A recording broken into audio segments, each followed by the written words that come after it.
Alright, this is brought to us by Kinder Bueno, apparently. Let's see, is my mic on? Can you guys all hear me? It looks like you should be able to. And we'll put the Hangouts on screen, and we'll put the chat on the screen, and I have some vidya to put on the screen. Okay. Alright, can you guys in the chat just confirm that you can hear me? I think you can, right? I learned that I should check that right out the gate just to be sure. Okay, perfect. Alright, well I have several items lined up. Alright, and everybody's here. Although I didn't send the Hangouts link to people yet. That's the one thing I don't like about how I do this with having a song play at the beginning, is that I can't get people into my Hangouts to talk with me beforehand. There's a way to do that. It's just the next part of the learning curve. I decided it's a higher priority to have shitty old JRPGs from the 90s put on the screen, than to figure out how to do like a basic thing. Okay. So I was looking through the items I have for today, and I don't know, I found things that are kind of interesting, but nothing like terribly important. So this is probably going to be really stupid. And I see Ashley's in here, and all right, now I can hear you. Hello, I need to adjust my volume. Holy crap.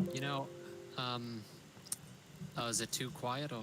No, it's really loud. It's because I don't usually use my headphones, but with my new computer, like I have to. Which sucks because my headphones, they're really big, and I think my head's too big, so they like crush my head. So it kind of sucks, Yeah. but it's, pros and cons. I was trying to get my little Bluetooth AirPods to work, which would have been amazing. Although I haven't tried that with my new computer yet, so maybe I need to give that a try. Yeah, I have a huge head as well. Like anytime my brothers or whoever else like borrows my headphones, they have to adjust them upwards to accommodate their smaller heads because mine's huge. Yeah. So Yeah. Well, Milo. I Maybe think what I can Milo's. do, I can set my headphones to be lower, and then I can make the volume higher in OBS, I think. So let me just... Okay, so I think we should be about even, and then you're lower. Is there static? Sorry, Jeremy. I think this is probably the best I can do as far as sound work. Yeah, it's probably coming from you. It's probably your fault, Ashley. There's a tiny bit of static that I can hear, but it doesn't seem too bad. I'm just gonna blame you. Okay. Jeremy says it So could be the maybe. connection. If it's the connection, there's literally nothing I can do. Unless it's all the dumb shit I have on the screen, but I'm really proud of that. I'm proud of my stretch your dick flashing PSA. That's a reminder to everybody. Stretch your penis every day. Stretch your back, stretch your penis, play some 90s JRPGs, and celebrate Laura Loomer. That's what we have going on the screen right now. Sorry, you were gonna say something about Milo. This is about Milo on Ramsey Paul, right? Maybe he's actually female because, like, not showing up to live streams, right? That's a sign of his emotional intelligence. Oh, could be. Could be. Yeah. I have a great emotional intelligence highlight for this time, actually. I'm really excited about it. It's Oh. it's this Reddit post that's been going around. I saw it show up in the Honey Badgers Discord also. It's from Reddit, from our relationship advice. And I've read through this Yeah. one, and I'm fairly certain this is real. Because it's too, I don't know, it's like too detailed. And the tone, it just like, it's not over the top enough that it doesn't seem not genuine. So, Was yeah. it a Oh, I see. Yeah, this is a good one. So quickly, I'm just gonna run through all the stuff I have in my tab. So I have our emotional intelligence highlight. I have this funny clip of a Bernie bro complaining about how they wasted all their money, and I have that story about the polyamorous couple that was highlighted by the progressive media, and then it turned out one of them was an abuser. Which you've probably all heard about that. It's probably kind of old by now, but I figured that's worth talking about. I have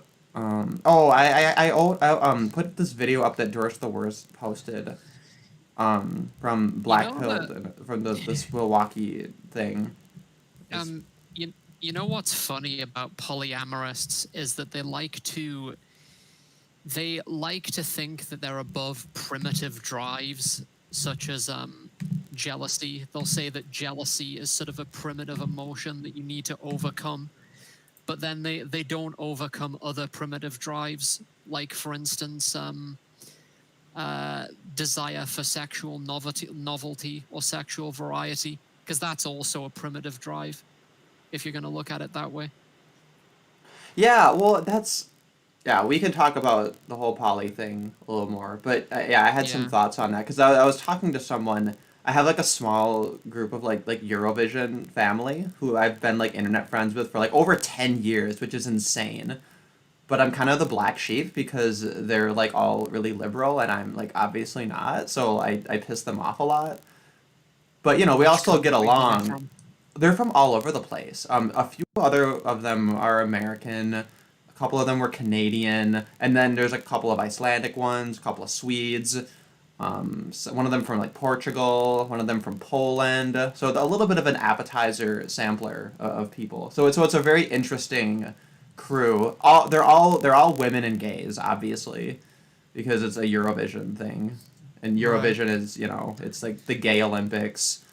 This year is actually turning out to be a great year because since Eurovision got canceled, we're using it as an excuse to kind of like remember and review all of past Eurovision. So it's a bit of a nostalgia year, as sad as that sounds, but we're making the best of it.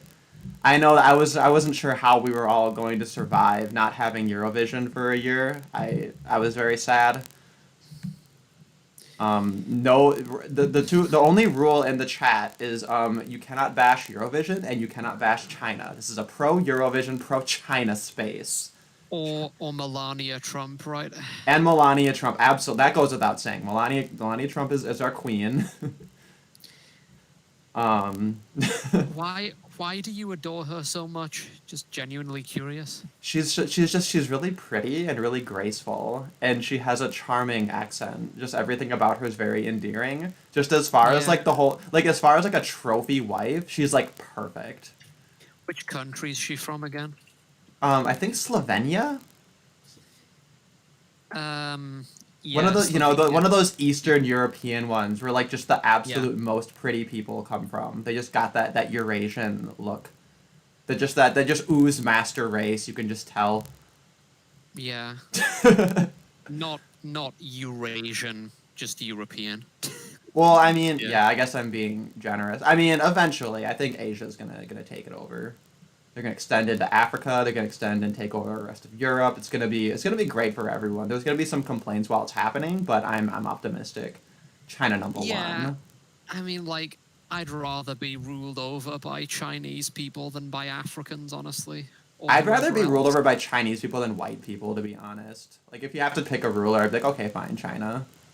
Yeah, I just already honestly. made this stream as offensive as possible. I know everybody's like got a hard on for hating China right now. This is gonna be this is a different space. I know Like, AIU you're, does like Eurovision. I wonder if he's gonna try to make a Eurovision video this year or if he's just gonna be depressed. yeah, your, like, infatuation with China is a bit revolting sometimes, but, like, I do get it. No, I agree. I don't even understand it, but it's whatever. So okay, the other ones I had here was there's an Emma Watson article where she says finding relationships is impossible and she looks to kink culture for help.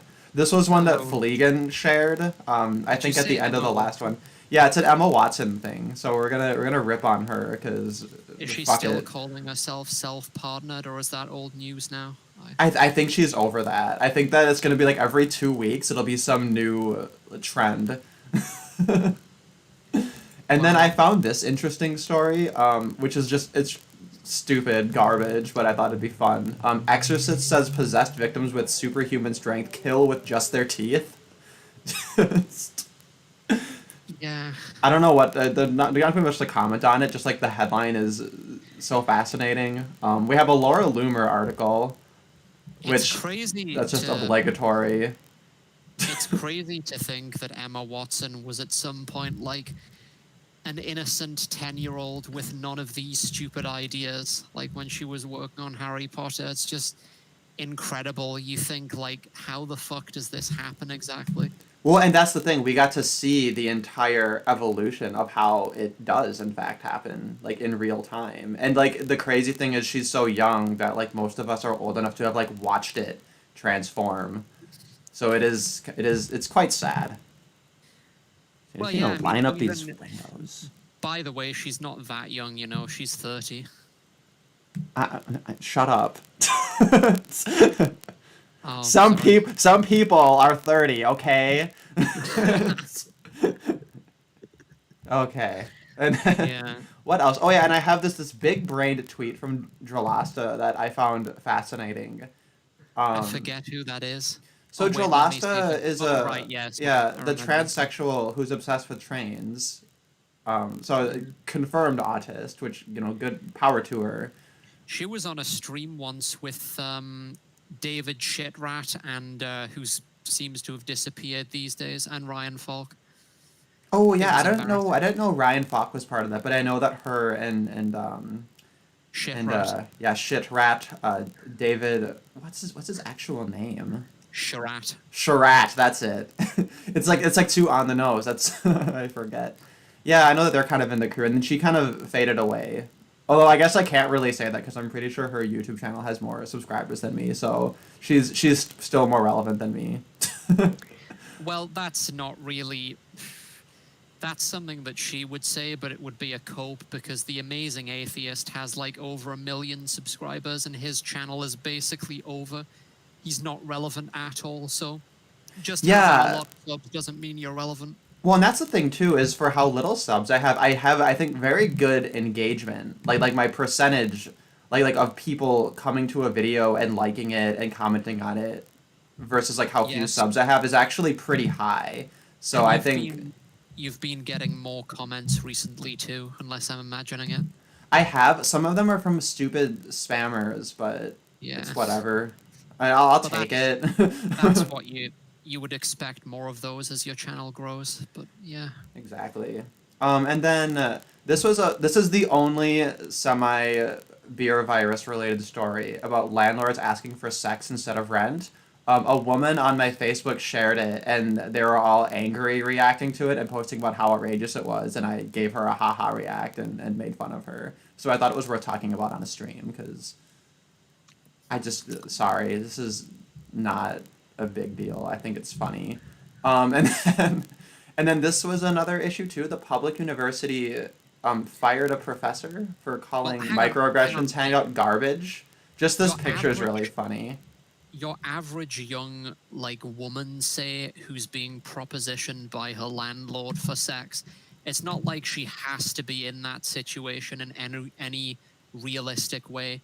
Like even if she doesn't have money, it doesn't even fucking matter. She could just move back in with her parents and no one would care or bat an eye. Like living with your parents as a woman isn't stigmatized the way it is for men. So Yeah, no, uh, absolutely. That's a good point to bring up. There's another point too to that article, which actually I think maybe we'll talk about that one first. Let's see, what was the other? I think there was only one other one I just wanted to mention out the gate. Oh yeah, this is I guess there's another beer virus story. This Mirror article. I'm in lockdown with my wife and just learned she's having another man's baby, which it sounds stupid just from the headline, but as you read it, this is one of those ones that actually gets worse and worse. It's just like a slow motion train wreck as you're reading it. So, but yeah, let's talk about wow. yeah, so this one about landlords asking for sex instead of rent during the COVID-19 crisis. So, people in the chat, you can probably guess what the kinds of circumstances are, right? You guess, a lot of people are like, "Oh, I can't pay rent." And then the landlords are like, "Okay, do you want to pay it some other way?"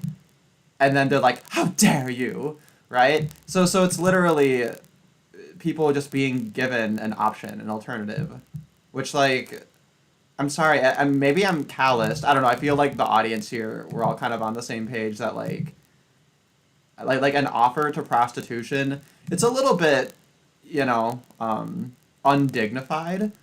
But frankly, an offer is an offer, right? It's a fucking option. Like that's it. You know what I mean? Like if you just say no, it's kind of like no harm, no foul. You just move on with your fucking life, right? Yeah, and I feel as though if everybody involved in this circumstance were gay men, let's say, nobody would think it was a big deal, because it's just understood that that male sexuality is kind of, well, that this kind of thing wouldn't be a big deal to men or among men who are attracted to each other. But yet, when this happens, everybody freaks out.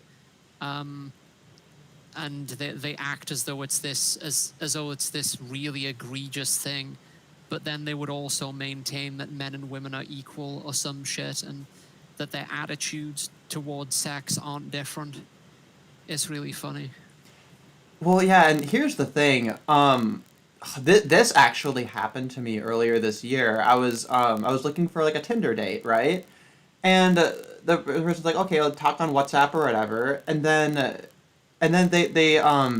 they start offering me prices, and I'm like, wait a minute, like fuck you, like oh you're a prostitute, that's fucking bullshit, and I'm sitting here like I'm not that old, like how dare you, like I thought that was offensive, like oh yeah you seem like the kind of person who's old enough that now you have to pay for sex, and I was like.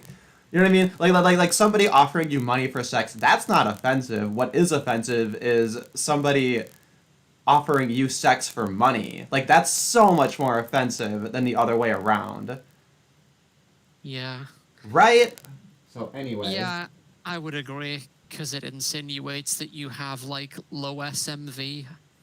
Yeah, I was so offended. I was like, I should fucking report this fucker. And I was like, no, I'll just block them and like move on with my life. I'm not gonna be. That's a level of petty I'm not gonna stoop to. But man. I mean, if you're a gay man, isn't as a gay man, isn't your SMV pretty much infinite, provided that you're not like hideously deformed or anything? Yeah, that's the thing too. And maybe it's that if you're a gay prostitute, like you've really like you gotta find some serious like you gotta go into serial killer kind of territory if you want to make money that way. Like Yeah. gay sex is not at a premium. Like it's just men don't create the barriers that drive up the price to that. So Yeah. And the other thing about that is, on a slightly unrelated note, this is anecdotal, of course, but so OnlyFans signups are going through the roof recently. Many millions more users over the last few months.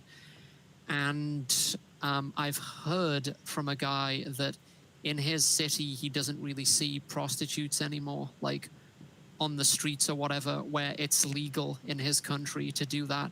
And he speculates that the reason for this is that women have the women who would have been doing sex work have realized that they don't even need to actually have sex with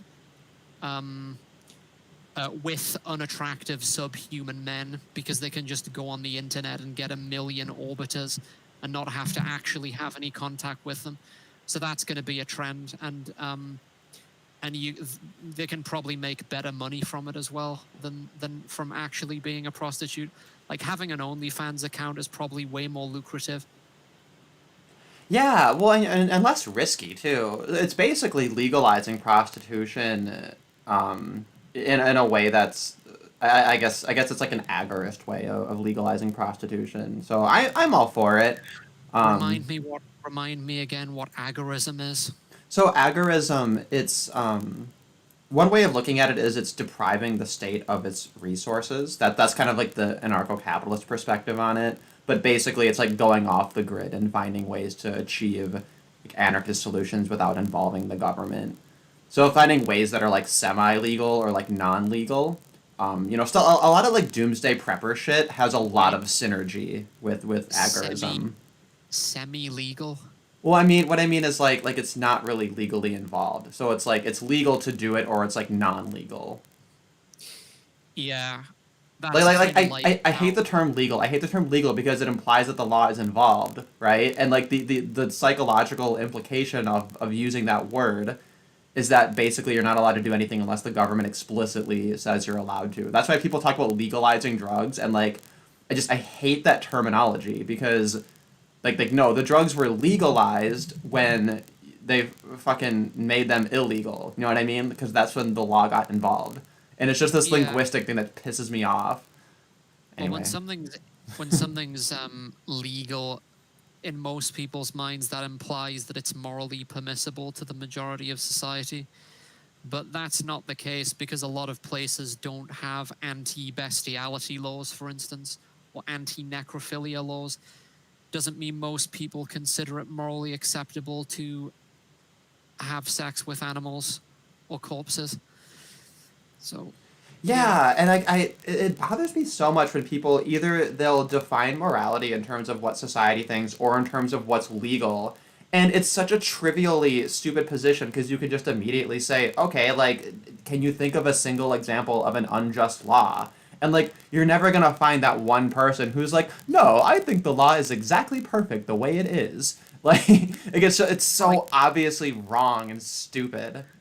I came up with this term, and then I realized that it actually, well, I didn't come up with it, but the the term legalism, it actually has its own meaning in theology and in philosophy, which isn't what I was thinking of. But the way I was thinking to use it is novel, sort of like believing that the law creates morality, or believing that laws in and of themselves can change behavior, seems to be a very common delusion within the MRM. Like, it's as if they think that, the reason that rape is considered immoral is because it's illegal.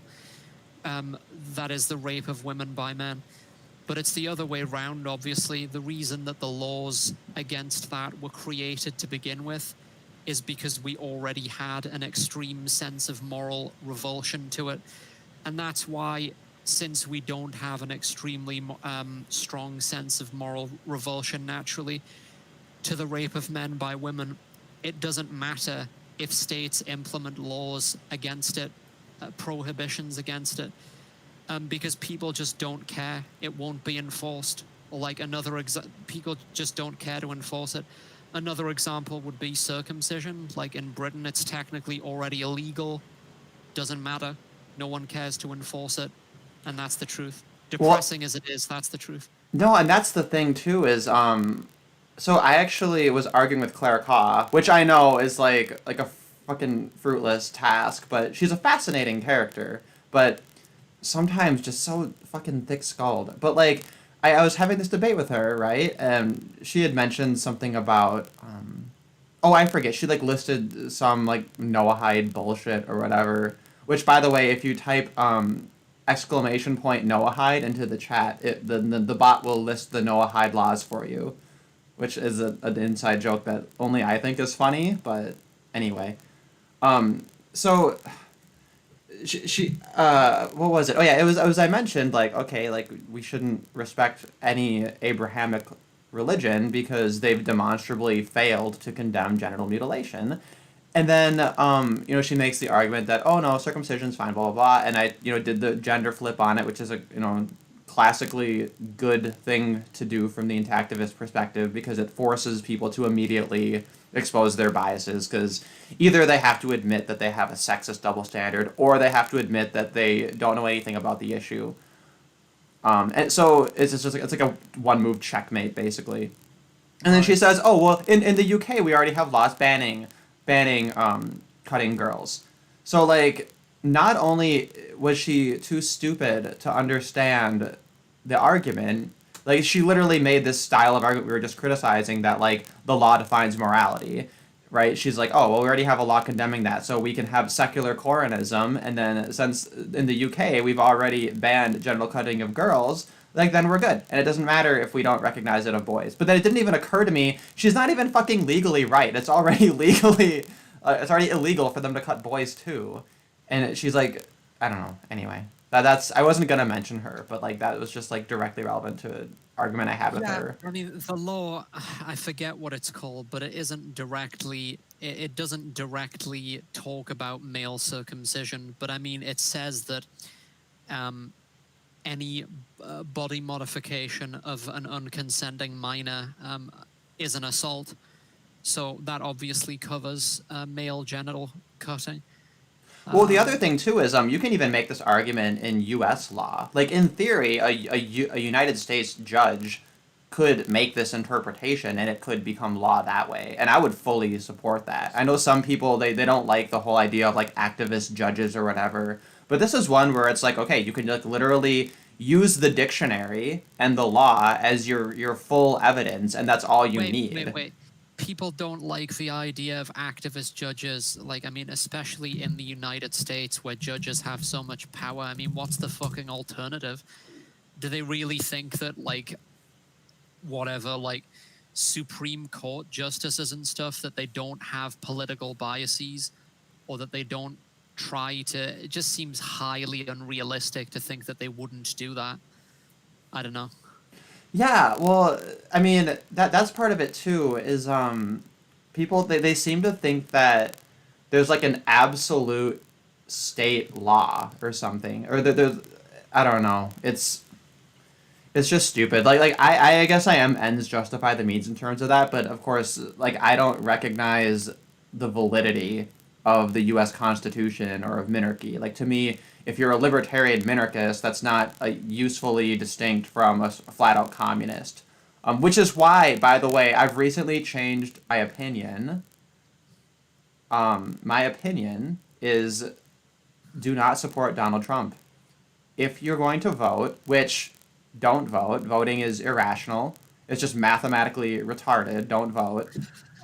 But if you do decide to vote, if you're a principles kind of person and you want to go out and vote, vote for Hillary Clinton.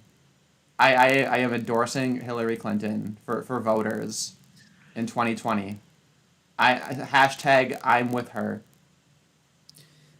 Speaking of which, I was just looking at your timeline and you retweeted this thing from Chief Rabbi of Liberalists talking about shoe on head endorsing Joe Biden, which is interesting. Oh yeah, she basically did exactly everything Bernie did. Well, which is to be expected. I mean, is Shuan Head a woman of principle? Would you say? No, No, not at all. So she's Bernie more folds, like she's gonna fold. It's just a woman of trends is probably more like it. Social trends.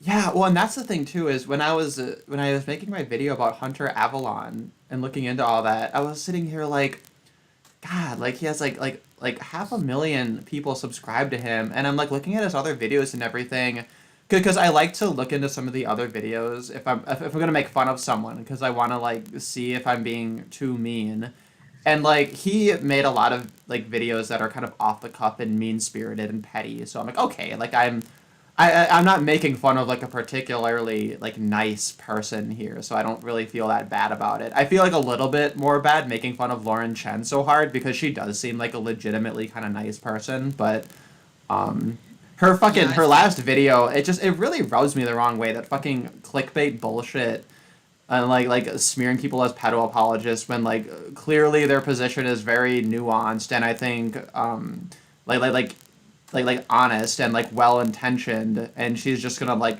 throw it all out the window because she is just like not thinking and too emotional. But like looking at that and I'm like, these people like Hunter Avalon, I'm like, why are they so fucking popular? And it's like you have to be so dumb to reach people, and it's so frustrating. Like yeah, even conservative commentators, it seems to like everything just reduces back to the lowest common denominator of PragerU tier sort of, if you want to get a job, you just need to work hard and get married and be a Christian tier sort of crap. I don't know how else to describe it. well, I mean, but even Actually, PragerU, I'd throw a bone to. Like even like the kind of person I think who like sits down, watches some PragerU videos, and gets something out of it. I feel like they're well above the average compared to like the average Shuan Head or Hunter Avalon fan. do you think he's like, or was like, the right wing equivalent of her in terms of the niche he filled? Well, It's like, maybe, except I don't think he was ever really right wing. well, the interesting thing about him is that like he used to be a Christian, until quite recently, from what I remember. And then he converted or deconverted to be an atheist. And it's not really clear what his Christianity was based on to begin with. It seems to have just been vague feelings and emotions, like so many things. Well, since And I'm an absolute cunt, I'm gonna say it was Pascal's wager. what was? Oh, right. Yeah, that's possible. Yeah. I Like, just think that's always an element. I think just the typical Abrahamic. You tell them, okay, like if you take out the whole hell equation, like give them some convincing argument that actually the Bible doesn't say that there's hell, which some people do make that case. And then say, okay, would you still be Christian? And I think if they're honest with themselves, they'll say, no, actually, the stick is more powerful than the carrot. It's a Pascal's wager thing. And even if that's not the entire basis of it, I think that that's definitely a motivating factor. right. Yeah. Yeah, that Jeremy makes. M has been. Oh, sorry. You had a thought out. You were derailed. I derailed you. You had Oh, mentioned Hunter Avalon's Christianity and the basis of it before I derailed it with Pascal's wager. oh well, no. I mean, I was just saying that it doesn't seem to have been really based on anything. Like, he made videos about his Christianity, but he never really explained why he believed it, which I think is something that, hardcore Christians usually will do. They'll give a detailed account of why they think Christianity is true if they're serious about it, and he never really did that. Yeah, and I went to a school that had this is actually going to be related to the exorcism article, but like, I went to an evangelical Lutheran school with a lot of people who I think really took that religion seriously. These are like high schoolers who like they'll totally read their Bible, and they'll totally go to church, and it's totally part of their life and their family and everything. So like when people talk about the role of faith and religion and like fostering community and having values and things, like I get it. I've seen it. I like I'm not gonna throw the baby out with the bathwater. But like those kinds of Christians, it's so atypical. It's especially compared to like any Christian on the left. If they're a leftist Christian, I'm just immediately like, nope. Like, sorry, press X to doubt. I Yeah. like with a leftist Christian, I think it's more of a Pascal's wager, vapid kind of fashion statement thing, or like a habit. Whereas like some of the more right wing Christians, I think those are where you're gonna find most of the true believers. Right. Yeah, that makes sense. Jeremy M has been saying some funny things in the chat. Earlier he mentioned that he was almost a prostitute until the cop showed up, and that you're supposed to ask them if they're a cop if you don't want to get busted. I can't tell if that was sarcasm because PSA to everyone, cops can lie to you, and they will. Cops lie. Like literally, that's like their job. Their job is shooting family dogs, killing black children, and lying to people. Okay, and so just I mean, Wow. I'm being a little bit sensational. I mean, no, I support the police to an extent. I'm not Yeah. a not a total like anti-cop person. I think some of them are just doing their job. Like Tree of Logic, I think was a good cop probably. Um, Yeah. she loved beating people. She hated tasers because she liked to always use her ass baton and beat the shit out of people. It was like her favorite thing, which I don't know. The image of it's really funny just because I don't feel bad for people that get beaten up by the cops or even shot by the cops, really. I feel bad for the dogs, though. They definitely shoot too many dogs. Did you feel bad for that guy who was it in Arizona or something? Got murdered by the police a couple of years back. Like, do you remember that? The guy who was in a hotel and had like a Oh, gun. yeah, no, that was terrible.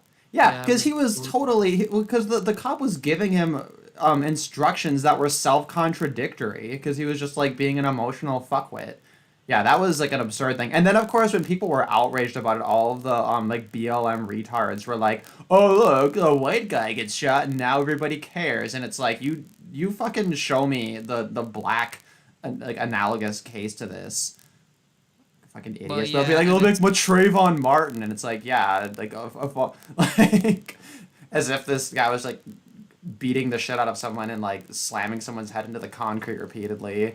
a Or like, police Mike Brown, as if like he was charging at a police officer and trying to take his fucking gun, right? Like, a police officer can shoot a black person with good reason, and the black person immediately, like, posthumously or not, becomes like a media darling in the United States. It seems to be like a running theme that black people can do no wrong, and increasingly it looks as though the trend, I heard someone say this recently, is that, like, anytime a black person does something illegal, like, to someone else, to a white person, they're going to claim that the white person was saying the N-word, and then the black person will be able to escape any punishment by claiming that. well, yeah, and that's the thing too is all the time people will like immediately lose sympathy, even if it's true, and it's like so obvious that it's like you're literally setting up a standard that says you have a two-syllable trigger that like turns you into like a savage murderer that can't control your emotions, and then at the same time you're gonna say that we can have a multicultural society and have it all work, and it's like if you really want to prove everyone wrong and say that multiculturalism can work, then we have to get rid of this stupid N-word stigma. That should be the number one priority of like the NAACP and shit is like to get people to get over the N-word. Because what could possibly prove people wrong better than to say, look, like the N-word used to be the most powerful, most stigmatized word in all of human history, and now it's not. Now we got over it. And like fucking rap CDs like literally have done half the work culturally for us. And I just like people think that the reason that I am so like I harp on about this is because I want to call people the N word because I like hate black people or something, and it's like no, it's like it's about the power of the word and the implication behind it being this way, and that one of the implications is that yeah, it totally sets up this scenario where in any circumstance someone can just say oh they called me the N word, and then it just becomes this blanket justification for all kinds of violence and cruelty.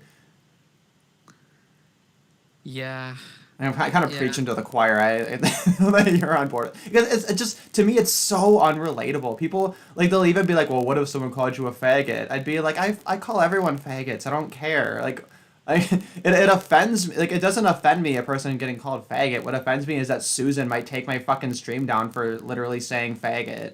Not even in like a way that's an insulting way. I'm just referring to the word. It's literally faggot in quotes, and I'm not allowed to say that. And I don't even get a fag pass for that, which is like so gay.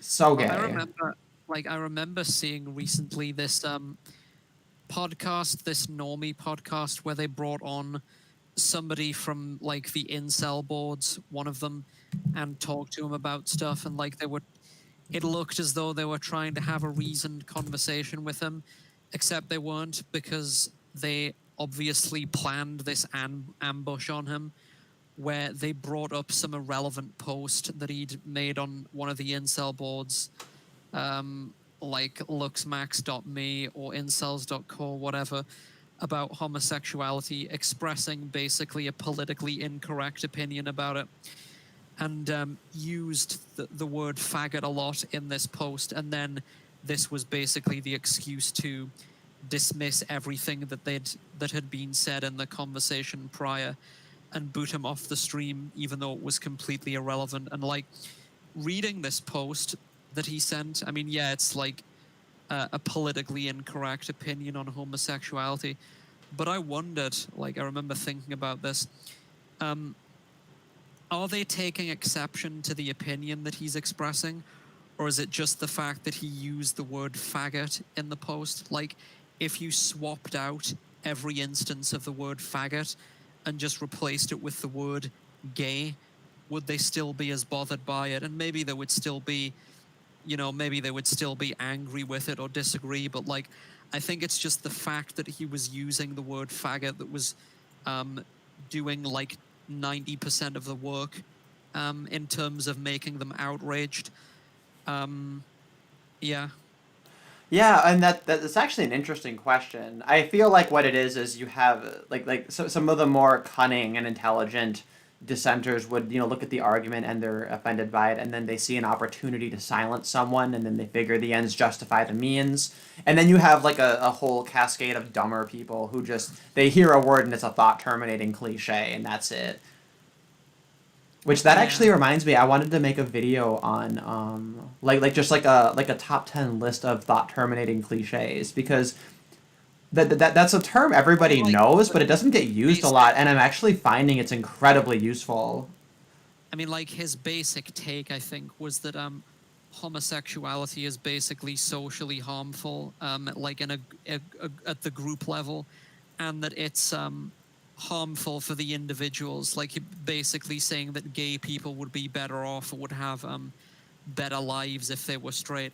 But he was using the word faggot, and like I would speculate that if he just used the word gay, that they would still disagree, obviously, or they would think it was impolitic, but it wouldn't have provoked the same, hysterical sort of reaction. I don't know.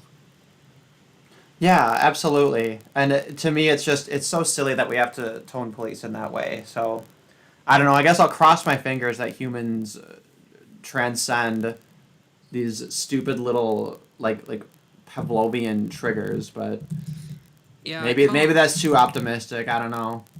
I can't really relate to it myself. Like, if someone isn't advocating or endorsing violence against me or some group of people that I care about, then I can't really internally, like, I can't justify getting super angry at them. It just seems really weird.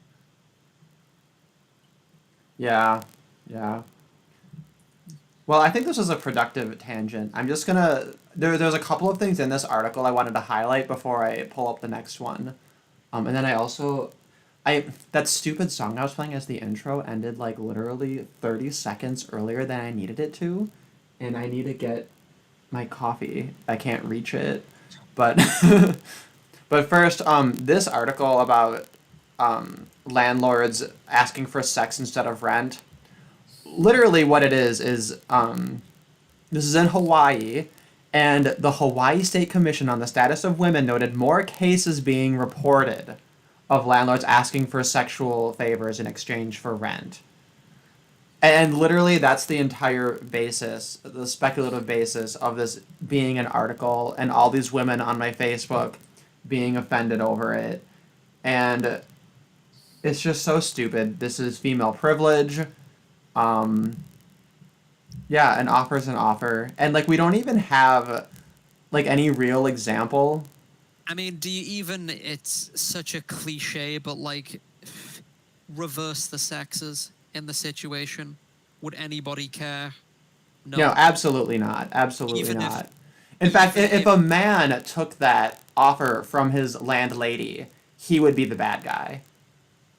Is yeah. like how he's a loser gigolo? How dare he deprive this woman of her due money or something stupid? Yeah.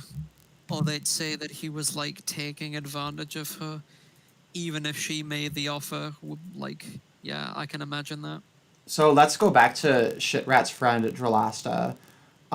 Had this quote, and like it's such a dumb take, but it's one of these things that's like the gymnastics are fascinating.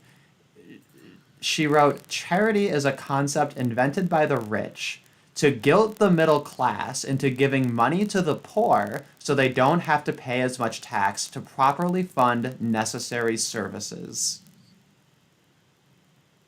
Okay.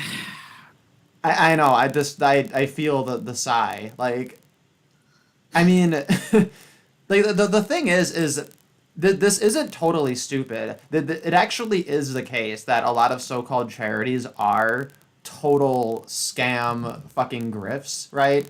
It's to get a tax advantage, and like they don't even help the causes they say they're helping and everything, and they're totally Well, preying upon people's good intention. Like that's true of a lot of charities. So like this is definitely sometimes true in some cases. Not charity as a concept, right? But like charity Inc., charity TM, corporatist charity, Sure, you know, the fucking Susan Komen Foundation.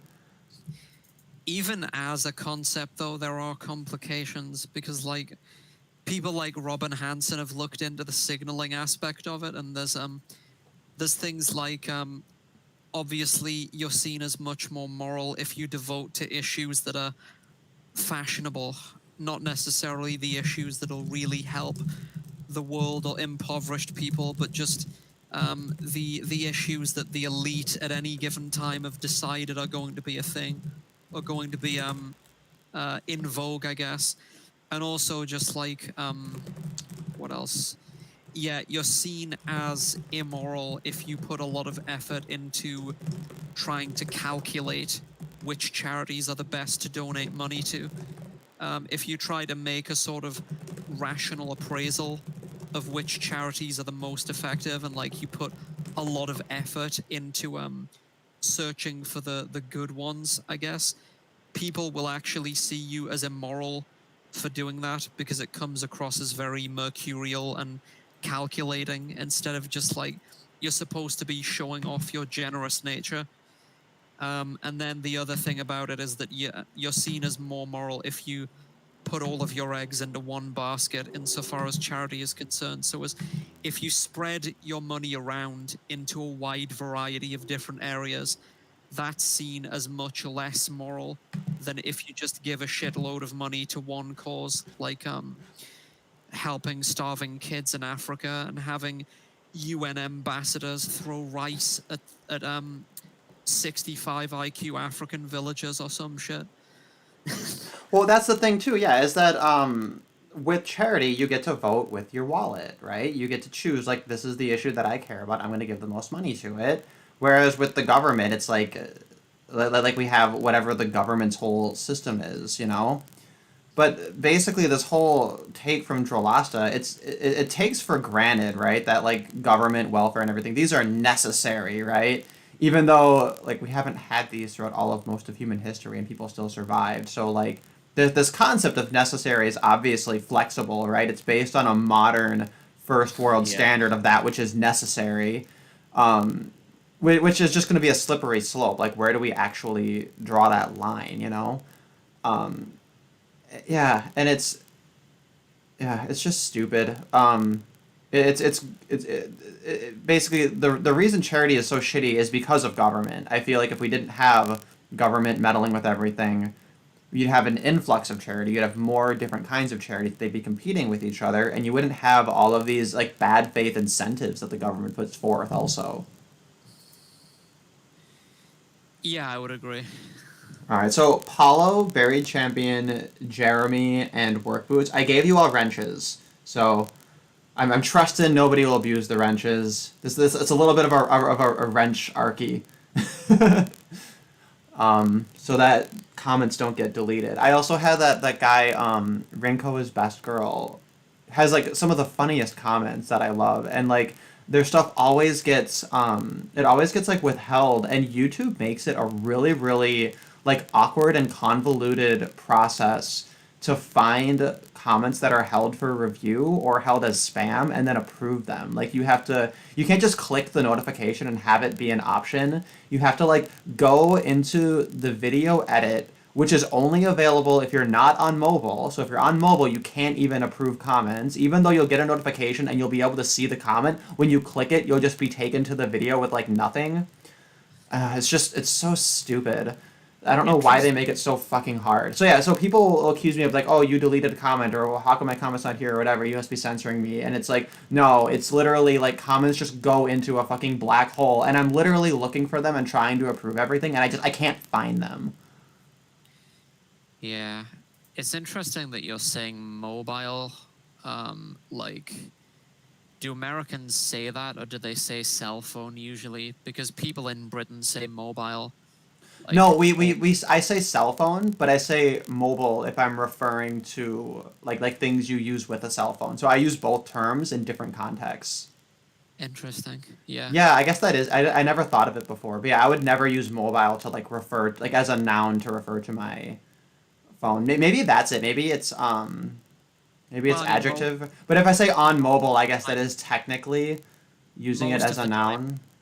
most of the time people just say phone, of course. Like 90% of the time it just means mobile phone anyway. But if you have to use a term that distinguishes it from like your landline or something, like your home phone, like British people usually say mobile.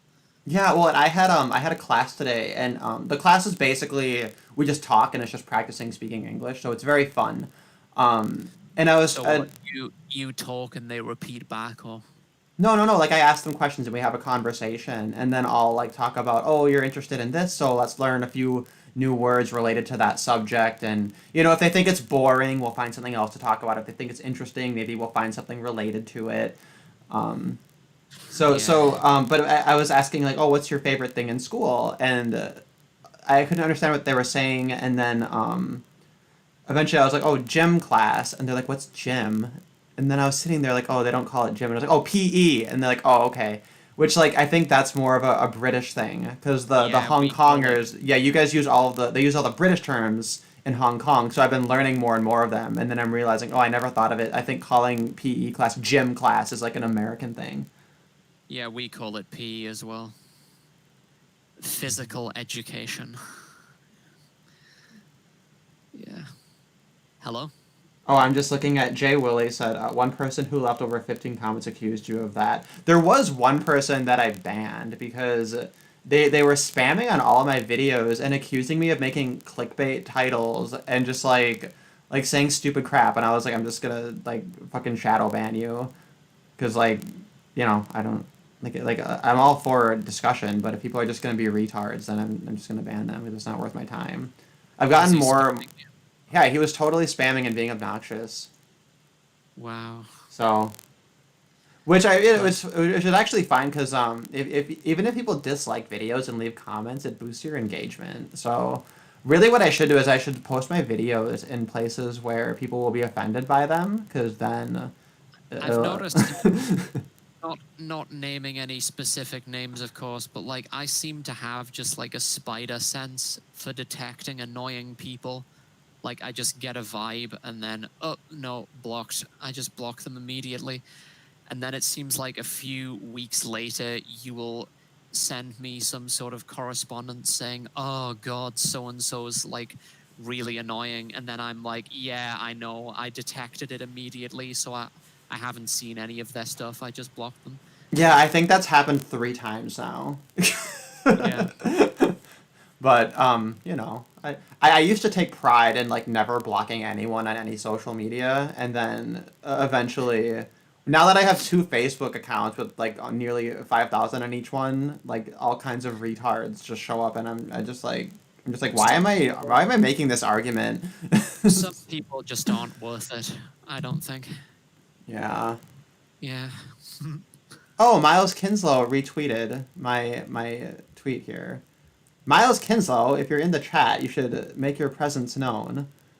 Because I haven't seen him in a while. I miss Miles Kinslow. I think you gave me your email and I haven't reached out. But yeah, he was a cool guy. He's probably one of my favorite people that I met at ICMI.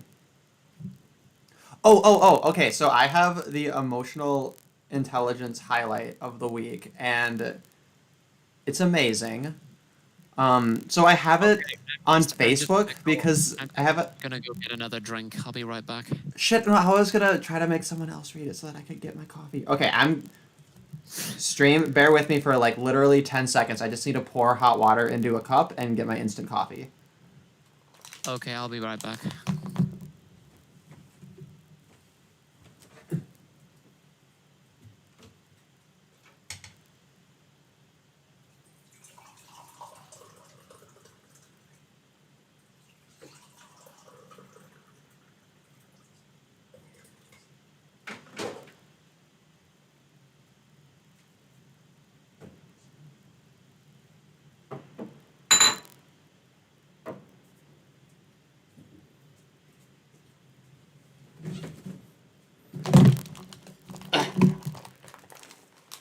Okay, I have my things. Sorry, chat. Thanks for bearing with me for that moment there. But I'm gonna post the Facebook link in the chat. I know that Facebook links I don't think they always work. I don't know if you have to be like logged in or in a certain group or whatever. But this one, it's a lot of text. in a few different pages, and since it's a few different pages, it's just easier to go with where I've found it. Yeah, Paulo says, I remember Milo from the gay church. I guess how is he doing? Yeah, I think he was doing pretty well. I mean, as far as I know. It's funny because I know him from the gay turkey chats, and I also know him from the Matt Christensen, like Beauty and the Beta chats. The other one too is probably the one person who follows like literally every single stream that I follow is fucking Black Knight Fool, who I love and cherish for all of his eccentricities. Um, okay, so this one is from our relationship advice. It says, so this is a 36-year-old female. I just ruined my whole family by asking one single question. So for some context, my husband and daughter both play video games. I do not. They usually play them by themselves, but since the whole coronavirus thing has happened, they've started playing them together. So they've been spending a lot of time together. Yeah, I feel left out and I've been lonely. So my husband, 35-year-old male, and daughter, 13-year-old female, stay in a room by themselves for long periods at a time. I'm talking hours a day. They'll just sit in there playing video games all the fucking time. I just thought, weird, they usually never spend time together. But they've... Let's see. Sorry, where is it? Okay, but they've been with each other for hours a day in a room by themselves. They will occasionally leave the house and go to the grocery store together or McDonald's or something, but they'll come back and play some video games. I don't know why I asked, but after them staying in a room together for 6 hours, my husband comes out, went to the living room, and gave me a kiss. I felt super suspicious of him, and I straight up asked him, have you been sexually assaulting our daughter? I thought he did. I mean, they never really were ever together, but all of a sudden they suspiciously started spending tons of time together. He immediately gave me a what the fuck look and pushed me off onto the couch. I screamed at him, what the hell is wrong with you? I thought I caught him. I thought I figured out that my husband was doing stuff to our daughter. He straight up left the house, didn't tell me bye or anything. He didn't even say anything to our daughter. Oh, Angelic, you you have read ahead. So you know this one. Oh my god. Oh no, I'm sorry, that's not my chat. That's a person on Facebook. Sorry, boomer moment. Anyway. I'm back. Oh, sorry. So I read the first part of this. The summary so far is during coronavirus, this woman has a husband and her daughter, and they spend a lot of time playing video games together, and she accused the father of sexually assaulting them because they don't normally spend time together, and we're just at the point where the father was like, what the fuck, and the storm's off. So now we're going to see what happens. Okay. 30 minutes... Wait. So accused him of sexually assaulting her? Her daughter. Because right. the daughter and the father are spending too much time together playing video games. Okay. It gets even worse. 30 minutes pass. He hasn't answered the phone or responded to any of my texts. I decide I'm going to get to the bottom of this and find out what the hell is going on. I go to my daughter's room and she's sitting there on her phone. I sit on her bed. She had a nervous look on her face, but I got the courage to ask her, has your dad been sexually assaulting you? She seemed to put two and two together at this point and figured that's why he left the house. But to my demise, she said something along the lines of, what the fuck, Mom? No. I felt my heart drop. She's a good kid. She's never cursed before. Most certainly not at me. So I could tell... this really bothered her. All I said was, I'm sorry. I then walked outside and started crying. My husband pulls in the driveway around an hour later. He walks in the living room, sees me, and says, me and Kate are going to be spending some time at my parents' house. And don't get any fucking ideas, because she asked me to come get her. He said this in the meanest tone he possibly could. I just wanted to die in that moment. They pack up for 10-ish minutes, then leave. I just ruined my whole fucking family just like that. I now know he hasn't done anything to our daughter. Just their reactions prove that. I'm so fucked up for ruining everything. What do? They left me. I just wanted my daughter to be safe, and I just fucked everything up. Let's see. It's hard to know when it continues because of the way it is. I'm so black pilled these days. Like, I'm prepared to bet that the comments will be filled with people saying that she's the victim in this situation. And No, that no, no, she no, just... you're wrong. No, no, no. Most of the comments are actually like mocking her, so you don't have to be that black pilled. But there's other reasons to be Okay. black pilled for sure. The last two sentences were, they probably hate me now. I don't blame them. I just accused my husband of the worst possible thing. Please, someone help me. So Lol. yeah, so It's that's amazing, like, women can just do the most inane shit imaginable, like, things that men would never be taken seriously again for or ever be sympathized with, were they to do something a tenth this stupid. And then she just goes on the internet expecting people to give her sympathy, and it's just so fucking cringe. no, absolutely. Okay, Oh, so yeah. now I have my chat. I'm not a fucking boomer looking at the Facebook comments and mistaking it for my chat. Miles has made his presence known. I'm very happy. Miles, have a wrench. You deserve it. um, Who's Miles Kinslow again? he's someone who I recognized his name when I saw him at the ICMI last year because of his super chats. Because like I had noticed a pattern, and I was like, oh, this Miles Kinsel's guy is always super chatting, either on the Gaytriarchy or on like Beauty and the Beta and stuff like that. And then when I saw him in person, I was like, oh, the internet's real. This is great. And he's a super cool guy. He's very very nice. And yeah, Right. we hung out at the ICMI. He was one of my friends there. So and I feel like I haven't seen his name pop up here and there, but then I saw he retweeted the link I posted on Twitter. So I was like, oh, he's listening, if not chatting. So I thought I'd give you a shout out, proper recognition. But yeah, this is the emotional intelligence highlight. I actually have another video that I just remembered. That's like, it's not worse, but it's like it's also super funny. But yeah, this.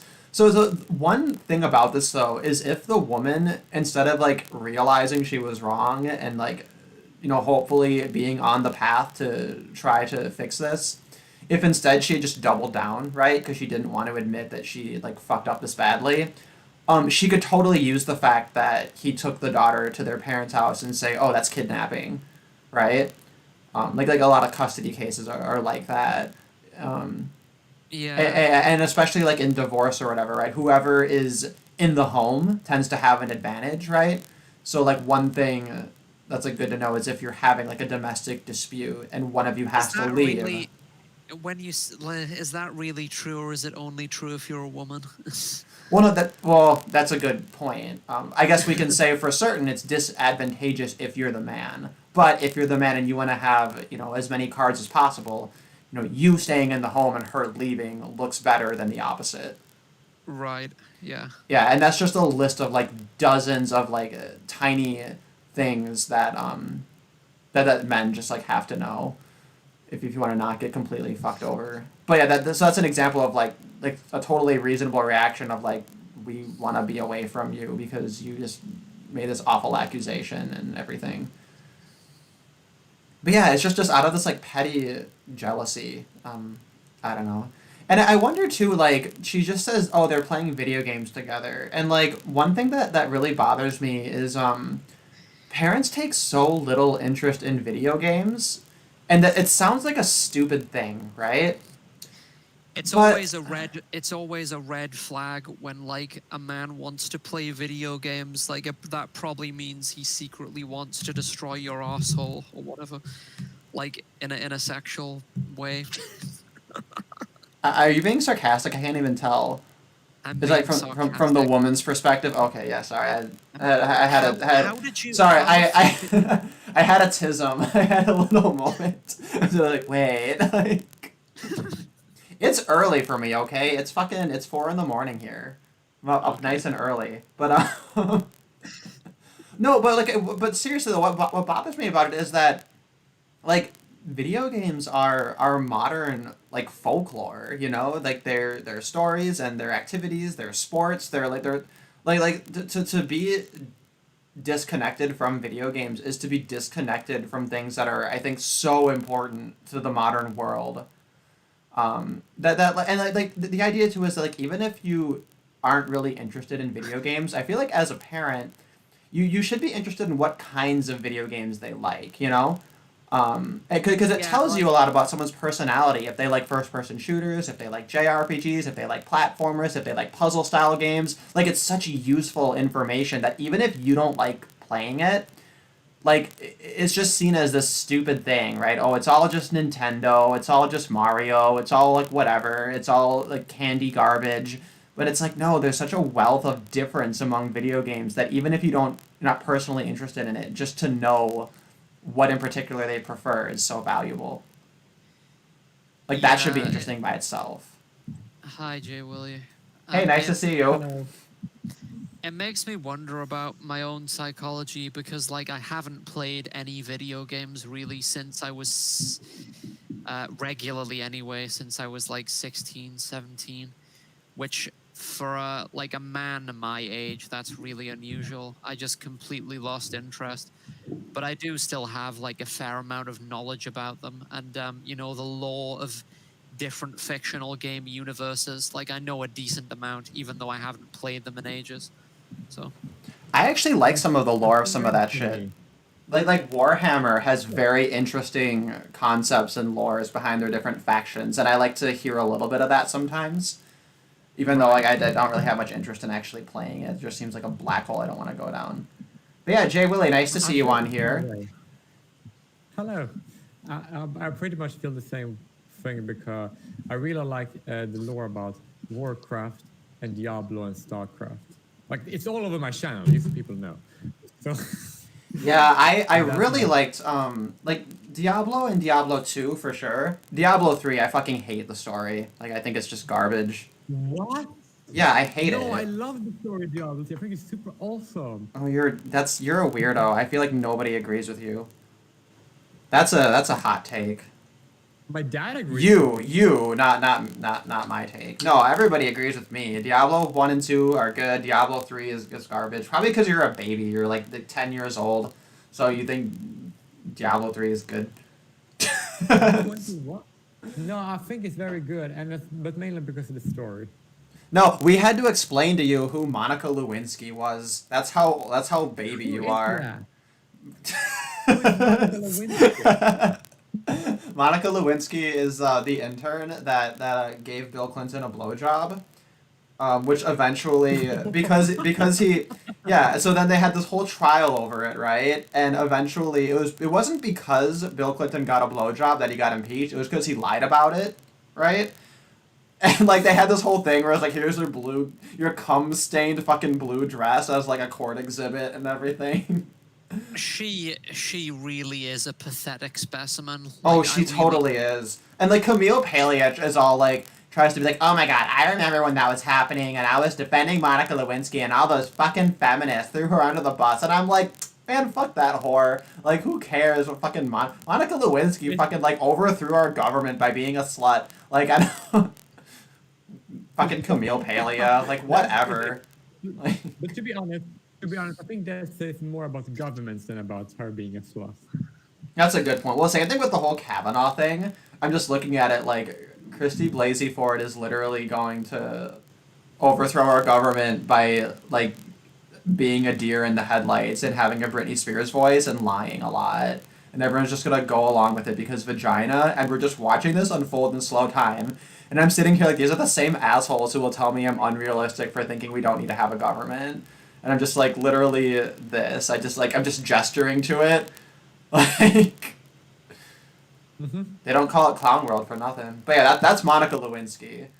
Well, the funny thing too No, is I I didn't know remember the whole thing that happened. well and when it I just didn't know her name. I didn't know all of every other thing. I didn't know that, but I just didn't know her name. well that's the thing is when I was like 8 or 9 years old I knew her name but I didn't know the whole story right because I was shielded well enough so I just hear the name in the news or whatever and people kind of rolling their eyes and I just assumed for the longest time that she was just like an actress or like a singer or something. Like, oh, she must be some kind of actress. And then it wasn't until like many years later that I learned the whole story, and I was like, oh, I just thought she was some random fucking actress because the way people talk about her is the same.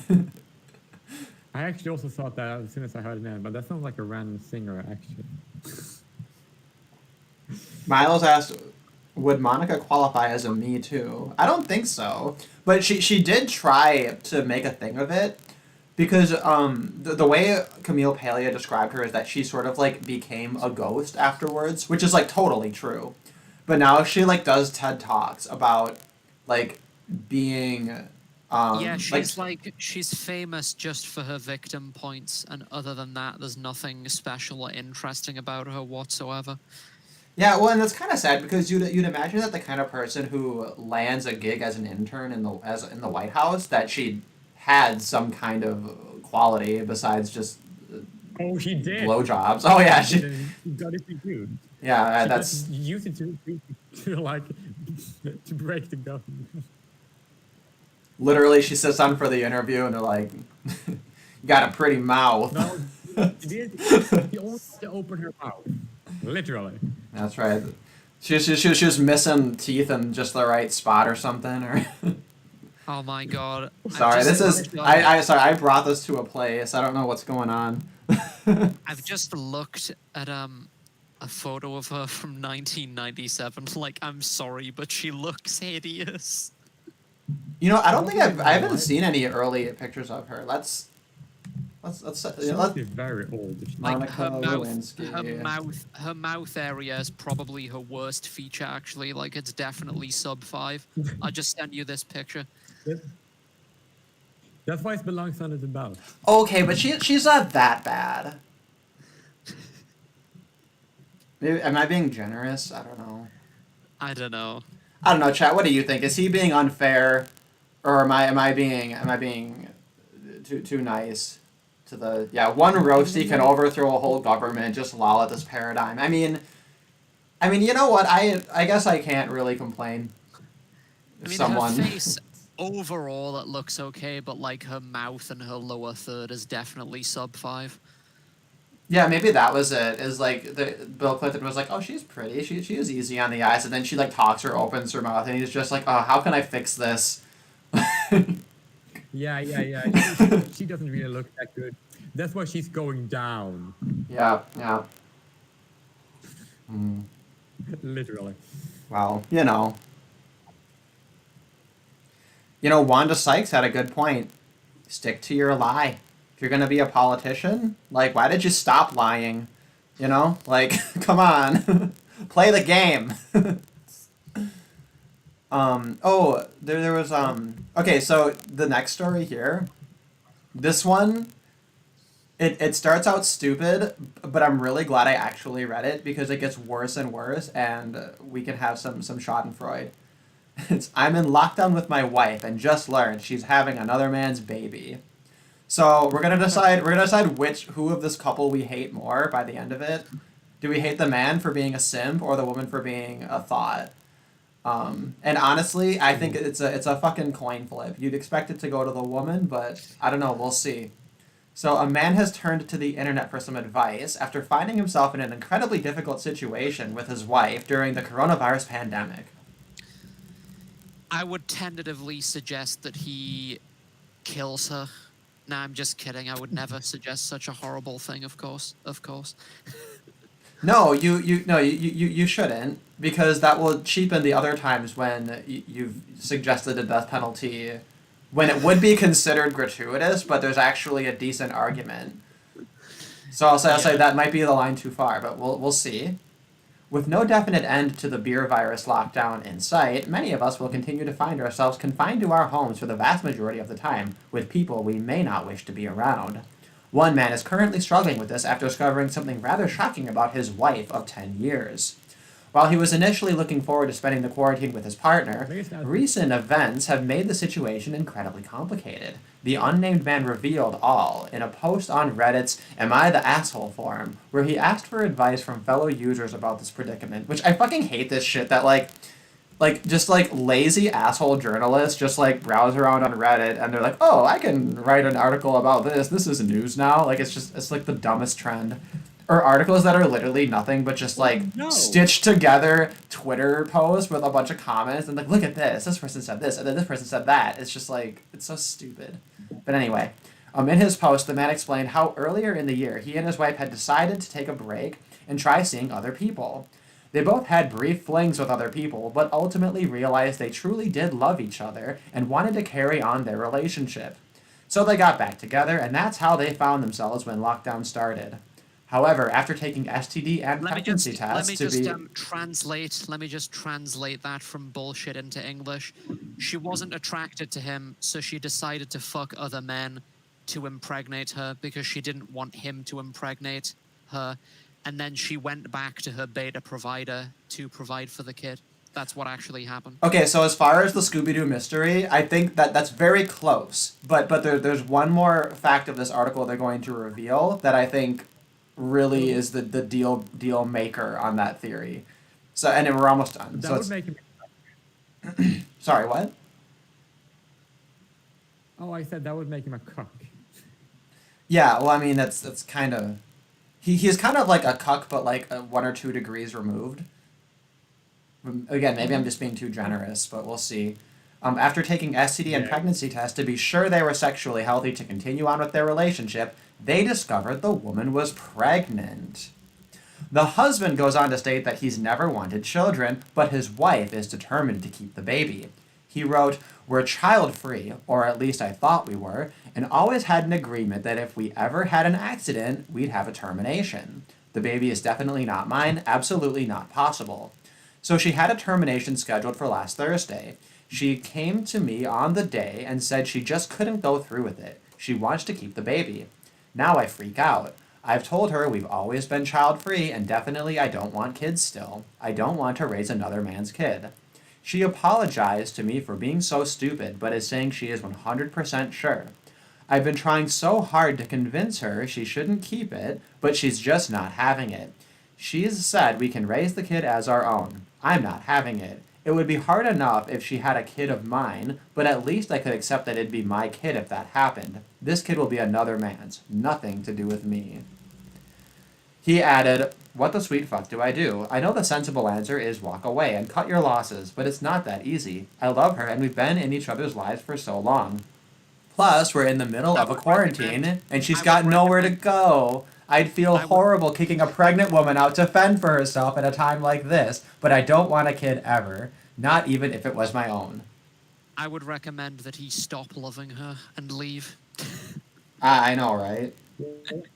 I would basically say if you want to be with a woman and don't want her to reproduce, then you're basically a traitor in a way, in my opinion. And I'm not going to say what kind of traitor, but people who know me know what I'm talking about.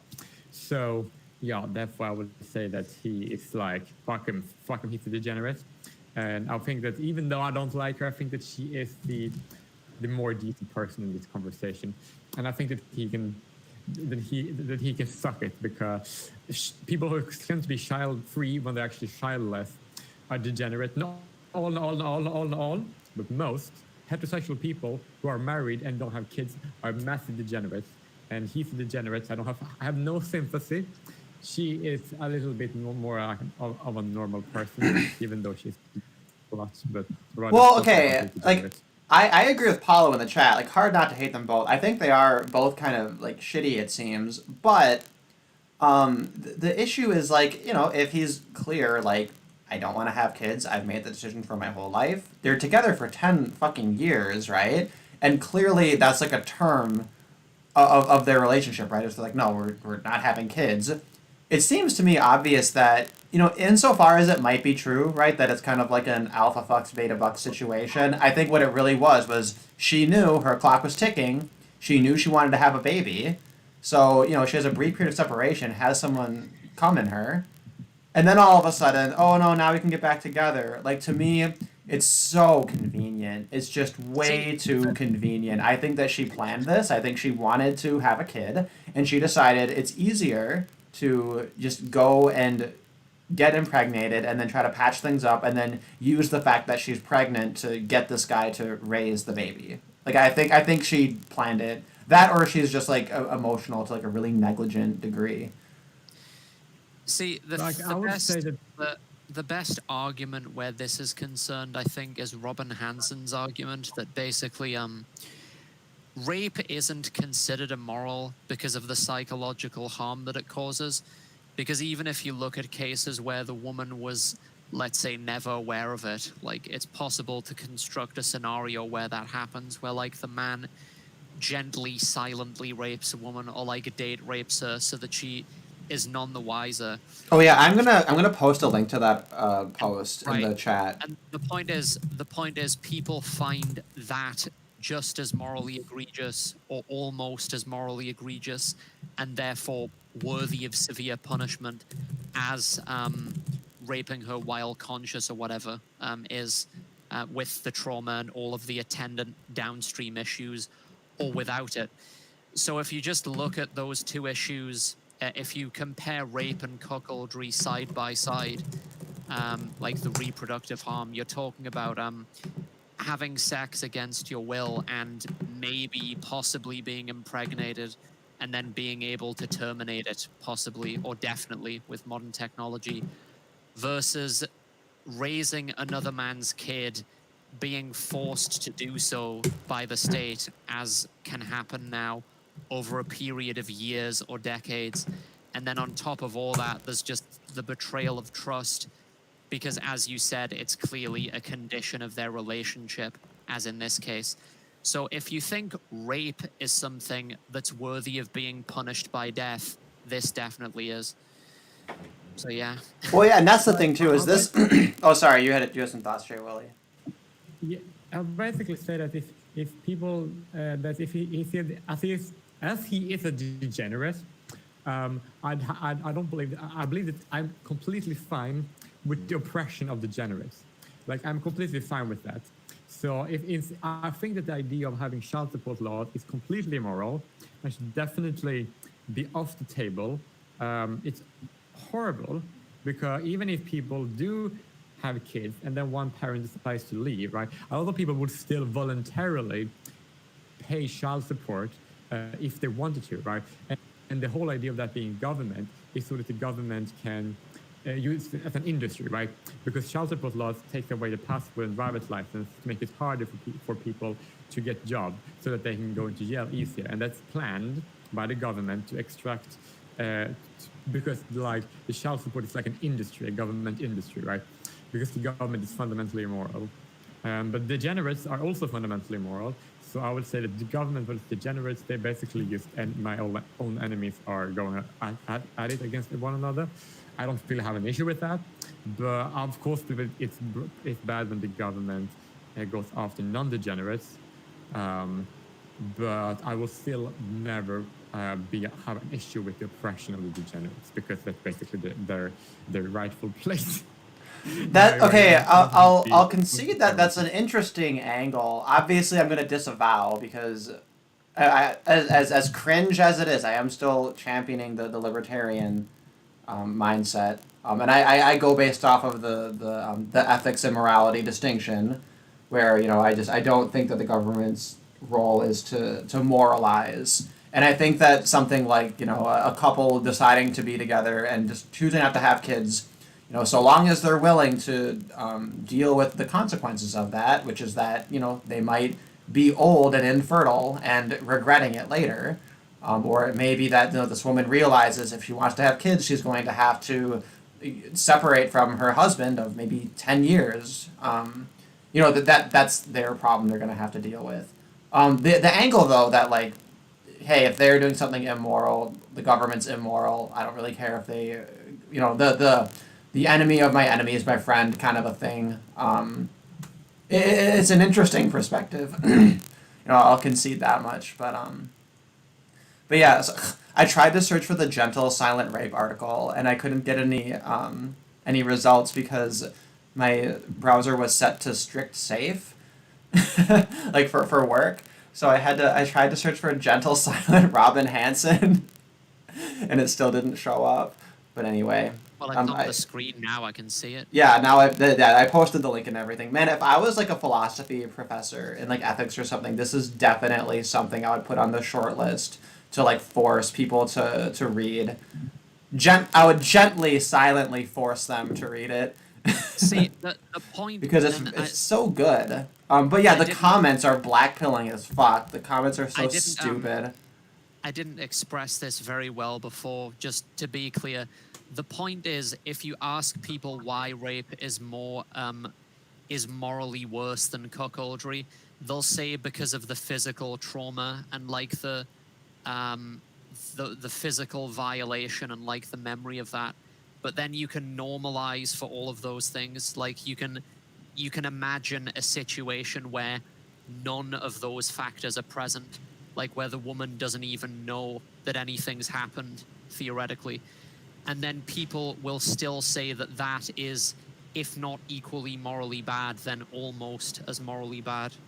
So Yeah, well, that's the thing too. Is to me, like this argument is perfectly rational, and I think that he right. did carefully set it up. And like it is a fair point. Like for example, okay, so it's been over a year since I've seen this, and there's new comments here. Like this retard says, in case this isn't in the other comments, the obvious libertarian answer: self-ownership. Rape violates the woman's self-ownership right. Cuckoldry doesn't. It's like the fuck it doesn't. We all live in the context of societies. Yeah, where like you have obligations that are legally put on you by having a child, and if it's under false pretenses, of course that violates your self ownership. Right. And like fuck this person for speaking for all libertarians. I guess I'm doing the same thing, but the difference is I'm right and this person's an idiot. I'm so angry. Exactly. And like look at these comments. It's like it's hashtag not an argument, just moral outrage. Good lord, you really are that crazy. You're a garbage fire. Wow. Folks, GMU is a garbage institution. Is this supposed to be an example of the good rational argument that only men are capable of?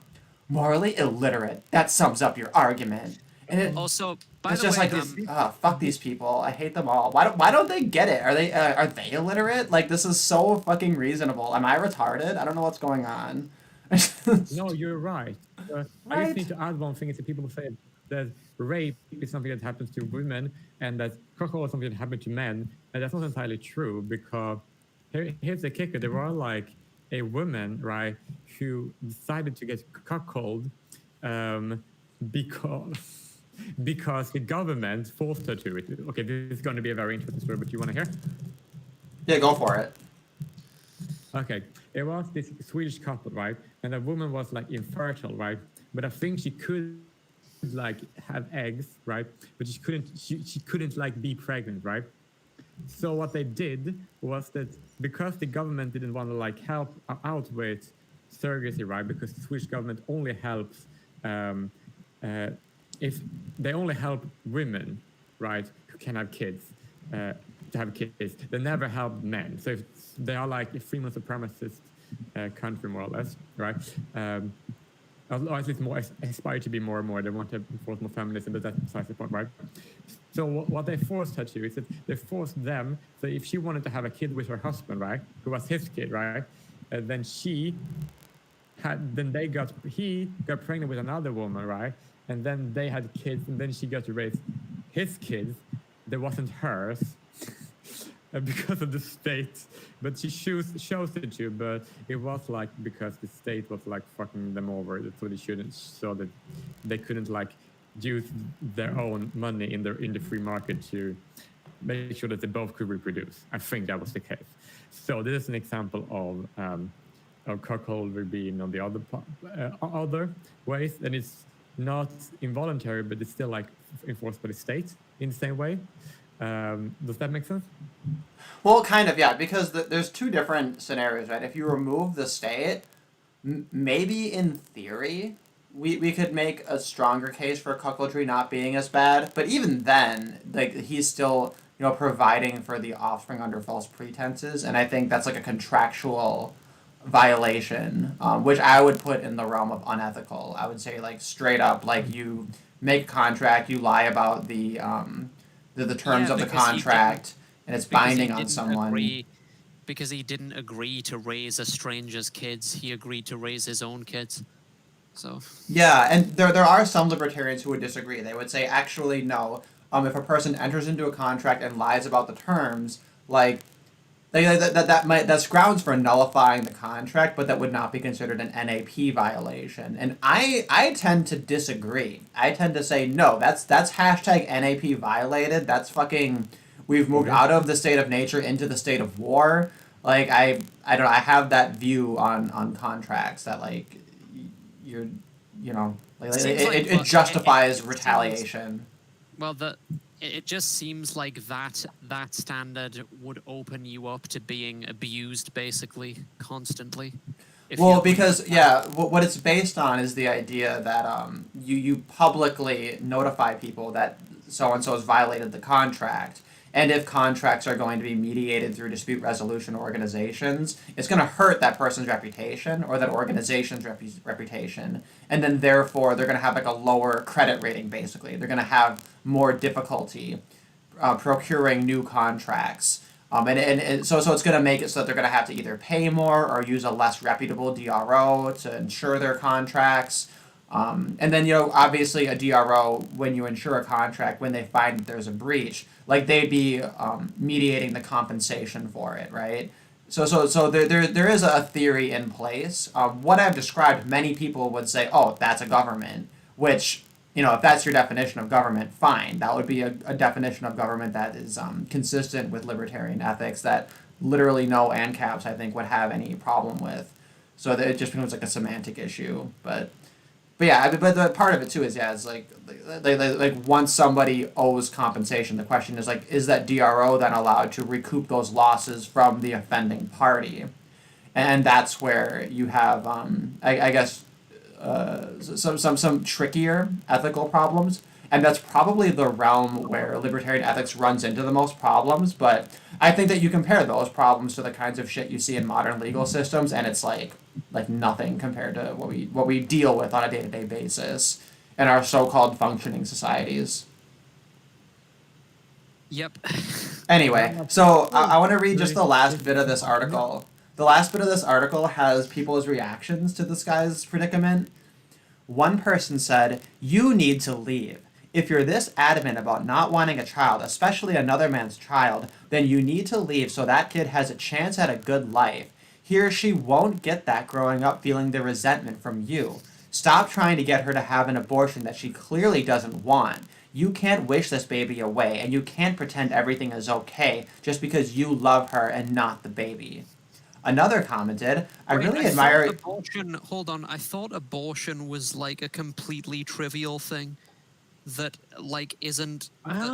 Well, okay, no, yeah. we're gonna assume that the woman is pro-life. We're gonna assume we're in a pro-life space for the sake of this as a as a thought experiment. But and the last two comments they highlight is "I really admire your loyalty and compassion for her, but if you were already rocky enough to go on a break before this happened, I don't think your relationship is strong enough to handle something this heavy."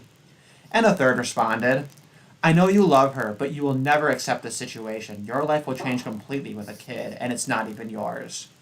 So, the third commentator, the third commentator is reasonable enough. The second one, I mean, yeah, reasonable enough, whatever. The first one I have serious issues with. So this is presumably his house, because he's talking about kicking her out, right? And this person is saying, you need to leave. You need to leave. Because you let this woman in and she's pregnant with another man's child. And she knew this was going to be a fucking issue. She knew she let some, rando loser come in her. And knew this would be an issue. You know what I mean? And he's like, "Oh, I can't throw her out." It's like, why not?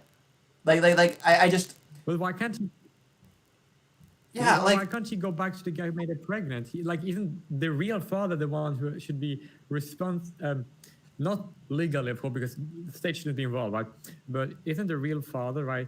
Isn't he the one she should turn to? And if he said, "No, I don't want to have anything to do with you," then she shouldn't have fucked him in the first place. Right? It's like people deserve to have their own self-ownership, which means self-responsibility. And I think that the only thing the feminism gets right is that society tend to be quite misogynistic in the way that it's refused to accept women's as being adults who can like act um, and should take responsibility as adults, right? But technically, I would say that I have no sympathy for feminism because they are like the reason why women are seen as children. It's like not really anyone else who made that the case. No, I Or at disagree least with not that. from I have to. this Sorry, line. I have to push back on that. It's not just feminists that made women be seen as children. They certainly No, accelerated I it, but it's. I think it is based in except for this law. traditionalism. That means that the feminism.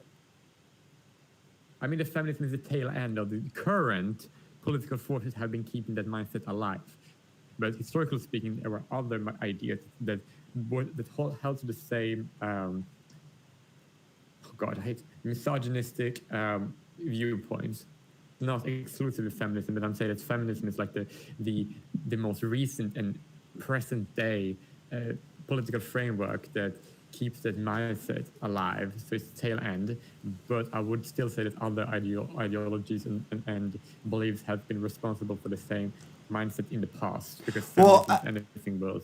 Yeah, well, I agree with all of that, but I will say those mindsets are still in place. You're right, and you see it with the trad thoughts, right? Who are like, oh no, we're a bunch of overgrown, retarded children. We shouldn't vote, right? And it's like, well, we kind of agree with that because we're sitting here like, well, clearly there's a problem with women voting. The solution, hopefully, ideally, would be that enough women can evolve to an adult standard that this can be viable. But then you have all these traditionalist women who are like, no, we're just retarded. Let's just go back to traditionalism. And it's like, yeah, how convenient in a post vacuum cleaner, post dishwasher world, post volume world. You just want to stay at home, get high all day, and have robots do your fucking work for you. And oh, yeah, you're going to give up your right to vote for that. Oh, you're such a fucking saint. And that's why, like, honestly, traditionalist women piss me off more than radical feminists. Like I'd sooner sign with the TERFs and like the lesbian separatists and the radical feminists than all these like traditionalist women. Like fucking Claire Kopp. I always bring her up, but fucking I literally told her point blank. I'm like, your entire political and moral theory is based on treating women like a broken television set. They have a basic function, and if they're not doing it, you just gotta slap them around a little bit, and then they do it. And like that's her perspective as a traditionalist woman is like, oh yeah, women just if they're not doing their job, just beat them a little, and then they'll do their job, and they have their one job. And I'm like, yeah, what if we don't fucking need broken shitty televisions anymore? Like, can you evolve into something better? Like, and if the answer is no, then we need gay, transsexual, transhumanism. So I don't know what it is. It's like, what is it, woman? Man up, woman, or else we're gonna replace you with robots and traps and hunks of rubber and plastic bags to grow babies in. Cope. But it's very easy way to solve that. I also like having one basic function that needs to be repaired. Okay. And actually, this article is a perfect example of a woman having the basic functioning repaired. And that means that she was in a relationship where she didn't intend to be pregnant, and then she went out of it, and now she got pregnant. So now she isn't broken anymore. Her function was repaired. So this article is an example of those traditionalist women saying like, yeah, that's exactly how it should be. And so if we have a problem with this situation that the guy is in, then I think that we probably disagree with traditionalist women, but I doesn't really disagree with them on this, but I think I already said that before. If I have I? Sorry, I didn't quite catch the last bit. But I would also say that the whole evolved. Well, just because of today's society is degenerate, which means that less women decide like, no, I can have an abortion because I'm too scared to be pregnant. Or no, I don't want to have kids because I want to focus on my career. Or well, like, oh no, I don't want to have kids because I want to travel.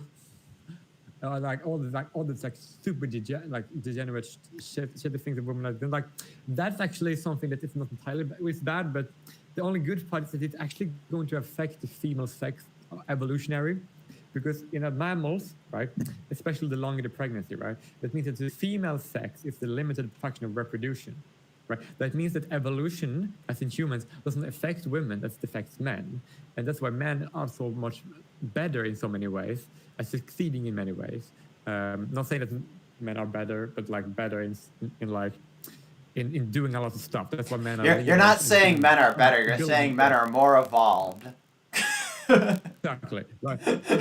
And now what we have degeneracy is going to make sure that women who are the worst of the worst are not going to be forced, are not going to be used as utility because they are too weak and they are too bitchy. They're having their abortions, they are being degenerates, and that means that they are going to cancel themselves out. But they are the lowest of the women in I evolution. disagree, Like, though. I think I think that's I where know- your theory hits a snag, though. Like, it's not because the worst Oh, of the I'm worst saying- women are the ones who are gonna have their babies and then like a few months later be like, no, now I want to travel. Now I want to have a career. What do you mean me having a baby and needing special accommodations is affecting my pay? Right? Like, and it's like ghetto ratchet people, fucking welfare queens and shit. Like, that's clearly like they're evolutionarily winning out. Like, the dysgenic effect of the worst is so much more powerful Yeah, but than like a few liberal Yeah, women that's true. aborting some babies that would have turned out to be like annoying cucks.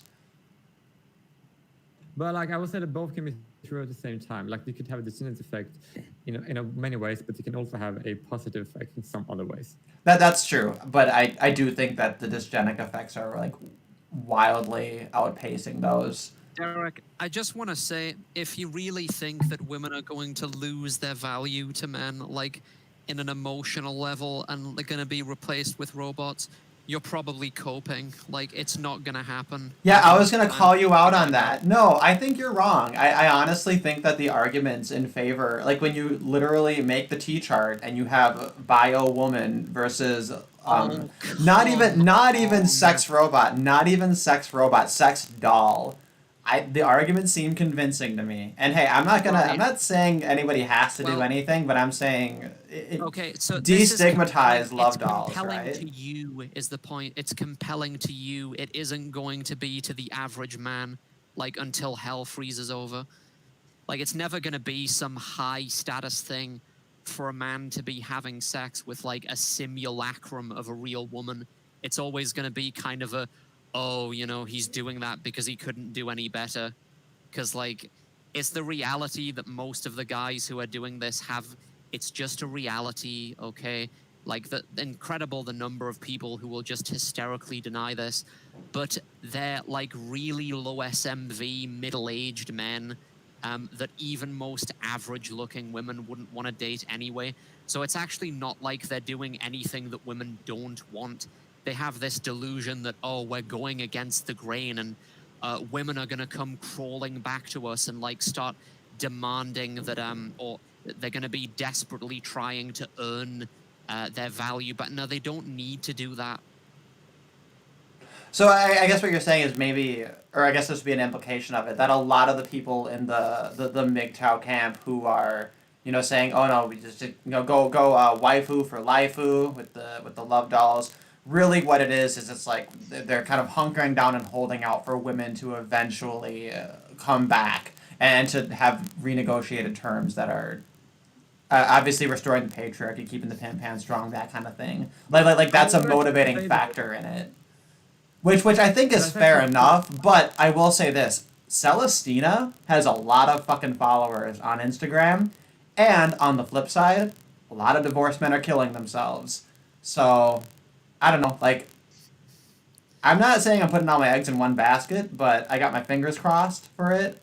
But ultimately, I think it won't come to it. I think it won't come to it because I do think that women can reach an adult standard. They don't have to be as good as men. They just have to not be retarded children. That's it. That's the big mistake I think people make is they're like, well, women can't do this. Women aren't exceptional. Women can't whatever. And it's like, okay, fine. But women, they're good enough to be adults. They're good enough to be like an average, maybe not average, whatever. Like they're good enough to function as adults in society. Even most retarded people, they're still good enough to function in society independently because our technology is making that viable, I think.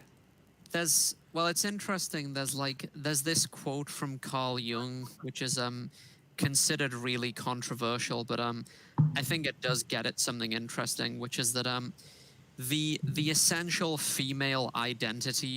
um, female identity doesn't really have anything to do with productive work, which is to say that a woman doesn't really need to do anything to be considered valid as a woman, apart from having children. If you see what I'm Oh yeah, saying, he like does.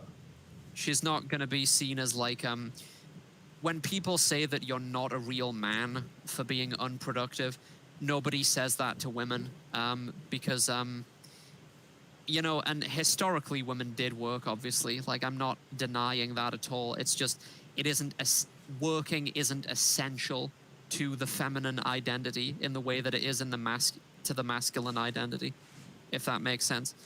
But, It yeah, does. go on.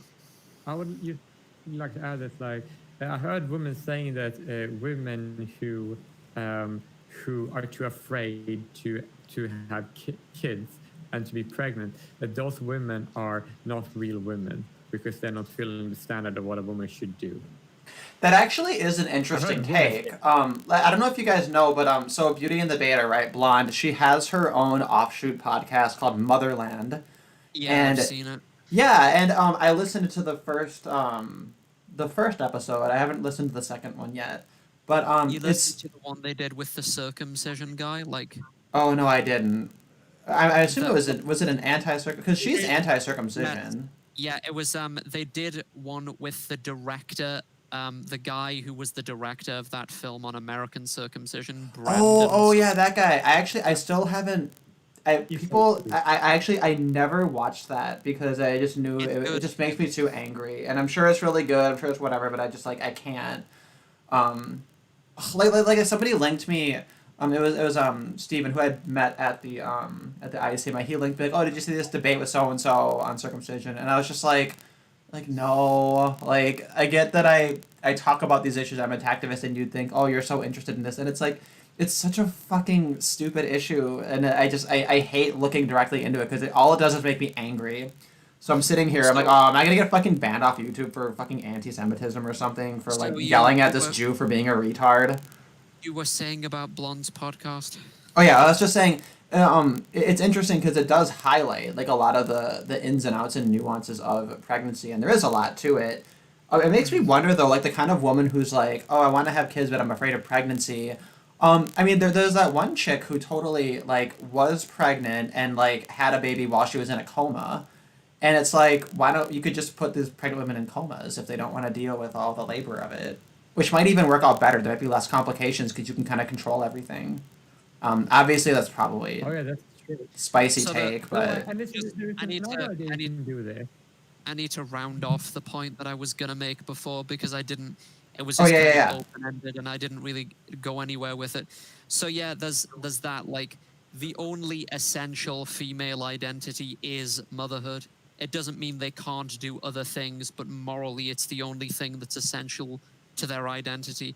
And now that definitely needs to change because reproduction is in itself is in the process of being outsourced to technology, and then all of the ancillary aspects of the female gender role, like housekeeping as well, and so on, are going to become progressively easier because of tech. It's already 80% of the way done, really. So that's going to require rewiring, basically, of the gender roles socially, but I think ultimately genetically is the only way to do it sustainably. I think Well, I people are would they're say just gonna that notice though. People culturally, socially, like they're starting to wake up a little bit, and I think people are just gonna notice like, wait a minute, like now we have artificial uteri and we've automated so much of even reproduction, and there is gonna be this question of like, okay, like well, what are women doing? And I think that enough women are going to set an example, even if it's just the autistic lesbians first. I think enough of them are going to. I don't know, like, but who I knows? don't I don't think Liz Hobson is autistic or a lesbian. No, she's like actually.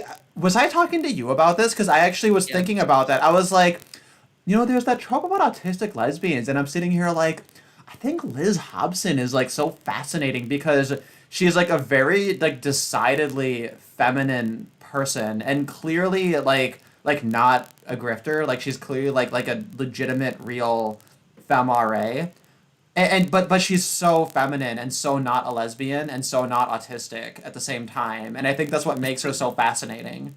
The thing about that is, and I think I told you this at the time, but you didn't really get it, or like the gravity of it, I guess, how important this is.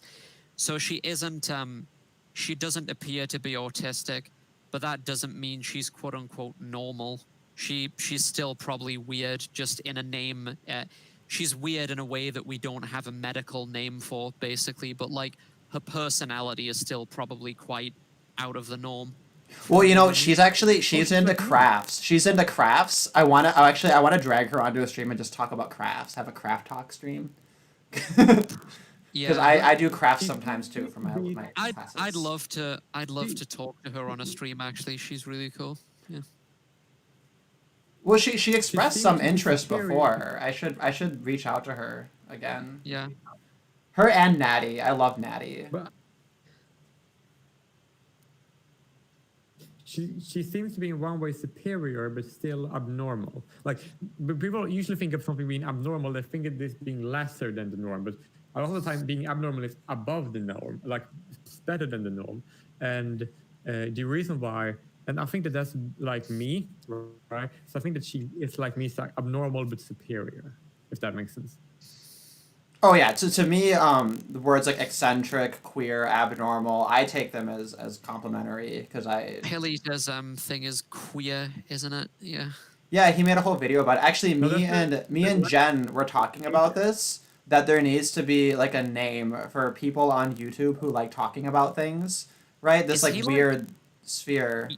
you're probably more caught up with his activities than me right now. Like, is he living the dream, so to speak, yet? Like, is he pissed off to Japan yet? Because he's been talking about that for as long as I've known him, but he hasn't actually done it, at least as far as I'm aware. So, like, yeah, he should really do that and have his Eurasian children or etc. No, I haven't talked to him in a couple of months. Mm. But he made that one. It was kind of like an offish, eccentric, funny video he had made with uh with that one dude. I don't know why I'm spacing on it. The guy who has the fucking podcast, not Robin Hansen, the other one. The other It was wasn't. It like you wasn't Brand. It described. wasn't Brandon Addison. Who was it? He had like I don't know. I don't remember. I'm Oh, spacing Robert on it. Stark. Yeah, that was it. I think him and Stark they like had a or I don't know if Stark was even in it. I don't.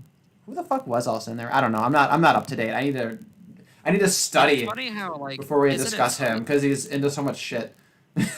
Isn't it funny how who Polito or Stark? I mean, they're both into really weird shit. Like,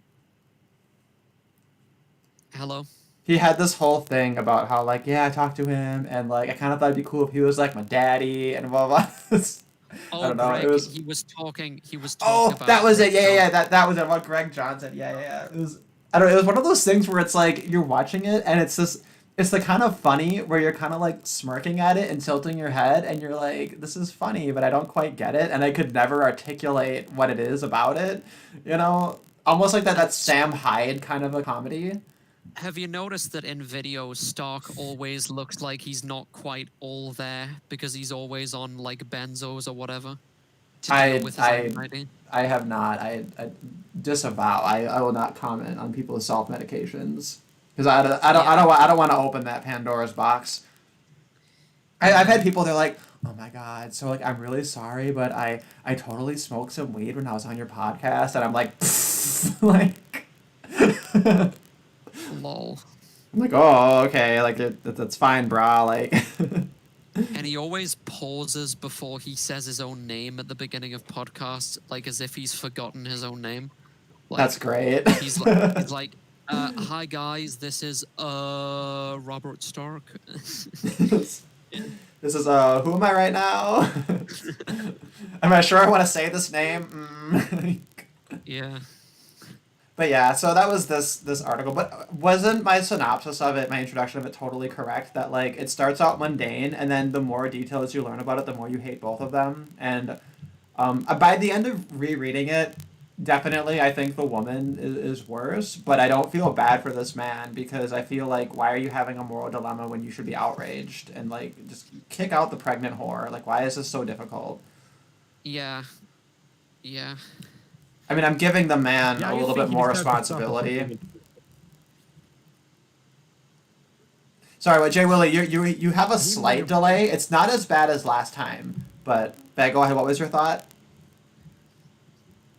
I said like he's a degenerate, so he deserves to suffer. Oh, I And got. he Like, only- I know. He's a degenerate because he didn't want to have white babies for the fucking ethno state. How dare he? Blah blah blah. I know. No, that's also degenerate. That is also degenerate, by the way. Just people know. That's my belief. Just my idea. Just my personal opinion.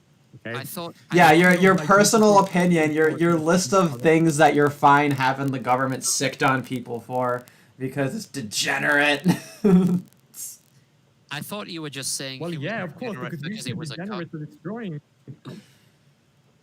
No, not exclusively because of that, but that's partially the reason. It's kind of degenerate. It can be degenerate. It depends on how you do it. That's my opinion about it. But therefore, like, he deserves it because if he was normal, then he would never be in the situation in the first place, right? And so therefore, like, if you are like that, then you're basically gonna come into this situation anyway because you're asking too much. You're asking people to go against their own nature, and that is like, and then if they end up still following the nature anyway, then Right, like he's breeding the eccentricity and he's breeding the abnormality that caused him to not want children in the first place. Exactly.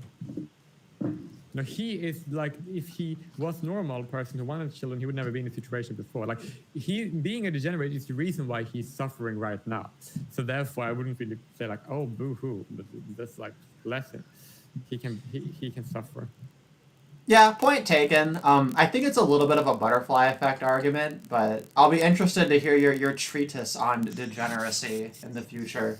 Like, I'm gonna make a video about that. It'd be an interesting video.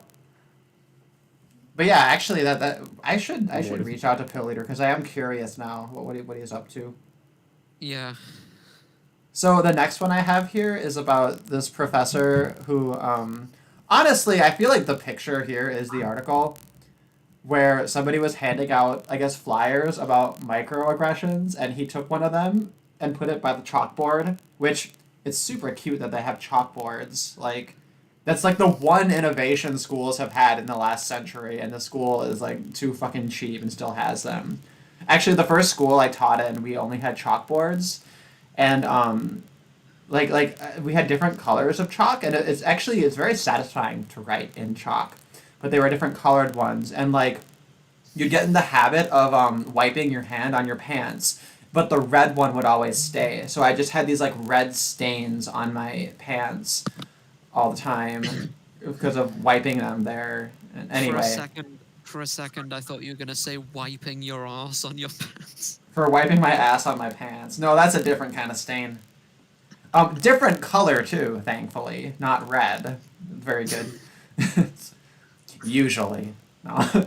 But he wrote, "Please don't leave garbage lying around." My grandparents are like stockpiling newspapers in their house in case they run out of toilet paper because of the quarantine. Oh God, I mean, shit. If you're gonna wipe your ass, I feel like don't wipe it with just random stuff. I feel like at that point you might as well just shower it out. Just take a shower after you take a shit. Yeah. And then get in there. It's like a bidet. Well, I'm lucky because I have a shower that has like the detachable head, and I don't leave it on because like it's adjusted at a level that's for not just like Asian short, but like a short Asian. So like it's not even that's not, I can't even put it so that it's high enough to like go onto my head. It like hits So it's like my stomach and lower. It's 5'2" person. Yeah, it's for like babies and little Chinese grandmothers. Like that's the default setting, and it's like bolted to the wall. like the holder for it, and I tried to like get a bunch of tape, and I taped it around like a part of the nozzle lower down to try to get that to latch into it, but then it just like drooped over and it didn't work. So I just like cope with the fact that I'm not allowed to just turn on my shower and just have a normal shower. I like just turn it off and on and just like use water a little bit, which I guess saves water. So and I'm it's curious, warm enough obviously, here. your hair probably isn't as difficult to deal with as mine, but like, can you find? It's probably, it just seems highly unlikely. In East Asia, can you find like conditioner and stuff that's designed for people with my kind of hair, like thick curly hair that's easy to damage, super moisturizing and stuff? That's the kind of stuff I need for my hair to look healthy. Oh yeah, I went to a shop in it was either Jordan or Mongkok, and it was a store that like sells like big surplusy stuff. Like if you want to get like a fuckload of it, right? Like the Costco style buying shit for your hair. Like the stuff where like salons go to like stock up and stuff. And I went there. You can get that stuff in Costco. I I know. got well, I don't know if Costco has like everything, but the point of mentioning Yeah. Costco is that they like sell stuff in bulk, right? Right. Like a crate of shit. Well, I got this like tub of like leave-in really intense conditioner, and sometimes I just use a little bit of that. And then I learned later on that there's such a thing as conditioning your hair too much, and I was like, ah, fuck, damn it! I thought I was being so good by conditioning my hair all the time. And then I learned that you don't need to shampoo your hair every day. You should shampoo your hair like once a week, if that. Yeah, And that changed my life. The first week things got a little bit itchy, but I was just in quarantine anyway, so fuck it. But now, oh my god, it's like night and day. Like to not have to wash my hair all the time and to just like anyway. But yeah, this is I think yeah. you can find stuff. I mean, here in Hong Kong, in China, maybe not. The thing that's really hard to find is good I think razors. Razors for people who aren't Asians, because like an Asian person, they like they just grab a couple of chopsticks, pluck the one hair when it grows in, and then they move on with their lives. They don't need razors for like fucking anything. So like finding good razors that can deal with even white person thickness of facial hair is like a chore. Man, if I was black, I would just like not even try. I was just like no. What a depends. Like, I don't know. Are Black Americans known for having really thick hair? Oh yeah, if 'Cause, you're like, black, you have some, thicker hair, like across the board, I think. but like it depends which group no, of they're it depends which group of sub-Saharan Africans you're talking about. Because like I think it's what is it? very true. I think it's called Khoisan. They're pretty hairless, like about as hairless as Asians. Oh, they're Oh, I didn't completely know fearless. this. Well, shit, I remember They don't have no beard at all. I was like 16 years old when I discovered that some black people have red hair. And I was like, no way, like shut the front door. And they're just like, are you retarded? And I was like, maybe. Well, some Melanesians are blonde naturally. Like, do you know God, it's like really difficult to describe this group of people, but the term in anthropology is like I can do it. Negrito, like the people who live in the Andaman Islands and stuff that sort of look like black people, but you can tell they're not because they have a Negrito, because it's like black and a little. Negrito. because of their they have I like a can explain this very different simply. facial structure, but yeah, some of them have naturally blonde hair. It's cool. Yeah.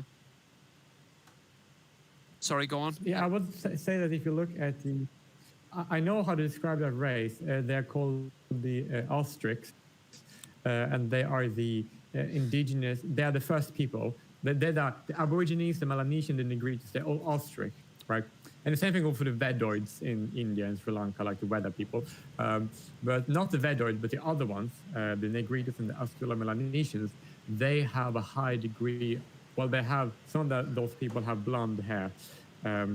But they are very dark skinned. They're dark skinned as sub-Saharan people. Yeah, though like they're not really- exactly black people. The thing is when Interesting people say, fact about when them. people say black, like as when they're talking about a skin tone, they usually mean like dark brown. Like in practice, most people like black Americans are like a brownish color. But these like Melanesian people, some of them are like really black, like coal black, pretty much. Wait, what? But interesting. Oh, hey, fact is Fleegan. that the Hey, guys. Hi. Yeah, hello. Is that the Australo-Melanesian populations, they are genetically speaking the most distantly related to sub-Saharan Africans of anyone else in the globe. So it's quite interesting that the most blackest population groups are far divided from each other genetically compared to anyone else. And the group of people that are mostly connected to them, well, technically both are more related to Europeans than to each other. And that's very interesting. I just have one question. I thought I just want to check.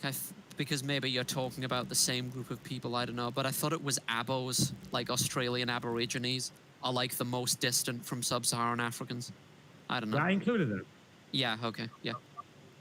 I just have one The question. Aborigines, Negritos, and the same meta-ethnicity, and they're all most distant. I don't know. How do we get on this tangent? Okay, fuck this I tangent. just have one question. Yeah, Fleegan, what is it? Called Melanesians because of the melanin in their skin. I would assume so. Yeah, I've never heard this term, and that is actually quite amusing. I like the term Negrito because it sounds like a drink. It sounds like a mojito with like some mocha powder or something on it, or Yeah, like Americano or whatever. They are Okay, I want to talk about this article because no, we're not getting into the Spaniards and the Negritos and the Melanesians. Okay, fine. Go ahead. It's one sentence. Go ahead. That the Negritos are called Negritos because of the Spaniards. They find them to be black, right? And they used the term for black, and they were small, so they call them Negrito, meaning small blacks. Yeah. Okay. So yeah, that literally is what it is. Okay. Yeah. Good thing. Yeah. Good thing I studied Spanish because I caught on to that. I can tell my Spanish teachers, hey, I studied this shit for 6 years so that when I'm on a stream and someone says Negrito, I'm like, that means little and black. They'll be like, hell yeah. So anyway, so Fleegan, I don't know if you saw this article. A few other people had talked about it, I think. But it's, anyway, this was in the University of North Texas, a public university. There was a math teacher who made this joke about this stupid microaggressions flyer. And, you know, guess which group is handing it out? Let's see. Where is it? What was the name? It had a funny name. Oh, the Advanced Program to Support Female Faculty in STEM Disciplines, funded by the National Science Foundation. So a fucking waste of time and money, handing out these stupid microaggression things. But here's some of the shit they include on the actual flyer. The flyers claim that certain phrases are microaggressions that propagate the myth of meritocracy and promote colorblindness. They include, America is a melting pot. I believe the most qualified person should get the job. And America is the land of opportunity. These people should go straight to jail, man. I know, right? God. Like, judging people by the merit of their character? How dare you? What insane despot would have, like, a speech where he says that he dreams of a time where this would be the case? That's racist, man. Well, yeah, and that's the most racist and sexist thing is, like, if someone says the most qualified person should get the job, that's obviously discriminating against people who are not qualified but should be. Jesus. Oh, go on, please. This is beautiful bullshit. It's saying that we need to have discrimination because otherwise they're basically saying that black people are inferior to all the other people in the world by saying that they need to have help to get anywhere, even if they're billionaires. The black people are so incredibly inferior to us anyone else. Oh, yeah. It's And very, very fascinating how people can be that racist. This one, the first page of it focused on gender, so the implication might be stronger toward gender, but I think this one, obviously, it could be applied either way because they are speaking to all of it.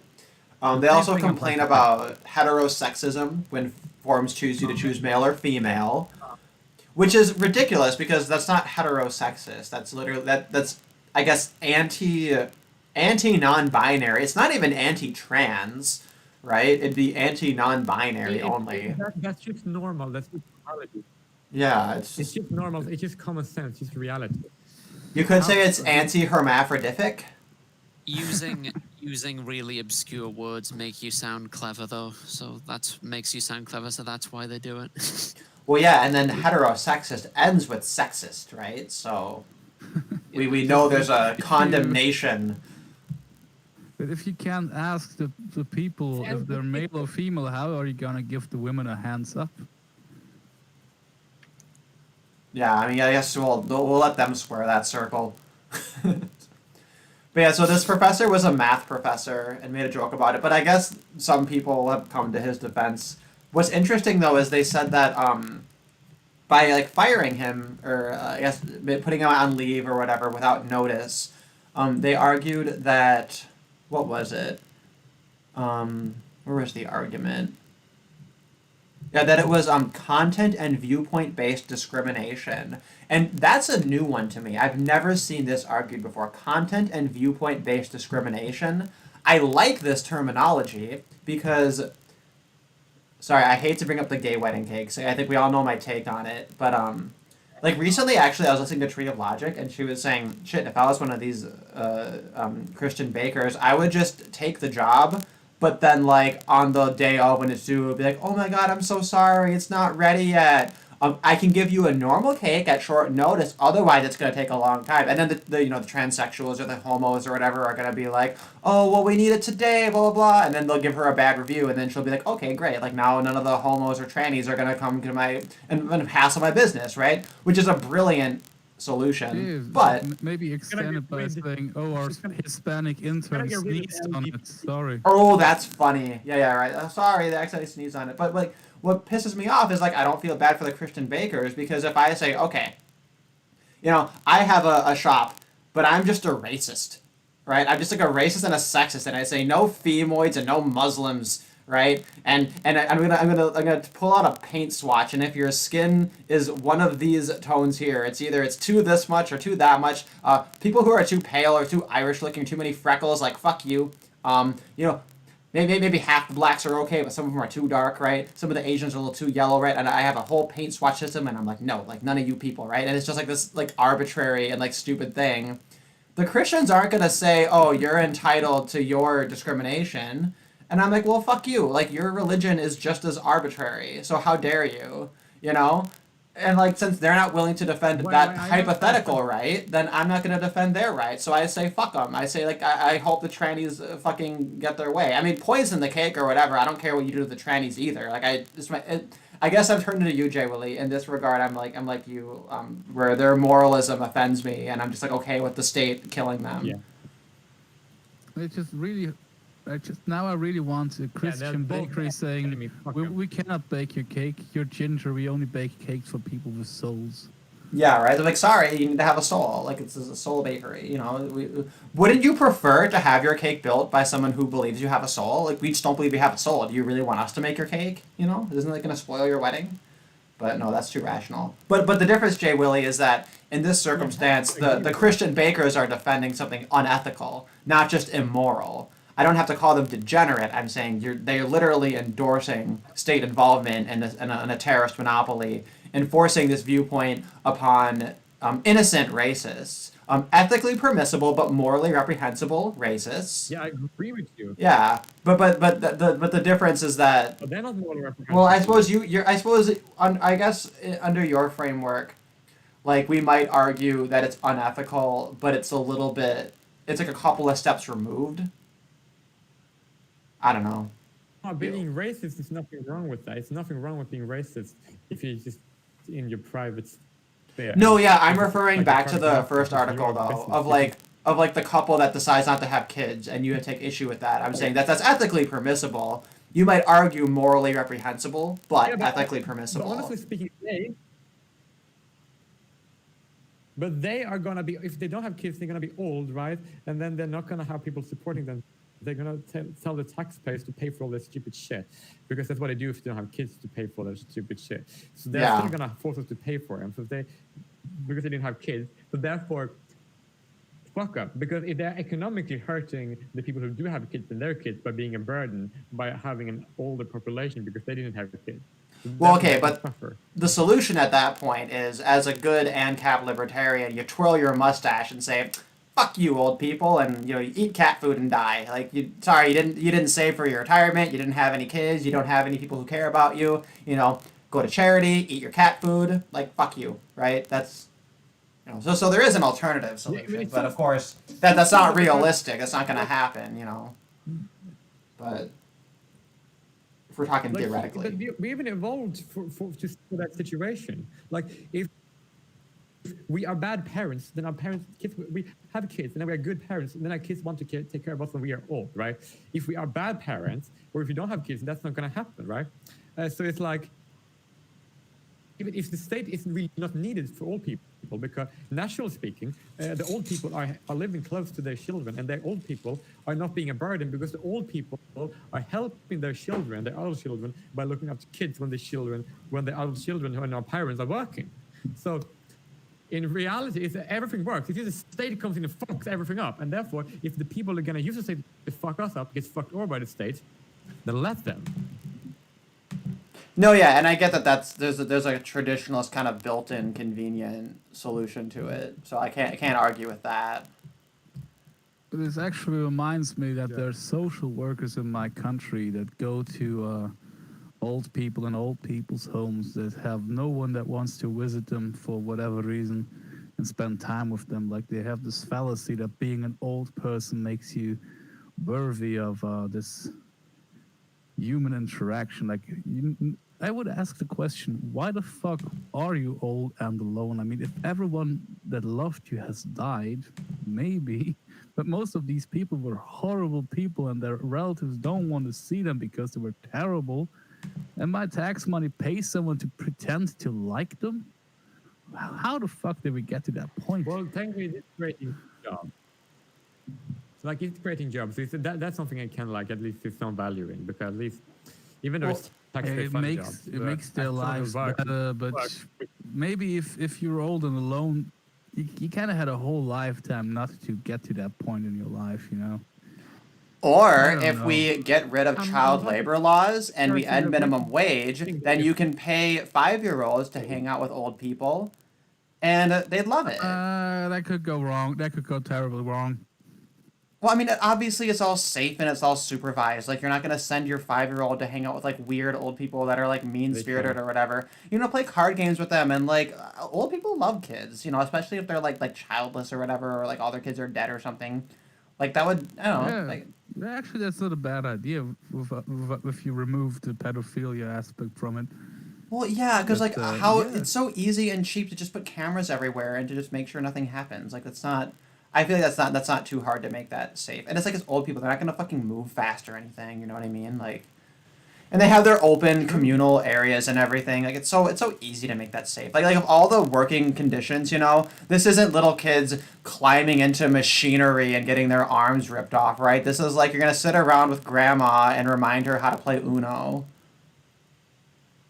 And yeah, like, some old ladies are cunts and they're gonna cheat at cards, but that's an important lesson for a 4-year-old to learn. So there. I would just do it in the free market. Don't use my fucking tax money for that. Yeah, that. I agree. I will say, Jay Willie, you're not wrong that even if it's taxpayer funded, like, there's some utility in it, but I think obviously it's preferable to not be. It's preferable for it to just be a market phenomenon.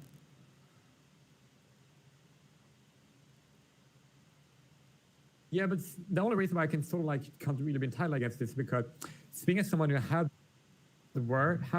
worked, spending time with people, still have it being funded by government money, right? Then I can't really like, because I did a job and I'm probably gonna do the job again, so I don't really want to like argue against my own employment, if that makes sense. Yeah, well. But it's so fun about, because we're playing the hands we're dealt, I still got to be paid less than minimum wage.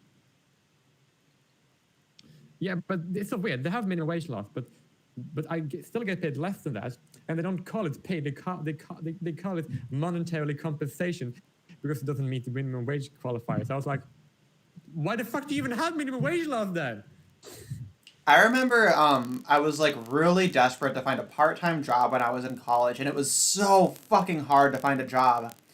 And eventually Hallmark called me in for an interview, and like we were talking or whatever, and then the guy was like, so like, what do you think for compensation you should be paid? And I just like told him, I looked at him straight blank, point blank in his eyes, and I was just like, I think minimum wage is too high. I just like 0% will to negotiate. He ended up giving me a couple of dollars over minimum wage because like he like I guess he appreciated the honesty because that was like a legitimate honest answer. As I was like shit, dude. Like if you want to deal with the government and pay me below minimum wage, I won't fucking ask any questions. I literally just want a fucking job. And I think he could tell like, oh, this is someone who like is going to do the work and doesn't want to get fired and is going to like make themselves valuable. And I stayed there for like, shit, I was there for like years. God, how many years? Like over like 4 years, like 4.5 fucking years I worked part-time at that store because Hallmark is the perfect part-time job. It's so fun, so wholesome, very safe, not terribly strenuous, and interesting. You have interesting expertise in different products and things. It's all very nice, very wholesome, smells I nice. actually don't know what they sell. Hallmark, fucking Hallmark cards, card store, greeting cards, figurines, basically the short list of shit old ladies love, all the things. Yeah. Well, that And- sounds like a very good business. Yeah, and all the people who work there are like very old ladies or homosexuals, basically.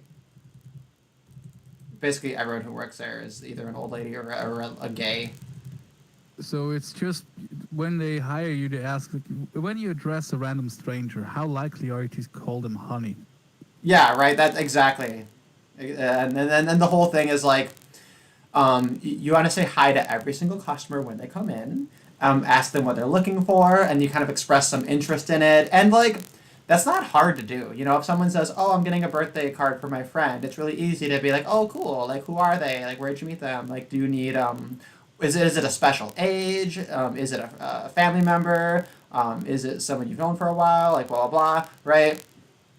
And like it's kind of fun because you get a little bit of a peek into someone's life. You know, it's a very wholesome, very fun job. So I highly recommend jobs But at I just need Hallmark. to I kind of wish I could get a job at the fucking Hong Kong. We have like one Hallmark in Central Station, and I kind of sit there and I'm like, man, it'd be so fun to work at Hallmark again in Asia, but like I can't speak Cantonese, so it would be really awkward. You can get like less pay because you can't speak Cantonese. Like you know how some migrant labor that don't know the language get lower pay because that's like because they can't expect as much pay because they don't have the language skill. So I think you can work there anyway. Yeah, it wouldn't bother me. And like since it's China, they'd be more likely to just do it like under the table, fucking sketch style. Because China number one, this is a pro-China stream. You could just go there and say like, just treat me like if I was a mute. Like just treat me like I was a Hong Konger who was born without the ability to speak or hear. Oh, they can like staple a little sign in Chinese to me that says, "Hi, I'm retarded and I can't speak Chinese and I'm a mute, but I'm gonna smile nicely and I know how to do math, so I can ring you up." Or a little button on me that calls a person who can speak Chinese. God, that'd be funny. Like they'd flood the store. Like, have you heard about this very cute American? People get Yeah, he's so cute and he smiles and he always seems so happy and he wears a helmet and his apron and you can press a button and then a little Chinese lady speaks for him. Beautiful. That's a Hallmark moment. Happened while I was gone. Oh, sorry, we got off into a tangent about child labor, and then I was talking about how much Hallmark is amazing and how much I love China.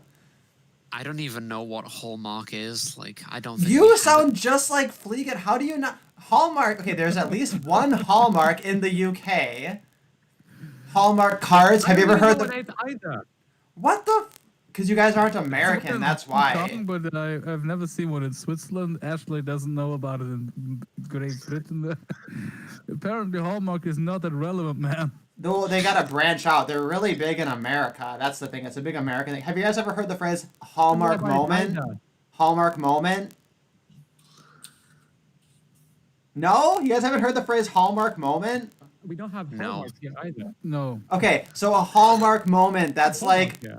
it's like when something really sweet and really wholesome happens, right? Like the family's all together, they're all playing a board game and smiling and laughing, right? Or they're having a nice family dinner, or it's like a birthday party, or like a wedding anniversary, and everyone's there, and it's like all the family and everything's all also nice and happy. You're having a Hallmark moment, right? Or maybe it's like two people are in love, and it's all so sweet, and they have flowers and chocolates, and they're all happy. It's a Hallmark moment. Right? Derek. It's a moment where you give someone a Derek. card for something. It's a Hallmark moment. Calm down.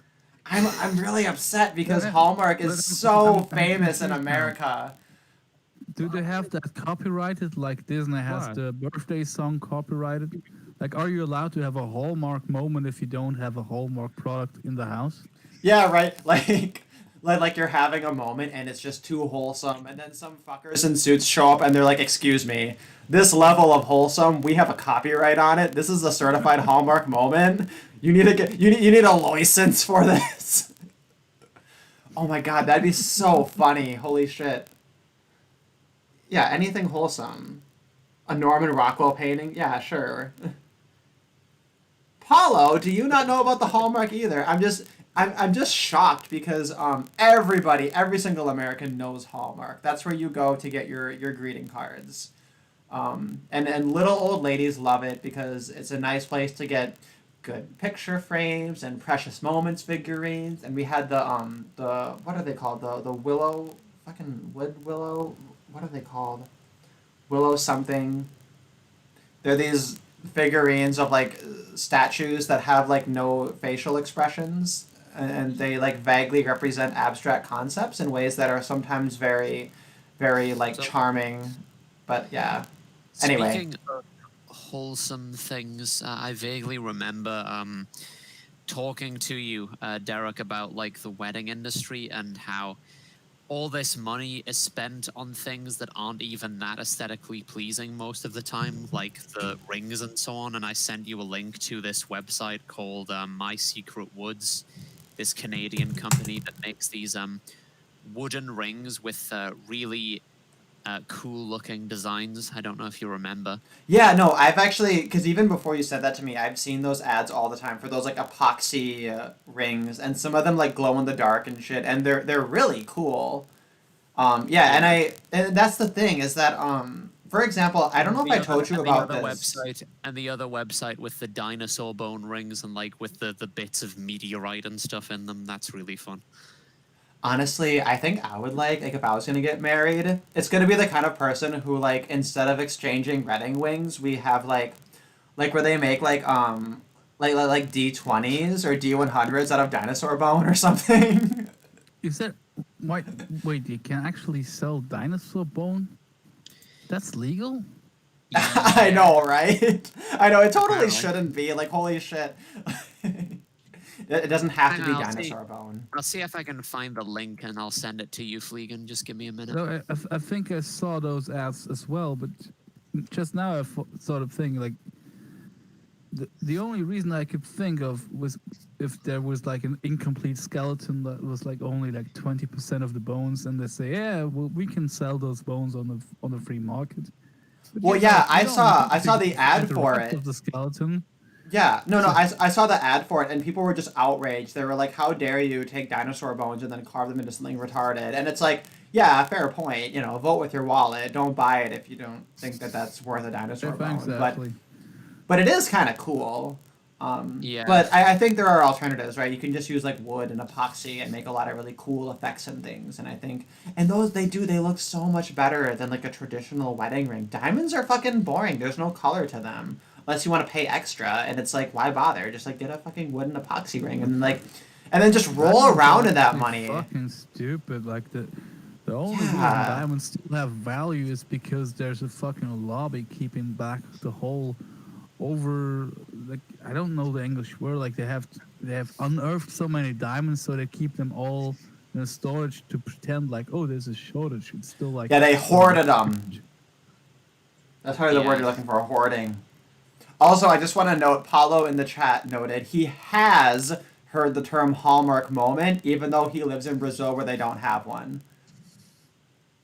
Eh.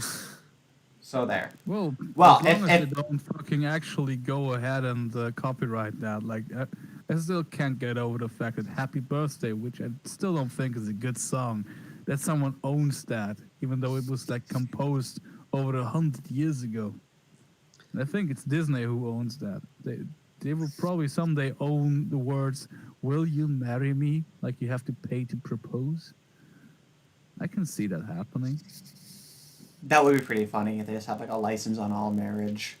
Hey, that'll be good news for MGTOW. You know, Disney might be MGTOW's greatest ally if that ever gets pulled off. And frankly, the whole like intellectual property lasting 70 years after you're dead, that's like almost as ridiculous as the notion that like Hallmark swoops in to fucking take a cut every time your moment is too wholesome, or like Disney saying, or Google or whatever saying, no, fuck you, will you marry me is copyrighted, right? Like, I don't know. It's fucking bullshit.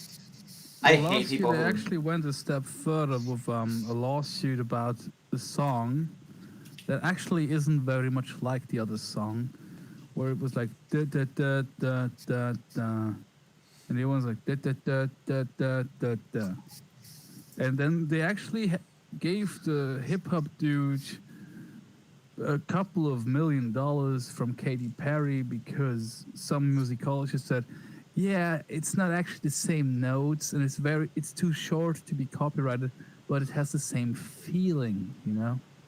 Oh my god, no, I know exactly what you're talking about. It was Katy Perry's song Dark uh Horse. yeah, Dark Horse has an ostinato, that's the term for it. And so this isn't even the main melody of the song. This is a background moving motion of the bass that goes da da da da da da, right? And like this person did a whole video on it where they were breaking down like, okay, this is like an A minor scale ostinato that starts on like the minor third and moves down to the tonic and repeats over and over again. Because Katy Perry, she sucks. Like all of her music is so fucking bad. You guys know Teenage Dream? You I make actually me wouldn't know feel any song like by I'm Katy living Perry if a I didn't know about this teenage. case. Dude, Teenage Dream, that the chorus of that song is literally one note with a little bit of flair around like one part of it. Dun dun dun dun dun dun dun dun dun dun dun. It's literally the definition of monotonous, and it's the most like perverse and obvious example of how Western pop music is just garbage and completely fucking sucks. And that's why like Billie Eilish is really big now because she doesn't even like sing. She just like does like a weird like ASMR style like talking lazy drugged out kind of a thing, right? Yeah, It's just and then they devolved to that actually level. used that what's that children's show with that Danish actor or Icelandic actor that died of cancer? What's Lazy Town? There was like this "We Are Number One" song from that show that became like a YouTube sensation. With the and actually, when I first heard that Billie Eilish song, "Bad Guy" or what it's called, I was like, that has the same chord progression and the hook is the same, but it removes certain notes, so it's less complex. It's very clear that they just used this YouTube sensation song, removed enough of it, and then made like this very boring and bland song out of it. Oh And yeah, it just marketed children's to music little is children. notorious for that. Children's music is notorious for just taking shit and ripping it off. But I love that you said chored. No, Sure. yeah, English phonics is fucking garbage. Sometimes arbitrarily ch is pronounced like k, so it's cord. And I have no fucking idea why they added the h or didn't just like make it spelled the same as the word cord, like a Like cord. the most confusing letter combination in English is OU, like because it can be pronounced literally like a dozen different ways. Yeah, it can be ow, it can be usually it's one Oh. of those two. I guess it can be oh, yeah, that's also that. But you usually ow or Or but ooh. Maybe. Wait, what word has OU that sounds like ooh? Hang on, I'll just send you this page that has like the list of all the pronunciations. Here you go. Oh my god. Yeah, it's awful. Just Yeah, have a look. Yeah, so there's O, there's oo, there's uff, sorry, as in like ruffian. There's oh, as in cough or cough, and or as in thought, and ow or yeah, ow as in bow. Like so, yeah, that's 1, 2, 3, 4, 5, 6 different pronunciations depending on the word. the thing that I hate the most is I have I have to teach the kids that the letter I sounds like E. Which I get that if you're speaking like very British English, that's often how it's pronounced, but I don't talk that way. So then I'll be like, yeah, it's like E E E Can you give an as in example? like ink. Ink. I say ink. I don't say Okay. ink. Right? I say ink. So Yeah, you say it like too, and I tell them it's like really it's but they want you to say because the other teachers will be cunts about it. And it's like So whatever. just have a look at this calligraphy I was inking. Yeah, you say too. You don't say inking. I'm inking it. I'm thinking about something. Oh, look, here's an insect. It's just It's just awful. insect. Sorry, what's Okay, up? so Paulo mentioned Susan deletes comments that contain the word IQ. Yeah, because Paulo, if you said anything, I gave you a wrench, so literally all of your comments should be automatically allowed. So anything that's not getting through, that's literally Susan. That's Susan being Susan, I guess. Susan being a Karen, I suppose. I know. Sorry, but Tish. Um, Do you guys want to see this funny thing I found? wrench. So shouldn't that make every comment a screw? Sorry, what? Isn't that like if your only tool is a hammer, every problem looks like Jesus? Oh wait, I'm getting this wrong. Oh, ha ha ha. Yeah, when you're a cross, every problem's a Jesus. The wrench Well, just means that we That's don't have funny. to approve his messages, though, right? No, yeah, Because exactly. I've given people wrenches because I don't want people's senses, because I'm sick of having to click approve. But also, I want to recognize the people who have shown up to my baby channel, because one day when I'm famous, I want you to be marked. And actually, when you were playing a video game, I think the same one that's on screen right now, I Yes. just popped in and allowed people's messages through since he gave me the power. Oh, I good. So had to you've seen use that it. also. Yeah, I gave you the power. Yeah, that's Saga Frontier. This is the game I was telling you about. This is the game that I dream of creating a spiritual successor to one day. So Derek, do you have a new story to look at? I have a new, yeah, I It's- have It's this. been on screen for like 15 minutes, man. Yeah, no, it's been on screen the entire time because I've been playing the game. I played the game for like No, I mean like a the very new thing, the what's that 4chan? Like oh yeah. Shall Uh, I read it? Like I can read the first bit if you like. I can read it. It's right here. It's from a Okay. Bernie supporter. This I think it's a girl who posted this. She said, "This is not fucking funny." I think that it's in response to Bernie quitting. I think. I literally donated my student loan balance that my parents signed for to Bernie's campaign. I'm freaking the fuck out right now. I've been nauseous since yesterday, worse than the time I found out I was pregnant. Bernie promised he'd beat the fucking Cheeto and erase student loan debts. I needed this. I'm so fucked. My dad is going to disown me. I know it. He's told me before that uni was my last chance. The second the tuition check doesn't clear for the next semester, I'll be broke and homeless. I'm shaking so hard typing this. I'll do anything. Please, please tell me there's a way to get my money back that isn't bullshit. You fucking nationalist greedy fucks couldn't just let us have free education and live in a better world. You had to ruin my life instead. I hate you so fucking much. Now I have to choose between two rapists for president and try to explain why I'm a dropout and beg my parents to not kick me out. I have no words. I'm just screaming into my pillow and trying not to throw this fucking phone into the wall. I'm so fucking angry. You fucking MAGA peeps are going to pay for this. I swear it. Okay, it might be a Poe, but even if it is, it's very well written. If someone And, wrote this as a joke, they are very talented. And I I think want it's to give them money. wonderful, right? It's so good.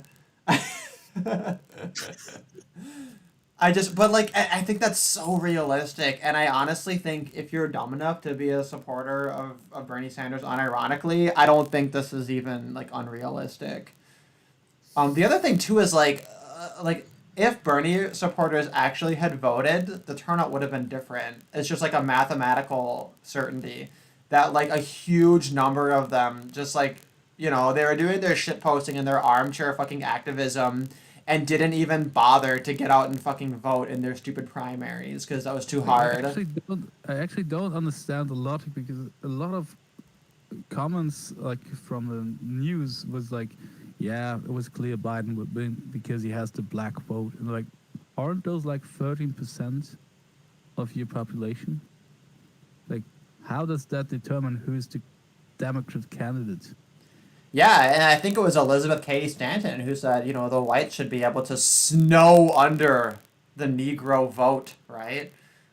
That was her argument against letting blacks vote and for women's suffrage, I think, was that the whites can snow. I think she literally said snow over or snow under the Negro vote, which is very hilarious. But yeah, in theory, that should have come into play because, hey, 13%, that's a lot less than 50. Like, come on, what are you guys doing? But of course, the kind of person who supports Bernie Sanders is the kind of person who thinks it's someone else's responsibility. Yeah, probably.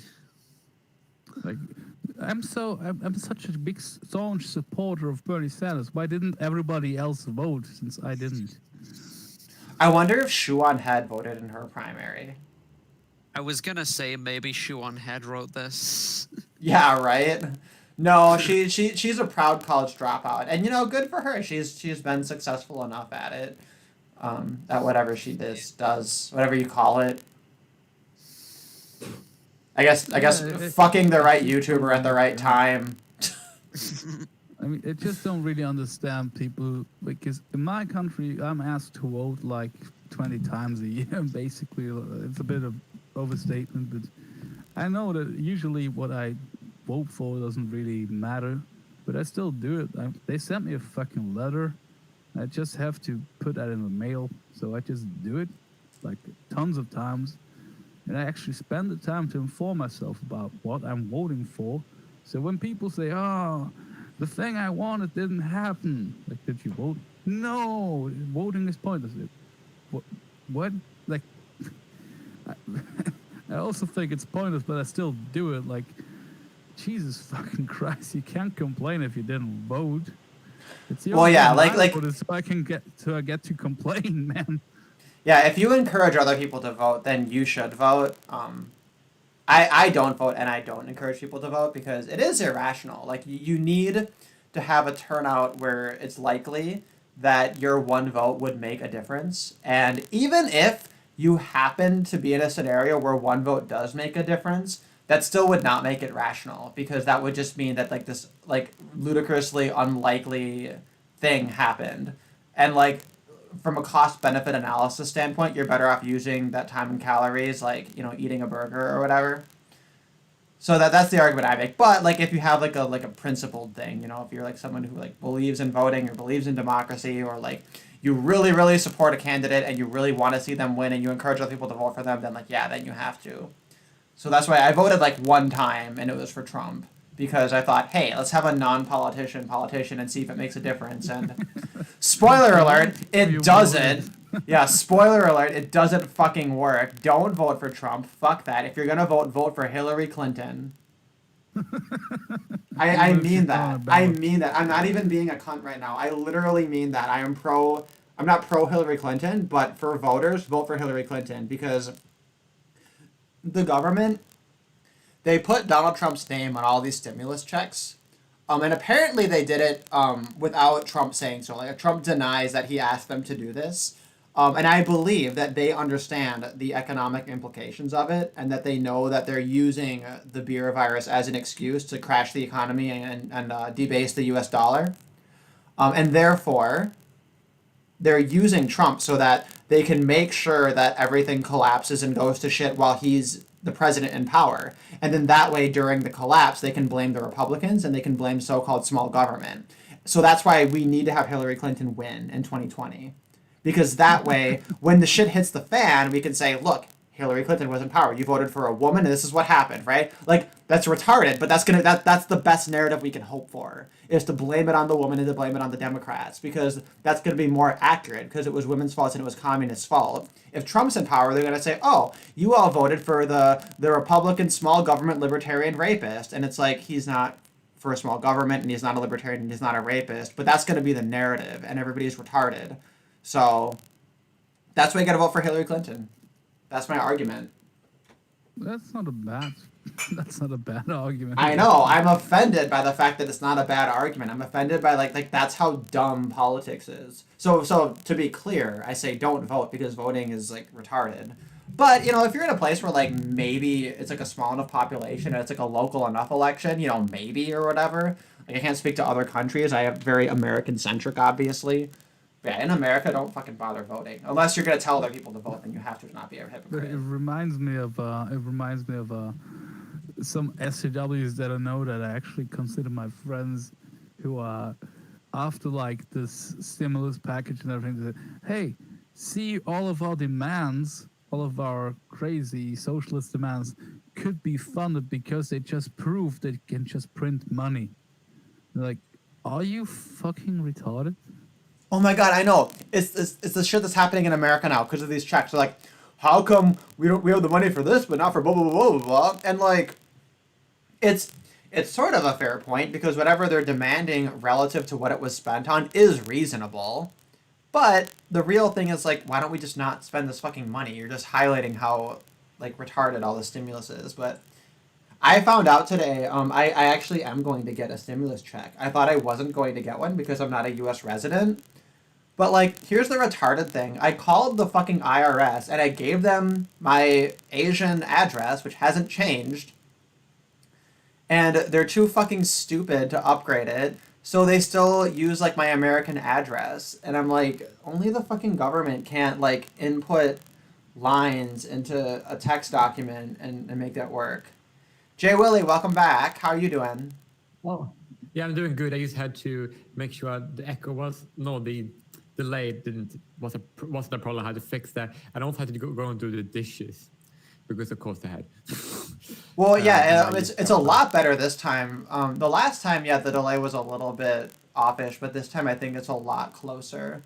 But even so, I think that we do a good enough job kind of trying to time it out. But yeah, we just read this like really funny Reddit post from like a Bernie supporter who apparently like spent her like college loan money on donating to Bernie's campaign, and now she's like completely fucked, and it's really hysterical and funny. Yeah. Asking for once again to give him more money. Like you can't say no to that face, you know. Well, I did hear that apparently Bernie Sanders was giving back. Apparently Bernie Sanders gave back some of his contribution money. Oh, that's very nice if that's true. That's actually very respectable. I really like Bernie Sanders for years ago, not for his policies, but because of the fact that he stayed on a straight path for 30 years or something at that time. But not anymore. You are very generous. You are very generous. Although I will say, the fact that he gave the money back, I guess that proves what a lot of people have been saying. He's not a real Jew.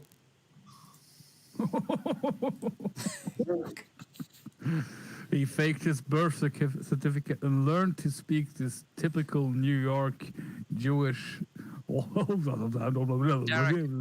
Derek, I've just sent you something. Watch it. Yeah, I just saw this.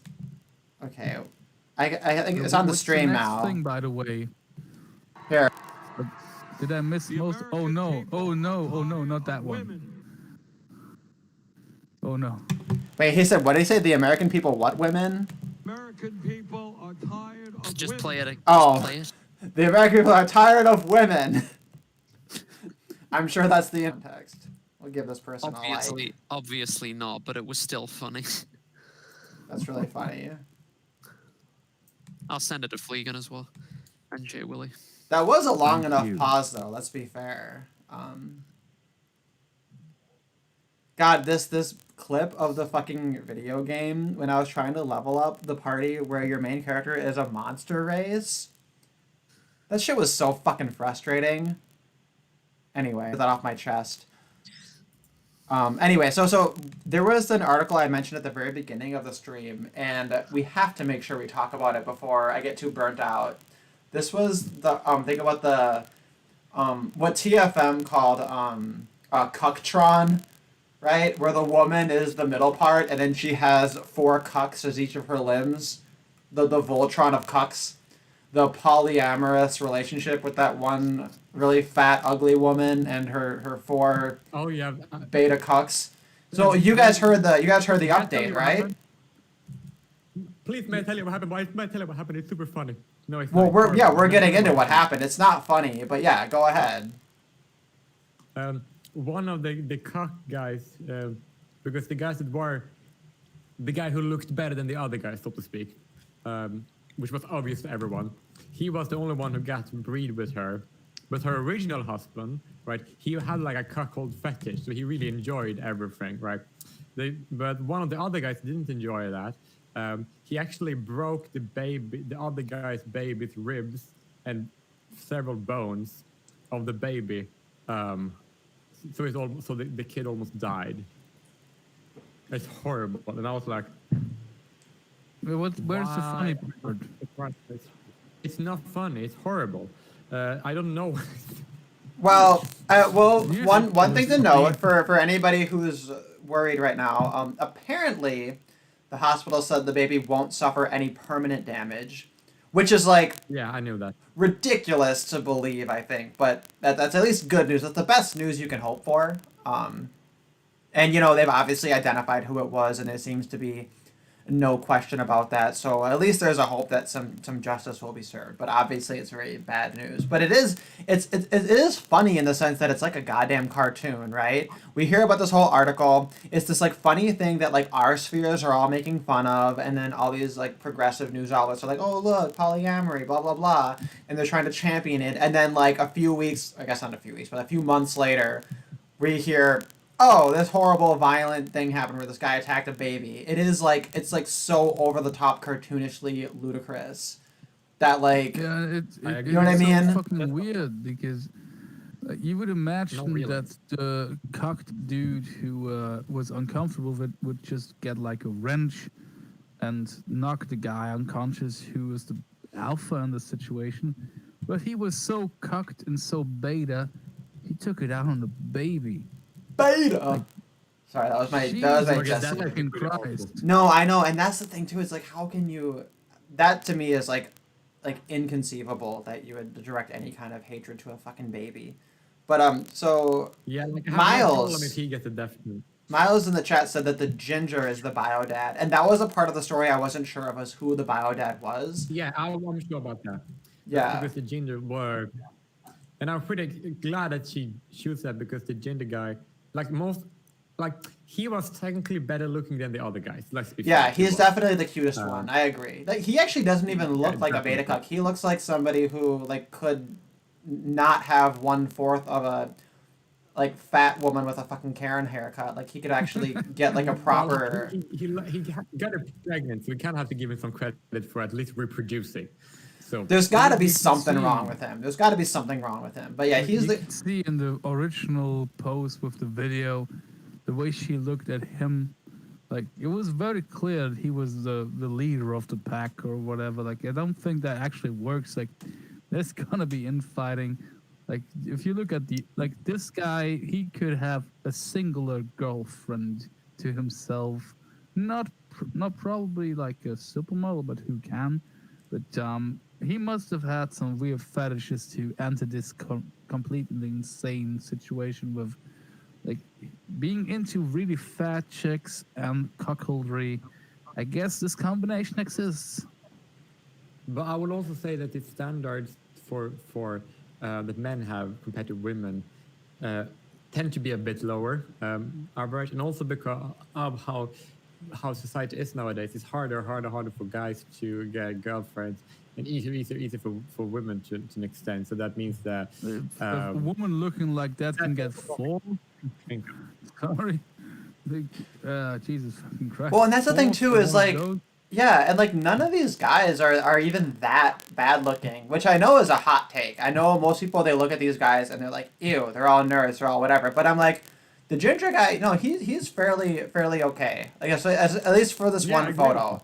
And then okay, so the guy in the Star Wars t-shirt, he's definitely the least attractive of the four of them, but he could totally have like a she's all that moment, right? You know, with like the right wardrobe and haircut. Maybe we replace the glasses with something, maybe shave him or Is he something. Or fat?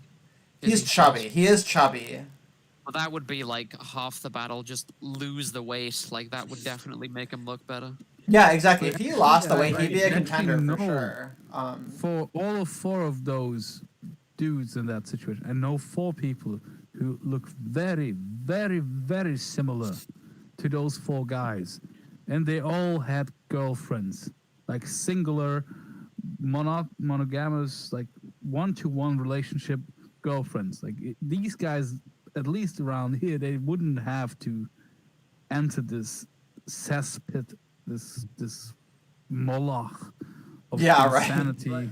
Based on their Even looks if you like alone, based on looks alone, none of them are true cells. Based on their looks alone, we don't know their personalities. We know one of them is a fucking baby abuser, so he might be a true cell because he's like a fucking psychopath, right? But No, his, he's evil. He needs to suffer. yeah, it's straight up evil, right? It's even compared to the true cells is like horrible. Which I mean, to be clear, all sympathy to them. I 1000% stand for the true cells because I think they have a legitimate issue in standing that should be championed by men's rights activists. But yeah, and then so yeah, I think the number 1 and the number 4 are clear, and then the other two, it's sort of like a toss up in how much you value chubbiness versus the receding hairline. I think. But of course, this is strictly based on looks. We don't know their interest, personality, or whatever. Which all of that is totally like a game changer, potentially. Like, Basically, like if you're I would, if you're fat, it's over, and if you're balding, it's over. Like if you have either, those are both death sentences. Yeah, you Well, are actually, you are I super know, black I know pilled. guys who are fatter than those who had girlfriends, so I guess they win it with a winning personality or something. But did they have beautiful, long, flowing Fabio hair? Were they fat with the Fabio hair? Because that might be a thing. like I would also like to add that I could like not avoid noticing that one of the guys, the balding guy, I believe, he was like he looked kind of creepy, but I believe that he was the first guy, right? And based on how he acted on the situation, he seems to have a cuckolding fetish because I know that there are some people, right, mainly the guys because it's easier, right, who really enjoy having their partners fucking other guys and raising and to raise other and who really want to raise other people. Like, there Not are that it's- some men really like. See, that's But- and I that's do- the and other I- thing I about could these see guys is some of that the it's guys difficult to. something like that. It's kind of but- difficult to draw wide-reaching conclusions from this kind of thing because you've got to assume that a lot of these guys are probably like mentally ill. So Yeah, I actually forgot there was 2 of them. They went to college together and they tried being gay with one another. Oh, Well, that's don't right. think I it's forgot true. about that. You're right. Yeah, 2 of them tried being gay together, and then they decided okay, to so be so half gay together instead. if someone tries being gay, like that's a sign that they're definitely insane or that there's something wrong with them because most people don't like unless you're a woman, in which case this doesn't apply, but certainly if you're a man, you don't go through this like stupid fucking rigmarole process of trying to quote unquote figure out your sexuality. You just know, okay, when you're fucking 10 years old. Yeah. So like, yeah, that's a sign that there's something seriously wrong with them if they were doing that. Yeah, you're I either didn't really you find either out know that you know you're was, gay and you put on the dress and you act cute and then you outclass all the girls, or you repress it and then you bully all the gays and then later decide that you like men. And those are the two generally healthy paths for gay men to take. That or somewhere in the middle. But the kind who are like by curiosity. Now that's not There's a also real like thing. there's also like a lot of guys that might suppress that might not want to admit it to themselves until they're like older, uh, but not too old, but like older than like kids, because a lot of people don't really like that to be like a possibility, so they basically try to like ignore it until they're like older. That's also kind of true. Maybe. Yeah, like I remember. There's all admit it, kinds but I of weird can't- shit, but you know what turns you on. It's so there might be some changes in that, or you might be in denial, but you know what turns you on at the time in your life. Like you see a pussy and it makes you hard. That means you're probably heterosexual, maybe bisexual. If you see a pussy and it does nothing for you, you might be asexual, homosexual. I don't know, but to say that, oh, we tried being gay with one another, that's not really like, it sounds like, oh, what do you even call that? Like, it didn't say, oh, we were attracted to one another, so we wanted to give it a go if we could be a gay couple. No, we tried to have a gay relationship. That's called being insane, basically, if you're a man, I think. Or just being a hardcore MGTOW. Who knows? No, just kidding. Yeah, hashtag disavow. We do not bash MGTOW in here. This is a MGTOW safe space. It's an No, I'm incel not safe bashing. space. Just I'm saying just that- kidding. Like I have no problem with if you guys wanted to do that. Like I think it's like I just hope it works. But yeah, actually, Like, it really honestly, kind you of can't know summarized what the it's article. We need a new article now. But yeah, Miles also clarified it's the guy on the right who was the abuser. And that part I did know. It was the guy on the right. And you can kind of see it in the photo. You know what I mean? Suspected that. Like, he's definitely the most sinister looking. I don't think he was not one of the ones who was involved in the trying gay thing. I think it was the guy on the far right, and I think the guy on the far left. I think they were the two that tried being gay together. I think. I don't quite remember. That one of the dad. Well, no. And then the dad was the third one. So I think the two that tried to be gay are separate. The one that's the actual dad is one, and then the abuser is the fourth. I think I'm pretty sure that's it. I might be wrong about the gay ones, but I know for sure the dad and the well, I know for sure the dad just because I'm trusting Miles Kinslow. Okay, now. But I I'm know for sure the confused. Like, abuser. the guy on the right, so that's the guy with this receding hairline. I thought that was one of the two that tried being gay. Yeah, exactly. That's what I'm saying. The far right and far left. Those two on that tried being gay together. Where's the picture? Miles said that the one on the right is the alleged abuser. Right, the one on the immediate right, so in the middle on the right. Oh. Who's like looking off like he's disinterested The person who looks least comfortable in the situation on this Exactly. Yeah. That makes sense. picture. And you can Google his name. You see his mugshot immediately. He like dyed his hair green, which is another fucking red flag. Yeah, you can see it right here. He dyed his hair green. We're gonna go to fucking Twitter. Twitter, show me the fucking image. God, why is Twitter so gay? There we go. It helps to have the actual stream open to like it's. Oh my God, it's Jacksonville. Hey guys, guess what state Jacksonville is in? I knew this Where's once, the picture? but I forgot. Is it? It's not Ohio, right? Florida. Florida. Do you know what that means? This is a Florida man story. We got a fucking 2 for 1. It's a goddamn Florida man story. Ah! 5-way relationship and almost killed a baby. There we go. Florida It's man. not a news story anymore. Now it's just a Suddenly- goddamn cartoon. Jay Suddenly Willie, it's moved go on. to my goddamn channel and you can see it. God fuck damn it. This is a problem I have, is that I have more people on the stream than watching it. I always have your stream You know, open when it's I'm because talking to you, but it's just fucking delayed as fuck. Oh, Thank you, damn, I he appreciate chatted it. up though. Yeah, it looks like maybe he Before lost he some of the assaulted weight. the baby and dyed his hair, he actually lost some weight. Hey, let's not say too many nice things about the guy who like almost beat a baby to death, but yeah, No, you're not wrong. he just could have walked away from the situation and found some crazy chick that's not as fat. Like that's actually more damning. Like I would have expected him to look less attractive when he was arrested, if you know what I mean. Yeah, right. You Like think he, that like he like looked- you'd see like signs of like a meth addiction or something. Also, it looks like Ashley did his thing good where he point, just good he point. silently drops out because he's too introverted to say like, "Oh, hey, you know, it's late here. I'm gonna go to sleep or whatever." He just dips out. Oh, Ashley just dips out. I always hope it's not because of me.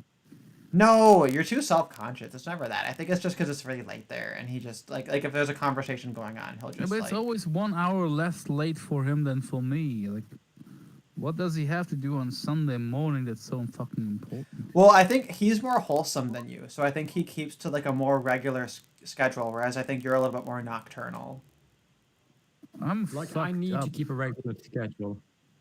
Look, I went to bed 5 o'clock last night. I went up 7 o'clock, and then I bought food, went home, made breakfast, and then I ate breakfast, went to bed, fall asleep, and then I woke up and had lunch. That's what I did today.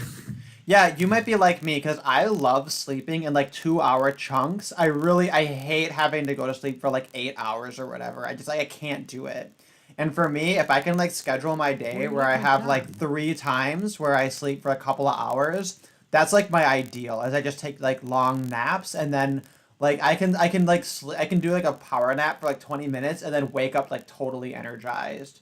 So people look Yeah, at me so like, then "Oh my God, you're always you have fucking to do that. sleeping," and it's like, "Yeah, but I don't sleep for long." But it's a little bit inefficient because you still have that phase of like getting to sleep and then kind of becoming ungroggy, you know. So I don't know, but I guess apparently Einstein did that shit too. Apparently, a lot of smart Da people. Vinci as well, I think. Maybe it was Actually, Da Vinci, and I just like equated them in my mind. but I actually just I have a notebook next to my bed because I actually always have terrible dreams that haunt me. But sometimes they include like monsters with intricate backstories, like how their powers work, how they can attack you, how everything that's terrible about them works. And when I wake up in a cold sweat, I'm like, huh, I might be able to use this for a monster in a video game one day. And then I write it down and draw what I remember. So make the best of a bad situation, right? Yeah, no, Like, I that's usually have that's bad how dreams. artists work, right? Artists just like take like weird things and use it as a way to like express and to cope it. And then there's this sense of like I remember I used to be really afraid of like certain characters in horror movies. And what I would do is I would actually read about them and then learn about them. And then having more knowledge of that horror persona like made it less scary. And now like the only ones that still are actually frightening and scary are basically serial killers because they're totally realistic, you know? So then, like, if I watch any horror movie involving anything supernatural, it's just like no longer scary to me because I kind of know the lore behind it, and it's all kind of very ridiculous. But like horror movies are actually like genuinely kind of like they are potentially terrifying. Yeah, like in your awake state, that is. I mean, when I had the dream about the rotting gnomes, which had just a slice of their skin in a spiral shape shaved off of their body, and they just came into people's houses and rotted away their food, which is not actually that terrible, but in a famine it would have been. Wait. So That was a did terrible they sight. peel people's skin off in a spiral, or did that happen to their own skin? They were just like that. They Oh, already that's had like a spiral shape ooh of skin removed around their body. ooh It weird, was really gross. gross. That's They just interesting, though. Snuck into people pantries and cellars and rotted their food. It's a very Gross. weird thing, but I thought for a video game that could be nice. That would be cool. Well, and then like you imagine some like ultimate horror that does that to all of them, and it just like has these wisps of spiraling flesh that it like whips people with. Yes, the Maybe. flesh has to go somewhere. Yeah, right. Where did it go? Anyway, I'm gonna go to the bathroom for just a few seconds here. If you guys want to keep chatting for a little bit. Sorry, what? It went on the other one. Like they took off one flesh from one and then put on the other one, but they share one flesh because they cloned that. They like split them in two, right? The two copies, but only one flesh. And Ooh, then they had to split yeah, them or in like two. he makes a golem out of all of the flesh, like stitching it all together, and it's just this like monstrosity that just like wants to be killed. No, Or like I an think, abomination. like to become one of these, they strip this skin off of you, and to become like the next level, you got to do it to someone else, so they will become the rotting gnome. You know? Oh, that was a There are plot no- for a horror movie called there's a horror movie called It Follows, and it's a metaphor for STDs. But the idea is like you pass on this like cursed demon by having sex with someone, and when it's following you, it can only walk. So you have to just keep moving in order to avoid it. But since it only walks, you can like totally outpace it. But like you have to always keep moving until you fuck someone to have them be cursed with it. So it's like this STD kind of demon. So that was it was it was a stupid movie, but like interesting for its whatever. But what I'm going to do is I really need to go to the bathroom. And I have this video that I wanted to play and discuss. So I'm going to mute my microphone and I'm going to play this video. So since you guys both now have the stream open, you can take a look at it. It's a video from George the Worst, blackpilled in a whirlwind of leftist Milwaukee trash. And it's only 7 minutes, so I'm just gonna, let's see, I'm gonna move it forward like 10 seconds here.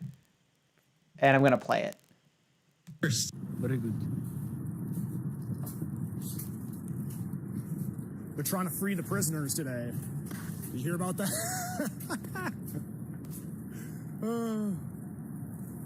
There they are again. See?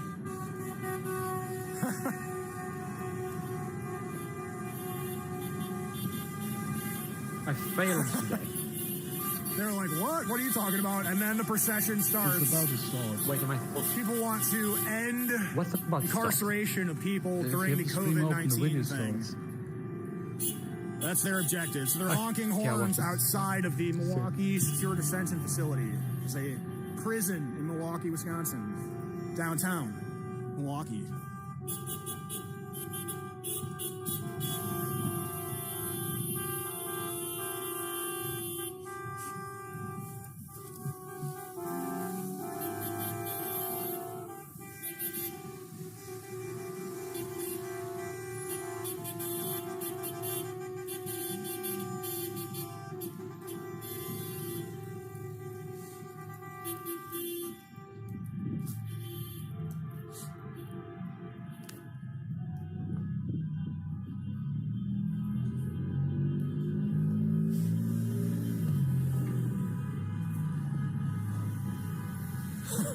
The road workers, the prison workers.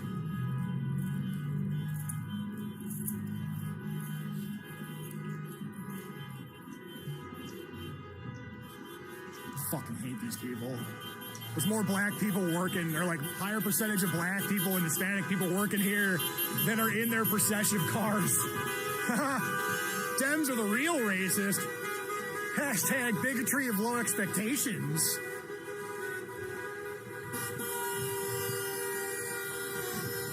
Dems are the real racists. Are they getting sick of it? I think their procession shrinked by like half.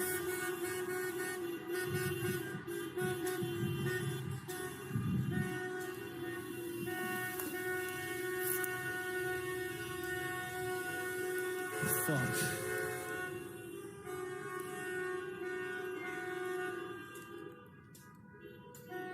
It's like I was saying before, it reeks of exhaust down here right now. because there's like a dozen or like a rotating cast, about a dozen or more cars in a procession honking in a circle around the block near Milwaukee Security Detention Facility. They're here to demand the release of all prisoners. Governor Evers, governor of the state of Wisconsin, to release prisoners because of the COVID-19 pandemic. This is Stir Source News. Getting honked at, or in the vicinity of. Oh my goodness, shut up! We get it, you hate yourselves for being white and male. We get it.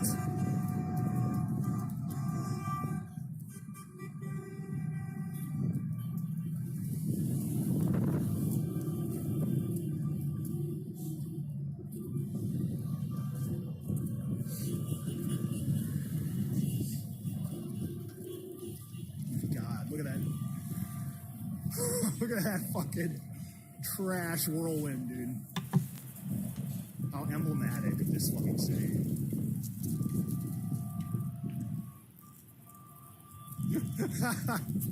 Oh my god, dude. This is what you get when you live in this diversity. Just a constant whirlwind of trash. Oh my god. I'm getting so clown-pilled right now, dude. Fuck. Fuck. Oh, so disgusting. Speaking of a whirlwind of trash. Oh, God. I'm getting so black-pilled, man. Fuck. Doing all of this alone, too. Damn.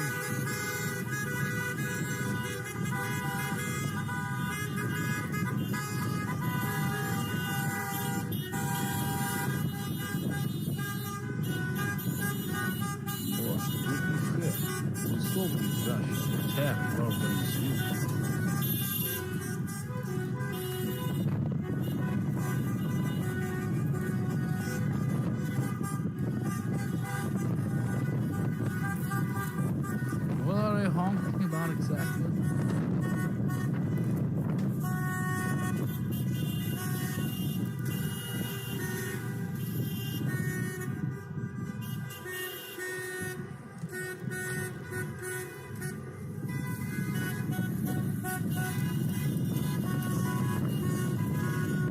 Even if I go over there and see what he's reading,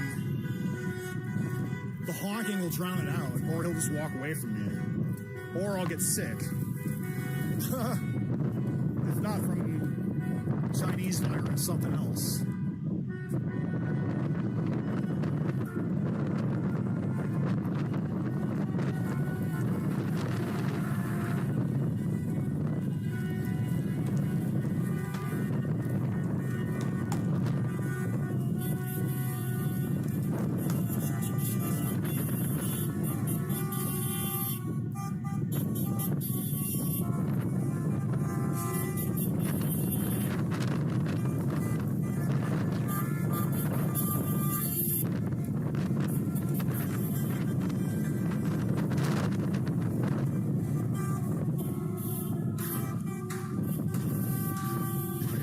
My nose, my kingdom for a nose.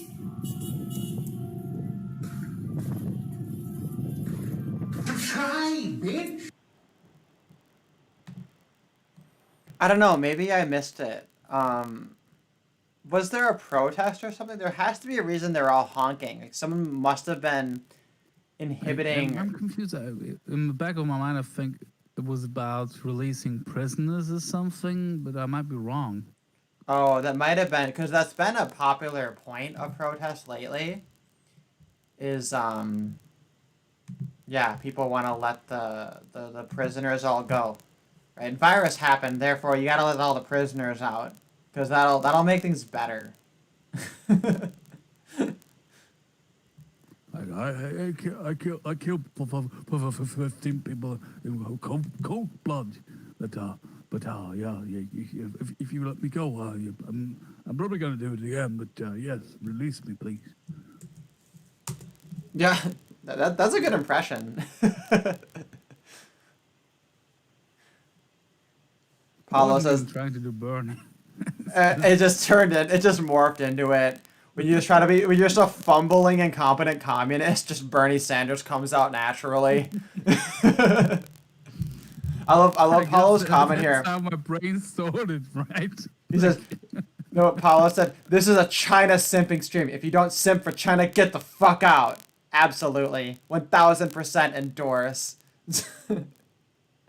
Anybody who liked this stream, this is a pro-China stream. If you're not pro-China, take away your like. I don't fucking want it. This is pro-China.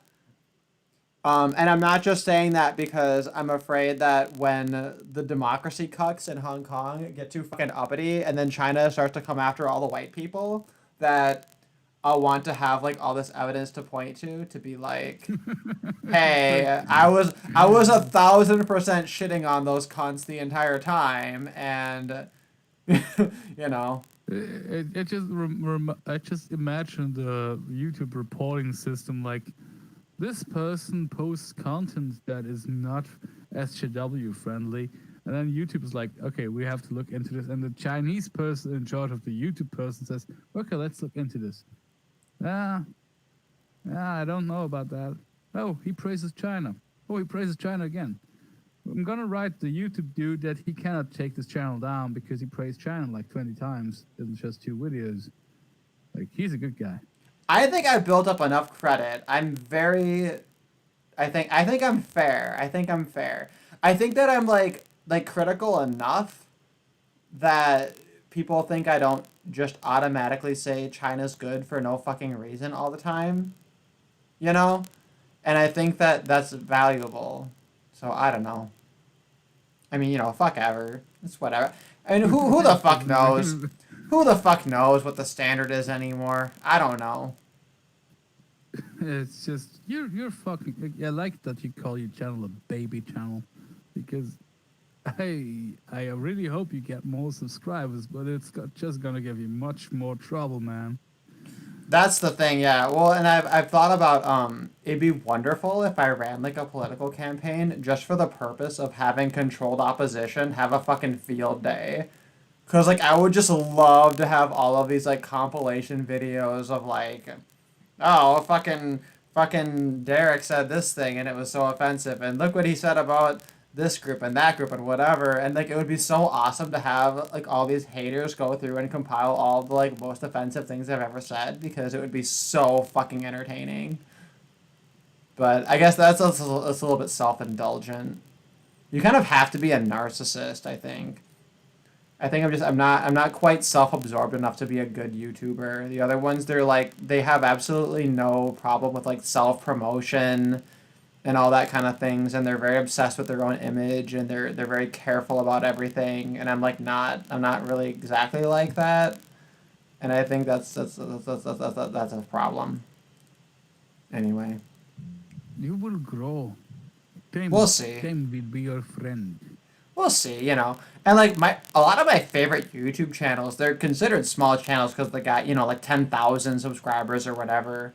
And to me, I'm just like, hey, that's a massive success, you know. I always say, you know, Yeah, we'll have one person is I one have person. 200. Yeah, right? Why the fuck? You see, you already have 200. You barely made a fucking video. Like, I almost have more videos than subscribers at this point, which is really funny. No, I'm in like a group that's like a small YouTubers thing, and I try to interact with the other small YouTubers, but they're all like, oh, I do reviews of things that I buy, or like, oh, I'm a mukbang channel, or oh, I like, I'm a gaming channel, or I do what, and they all do like just like random kind of mundane wholesome shit, and I'm just like, yeah, I talk about anti-feminism and atheism and this and that or whatever.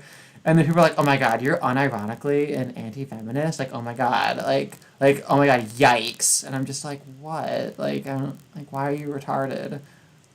But, like, that's just the reality, that it's a very slim minority of a market that you're working with if you want to be, like, a commentator.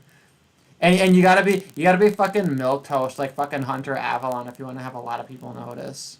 So, those of you who are around, I definitely appreciate you. And I should probably stop talking about... Like, he's so milk, so there's nothing left. Well, yeah, I fucking hope so because like, okay, if you're gonna make a video being like, okay, I'm no longer this thing, I'm that thing, because I learned whatever. Like, talk about your actual fucking issues. Like, actually give us something to think about and talk about. Don't talk about, oh, I fucking raw dogged my girlfriend and she got pregnant and now I had a transcendental experience. I'm just like, fuck off. Like, oh yeah, like your girlfriend, oh, she slipped and fell on your dick. And then she tried to get up and she just fell again and again and again and again. And then you accidentally came in her and now she's as an accidental pregnancy. Oh my god. Right? Like, it's just, Like, I like, how actually fucking found stupid that is the thought average I was person? like a psychopath when I was with my last girlfriend. I actually used to check on her drawer where she had like the birth control pills just to see if she was fucking with me. And I loved that chick. you cannot say that. Oh, hey, I didn't know I'm pregnant.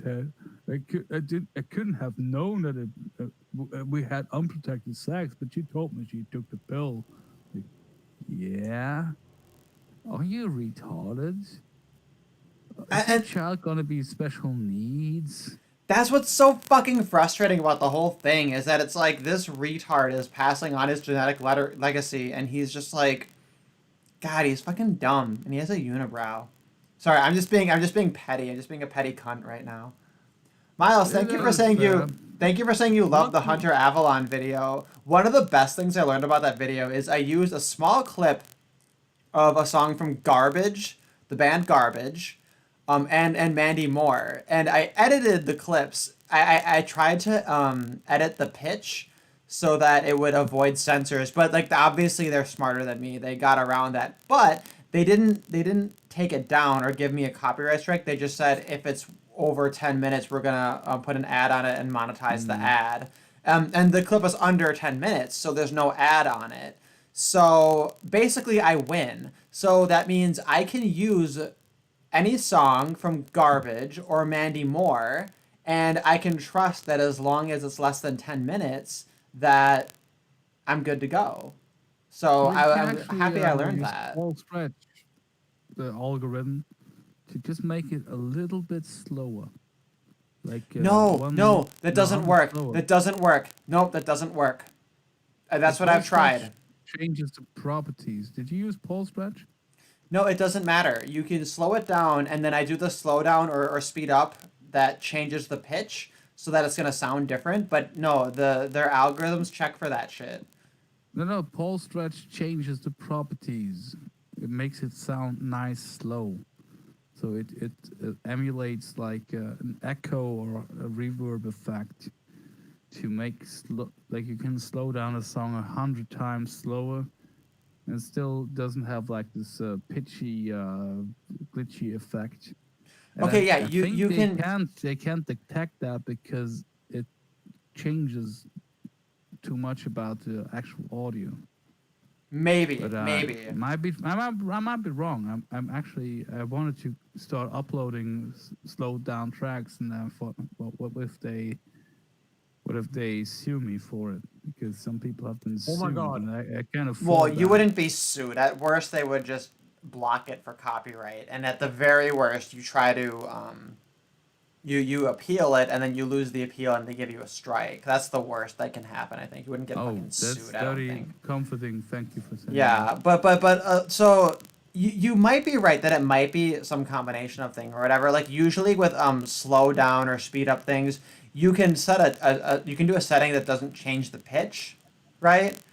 And that might be what you're referring to, or it might be different. No, Maybe if it's something it's different, it'll it's work. very much it's kind of complicated. I could explain it to you like in programming language terms, but that wouldn't be necessary or useful. But that dude had an idea how like he wanted to slow down songs, so he slowed them down and stuff. I was like, this sounds horrible. It's all glitchy. And then he figured out a way to repeat patterns in the micro space of sound, so it just sounds smooth and kind of ephemeral, like ambient. Like you can take any song you like if it doesn't have too much percussion, and it just becomes like a psychedelic ambient 3-hour piece. It's amazing. Yeah, well, and Less ideally, I'd like to international see the police. world where copyright isn't a fucking thing, so we can just see people freely use anything. But I mean, maybe if Yeah. there's a way, if there's a way. But what I have now, I've replaced my video game footage with some music videos, and I like added like a sharpen filter and put a little bit of a tint over it, and hopefully that means they're not gonna notice any copyright, whatever. So this is a bit of an experiment, but You're using OBS Studio? yeah, I'm right using now? OBS.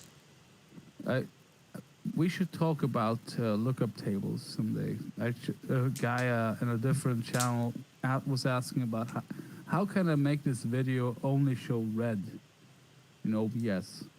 So I looked into how you can do that in OBS, and I found this magical world of lookup tables where you can make your webcam look like it was filmed by a Kodak camera with a Kodak film from the 70s. No, you have a Fucking lot of beautiful. you have a lot of I think expertise and knowledge of things that I should be taking advantage that I'm not. So So Hey, what's don't the stress it. deal hey, with, Ashley made it back. Ashley, after you left, we shit talked you for fucking like always leaving and being too introverted to be like, oh hey, I'm gonna leave for a little bit. Bye. I'm back. I mean, you can just go back into the stream and watch it. Well, I'm glad you're back. But yeah, but yeah, when you leave, it's okay if you kind of interrupt and just say like, oh hey, I'm gonna go to sleep or whatever, because we know it's late over there or whatever. But you don't have a It's, bedtime these days because you're like barely a student. You're only technically a student these days. Yeah, I Same just here. go to bed at 6. I go to bed at 6 o'clock in the morning and wake up at like 2 p.m. So Oh, there you go. But actually, to be fair, Derek used the opportunity to bash me for not being as well adjusted as you, Ashley. So he kind of Well-adjusted? Oh, you're right. I did. I went 2 for 1. I bashed Ashley and then I bashed you in front of your face. I'm rude. I'm But surprised I don't well- even. well You're on adjusted. a roll. Well adjusted in what respect? And I gave Jay Willie shit too for not opening my stream when he's on my stream too. I've been mean to all of you. I should apologize, shouldn't I? No, no, no. It just. Oh no, he scared Jay Willie away. Oh no. Oh fuck yeah. I reminded him of it and it was too painful. Well adjusted No. in what respect though? Like, He just used like an argument like Ashley, unlike you, is actually going to sleep at normal sleeping pattern hours.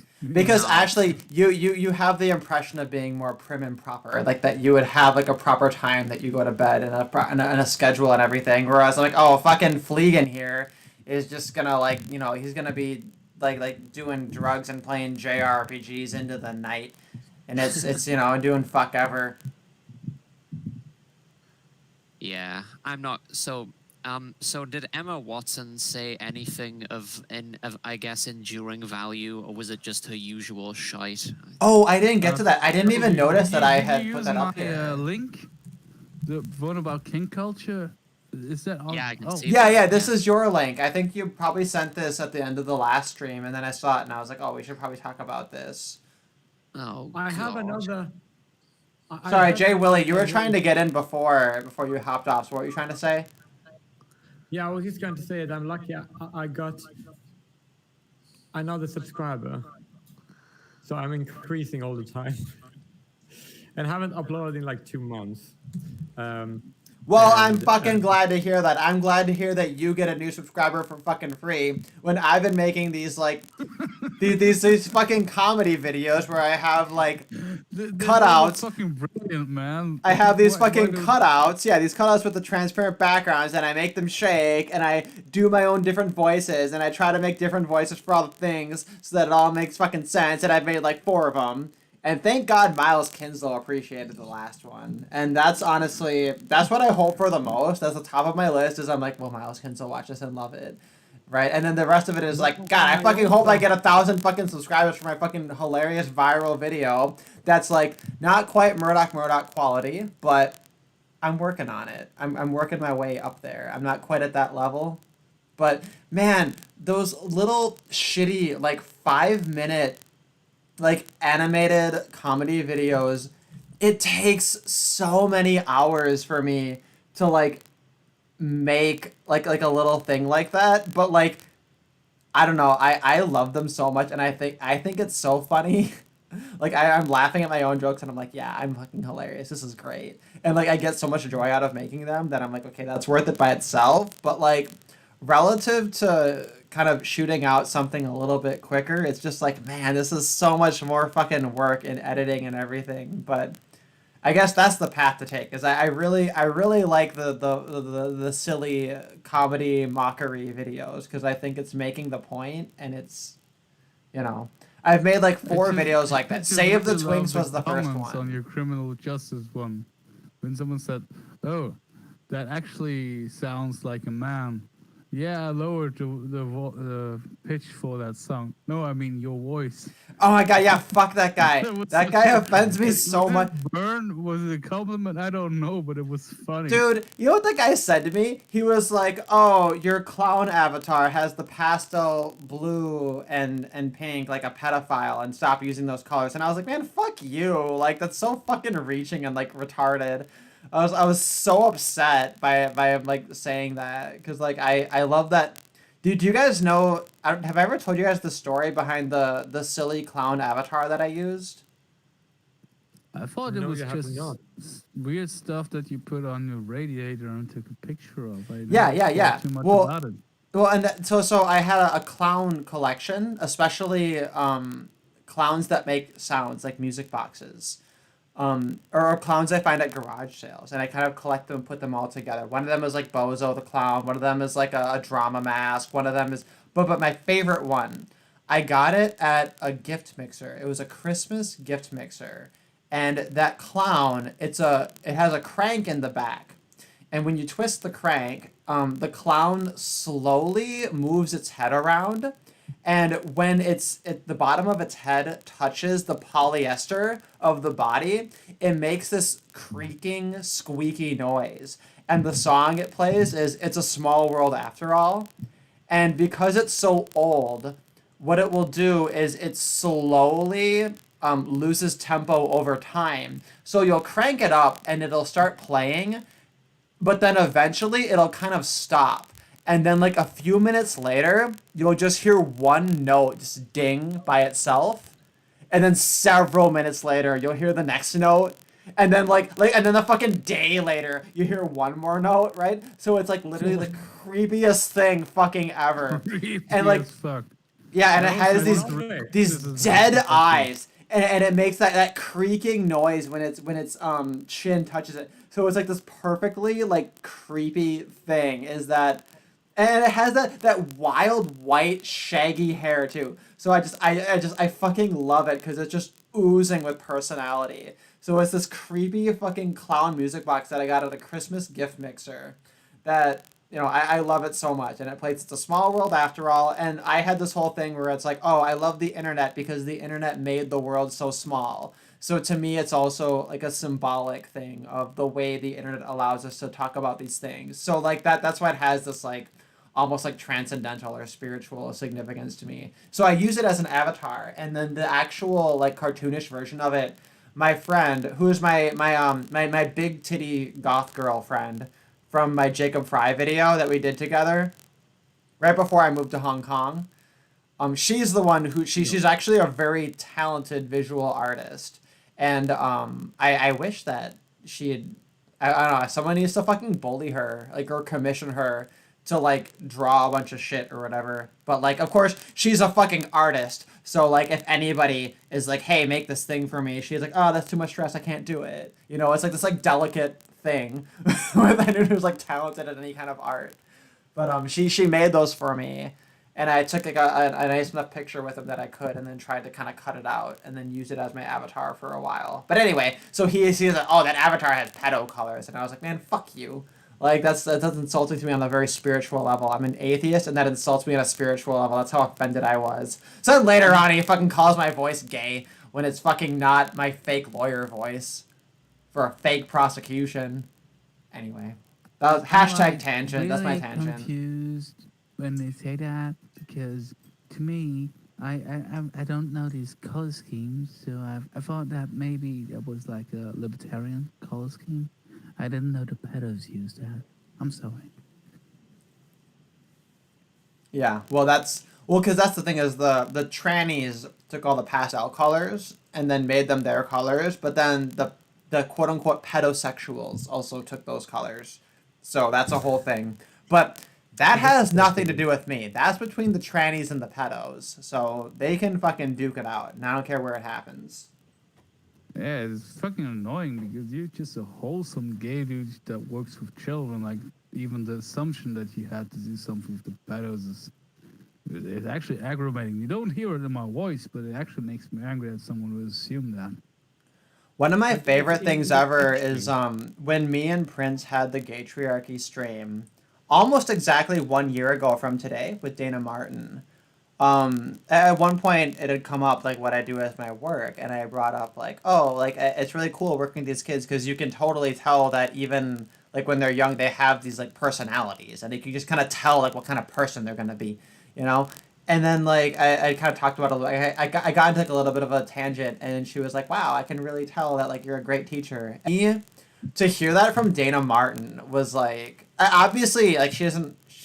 What does she really know about me personally? Like we just had like a brief conversation together, but still to hear that from her was like it was like one of the best moments of my life was to get like validation from a person that I really fucking respect. Anyway, I just wanted to throw That's that out there. wholesome. That's a I hallmark love moment. her. You're gonna get sued, man. No, absolutely. But like that's I love her. Like she's one of my favorite people of all time. Just like easily. Dana fucking Yeah, Martin. let's get to bashing these crazy ideas that this crazy feminists about it.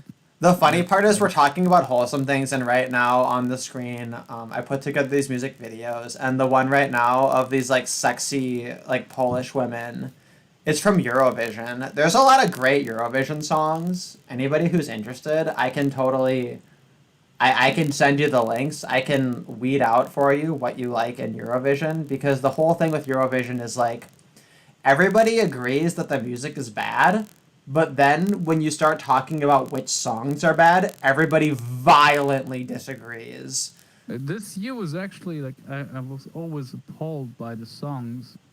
This year was actually gonna be okay. Like there was some songs that I actually liked. Now they don't do it. Which ones did you like? The Russian one Yeah, that's my favorite. Uno. Uno, uno, uno. and the what was the one, like, was it Iceland or something? Yeah, that was my Where other they did favorite just was the Iceland. 80s synthie pop thing. The What do singer you is think really about great. things? Dude, yeah, no, Iceland and Russia, those are my top two. I haven't really heard many of the others. To me, like I heard them maybe one time and I thought it was kind of boring, but Russia and Iceland, those two are like ones that I absolutely love. Iceland is one that Actually, like I couldn't see myself listening to it all the time, but as a winner, I would totally accept that, and I would love for that to have been like the one time when Iceland finally fucking won, because Iceland is generally very strong in Eurovision and totally deserves to win, but like the way the contest is it's like you need to have the right song at the right moment, and everything just has to work. And like last year, they sent Hatari, right? With their like hard rock thing, and they were all in like bondage gear, and like it was kind of like shocking in a way, and like it almost was there. Like that could have totally been a winner this year you or last actually year. I mean, posted something that was not related to the Eurovision Song Contest directly, or someone posted that in your server, like this trans Israeli singer from the 90s. I forgot the oh, I name. posted that. It was Dana International. Dana International, like Yeah, it that's the raised. music video that's on the screen right now. Cinquamila. Oh, Cinquamila. and that actually raised two questions for me. Why was this Austrian dude with a beard dressing as a woman considered something new and brave if you already had a winner in the 90s that was trans? And why did we have the discussion about Tel Aviv or Jerusalem when in the 90s they had the song contest in Jerusalem? Like, what the fuck is the logic behind that? It was not their capital city. Okay, yeah. Like, So here's the thing. So I can say okay, so in Eurovision, it's not always in the capital, right? And sometimes if they've had it multiple times, they'll choose whatever state or city makes the most sense for that year for whatever reason. But the first question, why did Conchita Wurst, why did that matter so much? I can't answer that. The second question, though, about people caring about why does everyone care that Israel won or whatever, that fucking baffled me and it pissed me off a lot. Cause like generally, I'm very sympathetic to people who want to criticize Israel, want to criticize whatever, want to like make a stink about it or whatever. But like what pissed me off was like I had people like fucking Sargon commenting on Eurovision and saying, "Oh my god, how come Netta is talking about stupid boys in her pop song and blah blah blah?" And it was all these people who were outraged over it. It's like, how come Israel is even in Eurovision? And I'm sitting here like, fuck you. You are not a woman and you are not a homosexual. Like who the fuck do you think you are to come into here at this year and comment on who you think should or shouldn't be in Eurovision when you're not even a fucking fan of Eurovision and the only reason you're commenting on it is because Israel happened to win this year, right? Like that to me, like I was like, no, fuck you, because Israel is consistently extremely good in Eurovision. That's the one good thing I'll say about Israel for sure. Is that I actually didn't like the song at all. Like, oh my god, I love Diva. Viva la Diva, Viva Victoria, Aphrodita. Yeah, I love Dana International. She's fucking phenomenal. What was his name? Her name, the fat chick, like singing. Netta. Oh my god, I passion, love Netta. Netta is fucking great. My favorite that Netta ever did is she did a live mashup of Gangnam Style and TikTok. So she sings it live and records herself and then replays herself playing over herself to create different harmonies and things. And like it's just so phenomenal. And when she gets to the Gangnam Style part, you're sitting there like on the edge of your seat like, ooh, is she gonna sing it in Korean? Is she gonna sing it in English? Is she gonna sing a Hebrew translation? No, bitch fucking sings it in Korean. Like apparently people have testified it's like perfect Korean, right? And like she's so good. Yeah. She's fucking great, and she has her whole wholesome show and everything. Like, I love as a Toy. musician, I really didn't like the Toy song. Like, I'm not your toy, you stupid boy. I mean, first of all, I didn't like it musically, but then once I started listening to lyrics, I was like, how many chubby chases are there in Israel? Because you can't sing from personal experience if you look like her. Unless Oh you're my like god, a yeah, ton I of just chubby chases. I love that Like, song, I- and I love the whole gimmick of it too. I love that it's like she brought in the whole like self-recorder thing and playing it back, and like it shouldn't have been a question because like Eurovision should have had someone who does what she does earlier. I think like even Imogen Heap did that shit, you know, like a decade fucking prior to all this shit. Many countries don't even try because they know I have no chance. Well, I and don't but, even but also they give a don't shit. want to win. They don't want to win. They want to compete and be, and then they want to have like enough of a showcase that they can like put their plug in for tourism, but they don't want to win. Ideally, what you want is you want to get second place. Second place is the best you can do at Eurovision. You don't want to get first place. Super exposure, but not winning. Yeah. Exactly, because if But you anyway. win, you have to host it. Anyway, Jay Willie, what were you gonna say? Yeah, I was gonna say that I'm so weird because neither me or my parents we never liked Eurovision. Besides when I was a little kid, then we like, now I think it's super boring, and then we usually never watch it. Well, spoiler alert: your dad's not gay and your mom's not a woman. Well, my mother usually say that she's very weird compared to most other women. She's not really like most other women. But Also, you I must be my an odd another person. woman I'm as not well. like most other women. Ashley, do any people that you know like Eurovision? Like, did your parents like it at all, or was it just people in the UK tend to fucking hate Eurovision because the UK always sends shit that sucks. Oh my god, don't- that's so true. Even I can know that. I don't know anyone who watches it. Same here. Okay, do you know Engelbert Humperdinck? No. Yeah. That's a real person. Yeah, Is his that an artist name? his name is literally Engelbert Humperdinck. the most Can't fucking be real. the most British name of all time, Engelbert Humperdinck. And he's like this old croner from the fucking like 1950s or whatever. Derek, it's not his real name. I've just looked it up. Wait, what's his real name? Is it not? Arnold Dorsey. His name's not Engelbert Humperdinck? That, oh my god, I'm fucking crushed. Wait, Engelbert Your Humperdinck. life is ruined.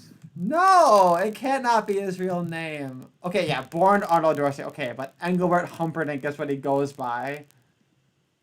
Anyway, Yeah. he was in Eurovision in I think 2013, and that song is beautiful. I love that song. I think it's so good. And like a lot of people, they're like, "Oh my god, that was so cheesy. That was so schmaltzy, blah blah blah, whatever." And I'm like, "Man, like the UK has not had a fucking good Eurovision entry since fucking Lulu sang Boom Bang a Bang in the fucking 1960s." And like finally we have a great fucking classy, awesome fucking song with fucking sideburns and everything. And like everybody was like, "Oh, this is so stupid. This is so shitty." Blah blah blah.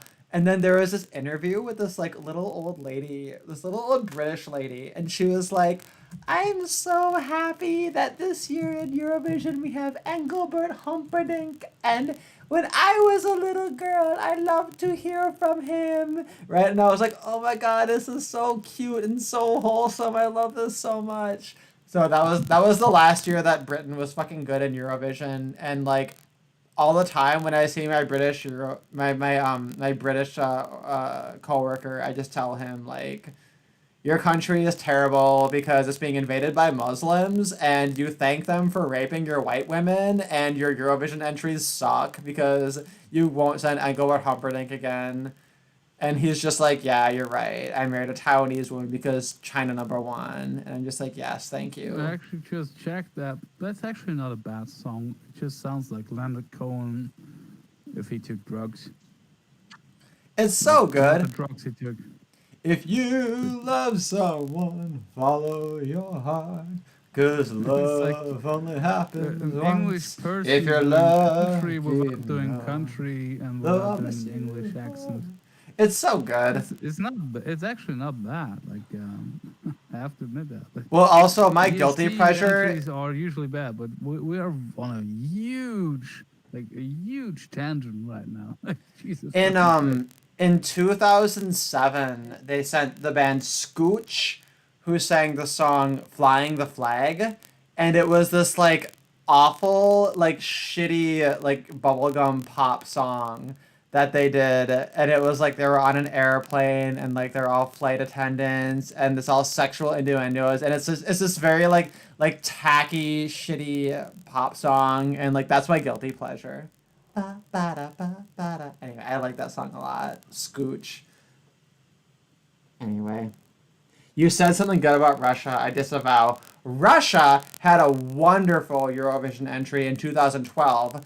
They sent a bunch of little Russian grannies who were from like a little monastery from a poor town, and they did a pop song together, and one of their members was the oldest person to ever compete in Eurovision, and they said that any money that they gained while running for Eurovision, they would use toward building a church in their small little Russian town, and I think it was Urduk in that little small county. And they did a song called Party for Everybody, where all the little Russian grannies go, "Party for everybody, dance, come on and dance." And it was very catchy, and they were so goddamn cute.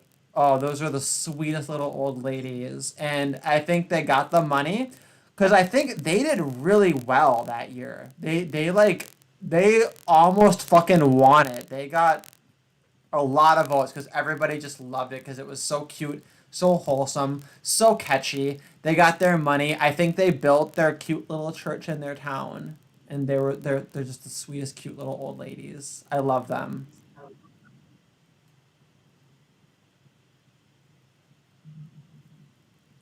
Garrick, this stream is now longer than Lawrence of Arabia. Do you have any other articles to go through? Shit, I mean, half my streams are longer than that, aren't they? The next thing I have... Well, I was I'm waiting still because working on, fucking Jay Willie has this goddamn delay, so I was, like, waiting to see if maybe he had something to say, because his screen was highlighted. Why? Fucking Monica Lewinsky's in my tabs here. Oh, let's talk about this thing. Let's talk about this Exorcist article. So, Exorcist says... The possessed victims have supernatural strength, and they can kill with just their teeth. Can't anyone just kill with the teeth? If I mean, you okay. bite someone's I read through this right before I started the stream, and basically the gist of it is it's this Catholic priest saying, okay, when we do our exorcisms, we need to restrain these people because they're possessed by demons, and the demons give them supernatural strength that allow them to, like, throw people across rooms. And, like, if they bite your neck, they'll be able to fucking murder you. So, like, it's... normal people could. Right, and then the end of the article was, what was it? Oh, yeah. The Vatican has offered exorcism classes for £350 so people can learn how to cast out evil demons. So the whole thing is, like, really fascinating. I don't know. Like... Why did you skip over this this Emma Watson thing? Is it just not spicy enough? Oh, we can go back to that for sure. I saw that in my We tabs. talked about it at all. Okay, like, we'll go. it's Okay, not dear to my heart, but after we talk about the demons and the Catholics, we'll go to Emma Watson. yes, Okay, that sounds more relevant. We'll take our demons on in ascending order of evil. But I just thought this was really interesting because, I don't know, it was like a recent article from Drudge Report is where I found it. But, like, obviously, demons are fucking fake. This is retarded. Exorcisms aren't real. This is all fucking LARPing. These fucking priests, they might as well be fucking rolling D20s over fucking, like, Wiccan saving throws and shit, right? Like, it's retarded. But I love the fact that they're just like, oh no, demons, sometimes they have supernatural strength, and that's why we have to fucking restrain them, right? Jesus, like, if demons were real, one demon or multiple of them would have taken over my body and used it to wreak havoc. Because I've fallen from the true faith of Christianity, I'm fair game for them to use my body, and it never happened. Maybe I didn't take enough crystal meth. Like, 0 is probably not enough. Yeah, and, like, honestly, I think that, okay, I have kind of a conspiratorial take on this, which is that maybe the Catholic Church, they're, like, looking at the world and they're just like, oh, we're losing more and more people to... like, bullshit spiritualities, like paganism and Wiccaism and shit. And then they're sitting there like, okay, if we can make Catholicism look a little bit more like Dungeons and Dragons, then maybe we'll get more people on board. And maybe we can make some money off of them, too. At least around here, that it really hurt them. Because the ones who still believe in that bullshit, they want the traditional... service, what's it called, like mass, you know, like yeah, well, okay, that's what they call it. That's what they call, like, all of their churches. They always call it mass, and then Catholics tend to always have communion, where they drink a little bit of the wine and they have the wafer. Whereas, like, if you go to a Protestant church, you might do that once a month, but then your other services are just like a general sermon. But then at a Catholic mass, you always have those things. And practically speaking, that's like the typical difference you see. At least in America. I know around here, like they started having like guys with guitars and shit. Like they have a $14,000 organ. That actually sounds quite nice. They think people don't want to hear organ music. We have to have some shitty guitarists singing like some shitty Christian songs that probably were written by Mormons. And they're wondering Like why more they're relative. losing members. Like, just do what you've been doing all along. That's You're why probably gonna Jesus still Christ is lose my nigga. members. Yeah, go back to the fucking Inquisition days. We don't need fucking Mormons with guitars. Fuck you. I hate all of it, but if they complain that they are losing members, don't just start acting like different sects of Christianity. Like the people who are still on your side, who still go to mass, they want the same old bullshit. You can't get new people in by scaring away the old people. It's stupid. No, yeah, I hear what you're saying. That actually does make a lot of sense. I guess it's yeah, like the question is if you're gonna make any change, are you going to gain more from the trade off than what you give up? But the Catholic Church, aren't they like legitimate? Isn't the Pope like a globalist that's okay with a lot of satanic stuff? Well, I think so, but like I was saying that the Pope is the Antichrist like 2 fucking popes ago. So you know what I mean? So it's Three so popes in a row. yeah, so I'm sitting here, I'm just like, oh yeah, that this pope is definitely the Antichrist, and then the next pope happens, and I'm like, oh my god, this one is definitely fucking the Antichrist, and then this pope happens, and I'm like, oh my god, this is the most Antichrist, this is peak Antichrist of all fucking popes. So who the fuck knows? It might be the next one. The next one is gonna be, you know what? The next fucking Antichrist, the next fucking pope, I mean, it's gonna be a trans male, right? It's gonna be like a lesbian who comes trans male and then goes into the Catholic Church, right? And they're gonna be a full blown communist for their entire life, and it's gonna be all this bullshit. It's gonna be Pope Oh, and he Francis must have on fucking drugs. and he also must have had abortions before transitioning. That too. This was actually okay. This is a little bit. This is probably the spiciest thing I'm going to mention. I didn't know about this until recently. I was rewatching some Murdoch episodes, and I rewatched this very hilarious one where the Wignats they were divided between going like full blown like pagan with like Viking gods and shit versus going tradcath, right? And there was a line that Dr. Murdoch had where God. he was correct. Sorry, what? That whole shit show between like tradcath and pagan white nationalism, it's just such a waste of time, and it's just tedious to me that they think this is worth their time. Like, it's going nowhere, guys. There is no coming future in which people are going to convert to Catholicism en masse, and it's even more unlikely that it's going to happen with paganism in any form. So it's just, I don't use the term LARPing often, but oh god, it's just so tedious. Sorry, go on. No, you're I right. agree You're with 1000% LARP. correct on that. But it does make for a hilarious animated short, and that you Indeed. cannot deny.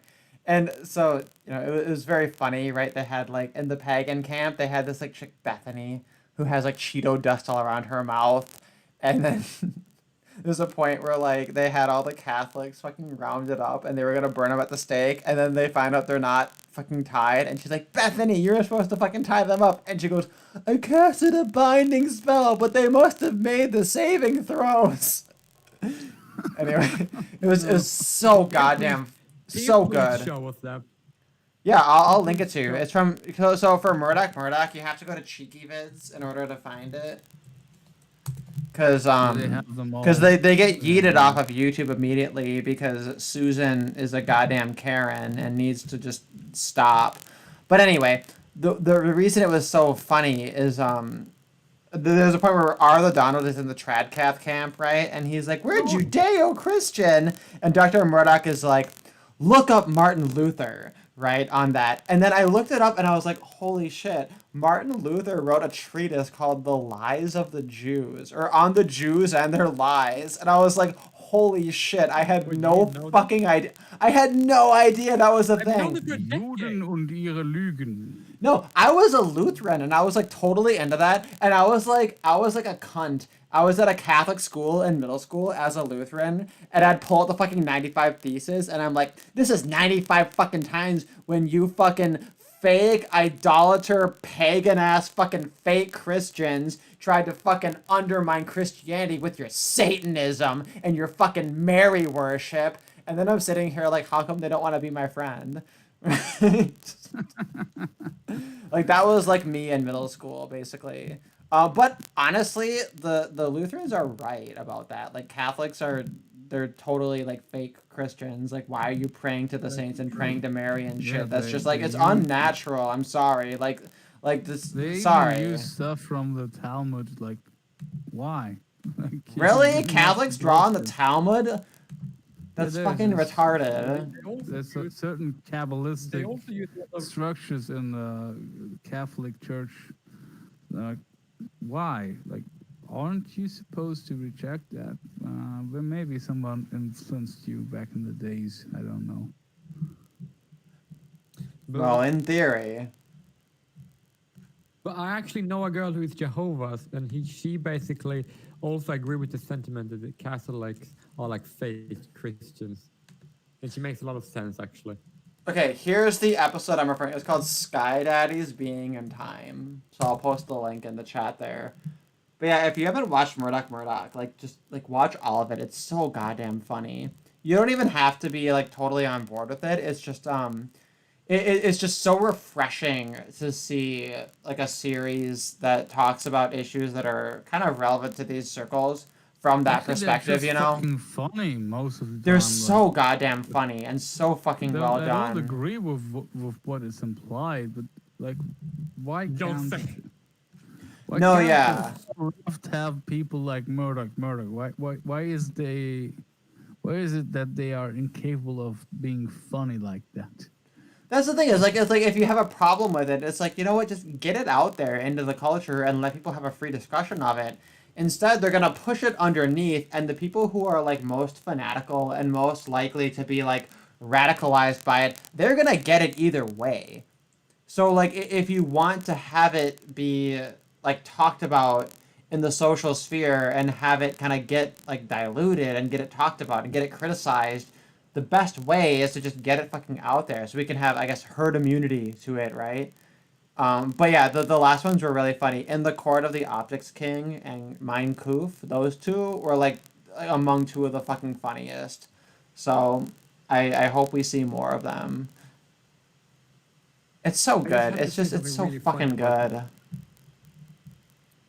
Yeah, go It's for so- it. It's really hilarious when Donald, he basically said like, Democrats are the real racists, and Dr. Murdoch are like, no, we are. Yeah, no, that was in Yellow Dawn. The Democrats are the real reds, and she was Yeah. like, no, we are! That was such a good fucking episode.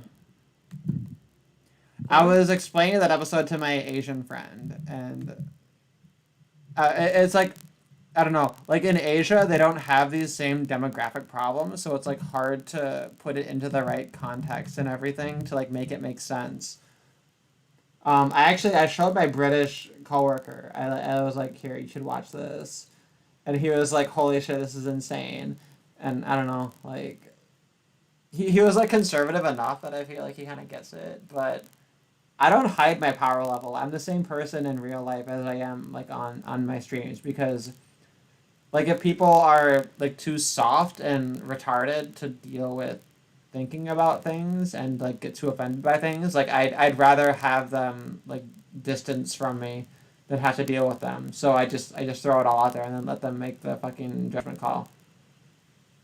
Yeah, but honestly, I'm really fucking confused about this dichotomy of the far right and far left when it comes to comedy. I don't know if you're aware of the Reddit stone tossing Jews, where they take stone toss cartoons and they put in they edit them, and they always like put a stone toss as a Nazi thing to show that it's not an actual stone toss thing. And I probably looked at a 1,000 of those cartoons that they made, and about 3 of them made me jiggle. Like they want to make something funny, and they just can't do it. I'm sorry, but I just have to admit, when it comes to leftism, the funniest thing that the funniest video and content I've ever seen that is leftist is ContraPoints. And yeah, that's saying a lot of how fun leftist content really is. To be fair, ContraPoints has actual good production value. Like the editing agree. is good. Yeah, I can't take that well away made. from them for sure. Is the good production value, and I wish that like someone like Steven Crowder, or even fucking Lauren Chen, like any of these Blaze TV cucks, who do this like conservative stances or whatever, and get all this fucking money and all this like exposure from selling their soul to the devil. Like, why can't they make videos that have the production quality that ContraPoints has? Yeah, that's the reason why ContraPoints deserve to have so many subscribers, after all. I have to agree with her to like admit that. Well, the But I think points one of the they reasons. make, I guess we can go back to the point he makes, because he kind of transitioned into female, but now he says he's a lesbian, so he's basically back to heterosexuality with extra steps. So I can call him a him again, technically. No, I'm just gonna call Yeah, her I have just no because I idea. feel like it. I'm not gonna force anybody else to call her that. But I basically need to say one thing: is that I do find it quite funny when she makes fun of Dave Rubin and Jordan Peterson. I'm sorry, but if she cannot do that, then she cannot have my support in a way. Because, like, come on. Even though Well, I like okay, Jordan I'd Peterson, be fine with that if the but- criticisms were like legitimate, but I think that her particular criticisms were like they were kind of blatantly disingenuous. Like she wasn't actually referring to what he was actually referring to. It was just like she took issue with his use of specific terms and like wasn't looking at the broader picture. And I think that Prince of Queens in his video where he kind of unpacked a lot of ContraPoints and shit, that was one video that was like a specific focus of it that made a lot of sense. But like I get that Jordan Peterson like definitely like a lot of criticism is due because a lot of it's not not founded very well. But I think ContraPoints kind of went at it with like the wrong reasoning from the wrong angle. I only saw Yeah, the that's- one where she just asserted that he's alt-right.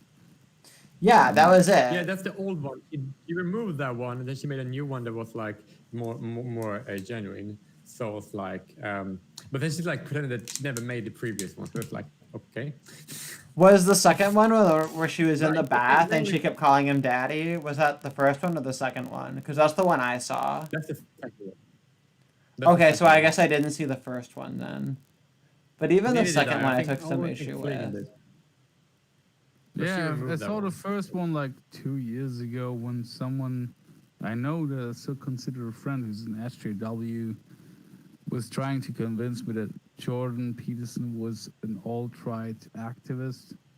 And I was like, could you source that somehow? And he just posted me this ContraPoints video, and I watched the whole thing, and I was like, that's just a lot of assertions and claims, and there's not any proof. Like, this is a terrible video. Why would you... I guess if you're an SJW, you watch that video with like a groundwork of belief that ContraPoints wouldn't lie to you, you know, like, do you trust this person? But it was completely unsubstantiated. It's just like show a very short clip and say, and here we see that he is an alt-right troll. Like, the clip didn't substantiate that. You just made that claim. And now I hear from Jay Willie that this video was deleted. I can understand why that video was deleted, because it had no concrete evidence at all.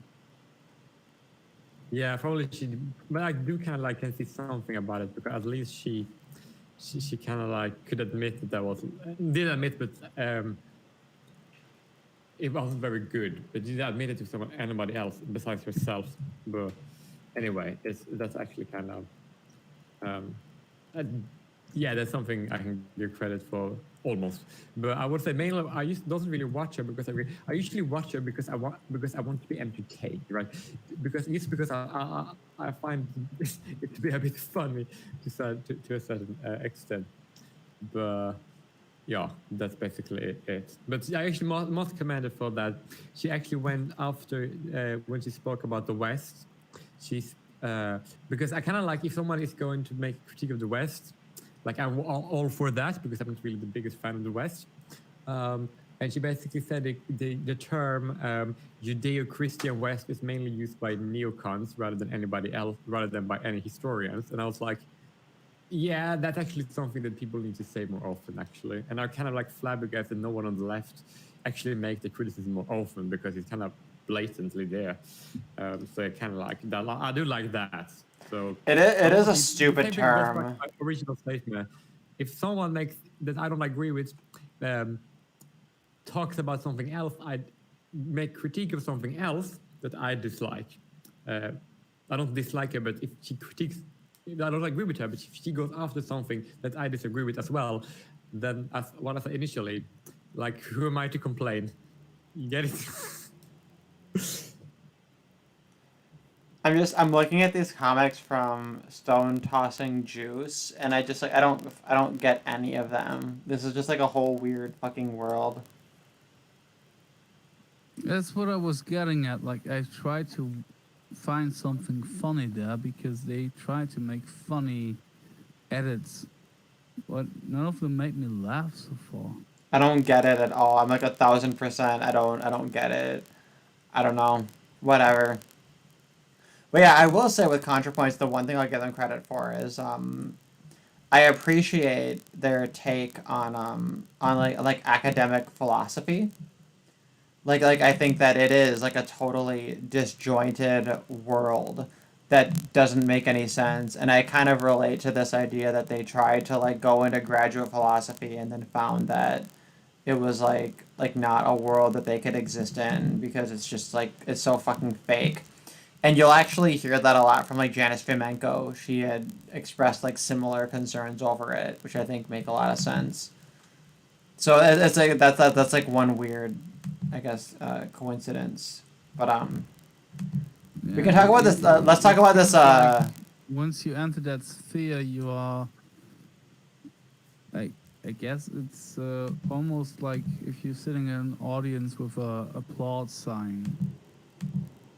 You know that you have to like this, and then they get the likes and everything. Yeah, Doesn't it's a make problem anyone- of peer review in general too.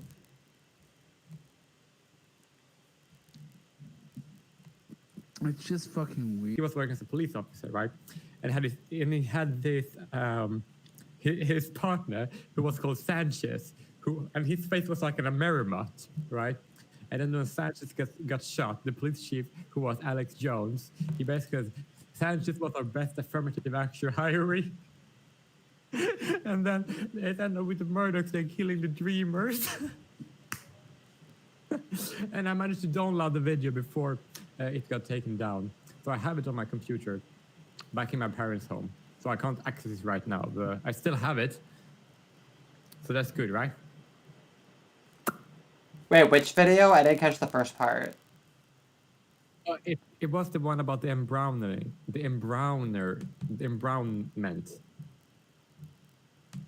It was called the embrownment, and it was basically describing all the people immigration to America and how it's making everything bad, and how the country is unrecognizable, and how they always have these stupid ass policies to promote the dumbest and most useless people, and how they love all the immigrants and hate all the Americans. You know how, basically reality more or less. Whose video was it? What was it from? It was from Murdoch. Oh, a Murdoch one. Okay. Well, yeah. I mean, even if you don't have it, it should be on Cheeky Videos anyway. Yeah, but I do have it. I actually do have it. Well, I guess in case Cheeky Videos goes down, then you'll have your copy of it. And you might be the one to build the second archive if that one ever goes down. But I'll cross my fingers that Cheeky Videos will be here to stay for a while because it's good stuff. I sometimes I rewatched Hold Back the Night when they did their own music video to that song, and like, oh man, every time Ron Paul shows up in that video, I feel so sad.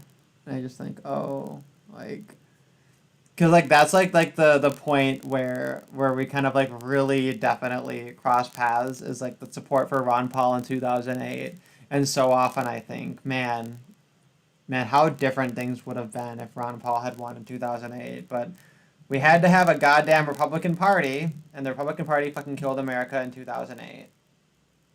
So, Oh, there yeah, you they go. did. Well, have you seen Yellow Dawn? Please Yeah, tell me you've yeah, seen Yellow yeah, Dawn. yeah. Of course.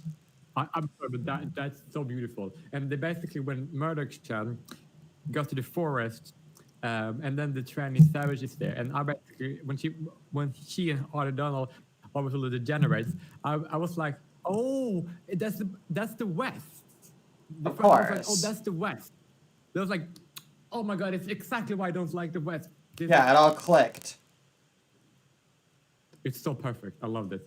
And they're fucking like their sister-in-law or whatever orders the fucking dog fried rice, and then that gives the Chinese their location. Yeah. And the sister-in-law was a bearded guy. Yeah, that shit was hilarious. It was a good one. That one was really fucking well. And then they think all the Asians are Jackie Chan. Anyway, let's talk about Emma Watson. So this article, finding relationships impossible. Emma Watson looks to kink culture for help. So we don't need to read this in its entirety, but I thought this quote was really funny. She wrote, "I feel that relationships don't necessarily follow traditional models, do require more communication and consent. It requires an actual conversation and agreement about the delegation of tasks and labor and responsibilities that maybe you don't feel that you need to have or should have if you follow those traditional stereotypes. The idea that relationships are supposed to be easy and it's all supposed to be implicitly understood and you're just meant to get each other, it's bullshit. It's impossible." So, what I find really funny about this is that she's complaining that in a traditional model, there's not enough conversation surrounding consent and not enough emphasis on communication. So rather than finding a traditional relationship and then explaining to them, hey, I think that communication and consent are really important and I want to be kind of clear and explicit about it, rather than just like elevating that standard for a traditional model, she'd rather seek an alternative model where all of that is already packaged into it. I love how, It is. in general, Yeah. when SJWs say we need to have the conversation, quote unquote, it usually just means you need to accept my shite unquestioningly and unreservedly. I think that's definitely an element of it. But like in theory, even if she enters this relationship, this like alternative non-traditional relationship she wants, like in theory that should still require her to do some legwork, right? Or am I being too charitable? No, no, if it was fair, it would also require her to do some shit. But that's not what feminism taught her. She thinks Right. that all of this negotiation is just for her to establish her supremacy. And then she wonders why no man wants to be with her. Like, she's fucking rich. And I wouldn't call her beautiful, but she's okay. I mean, yeah, she's cute. Like she shouldn't have any problems, all things considered. But yeah, like I wonder if it's just like a short-sighted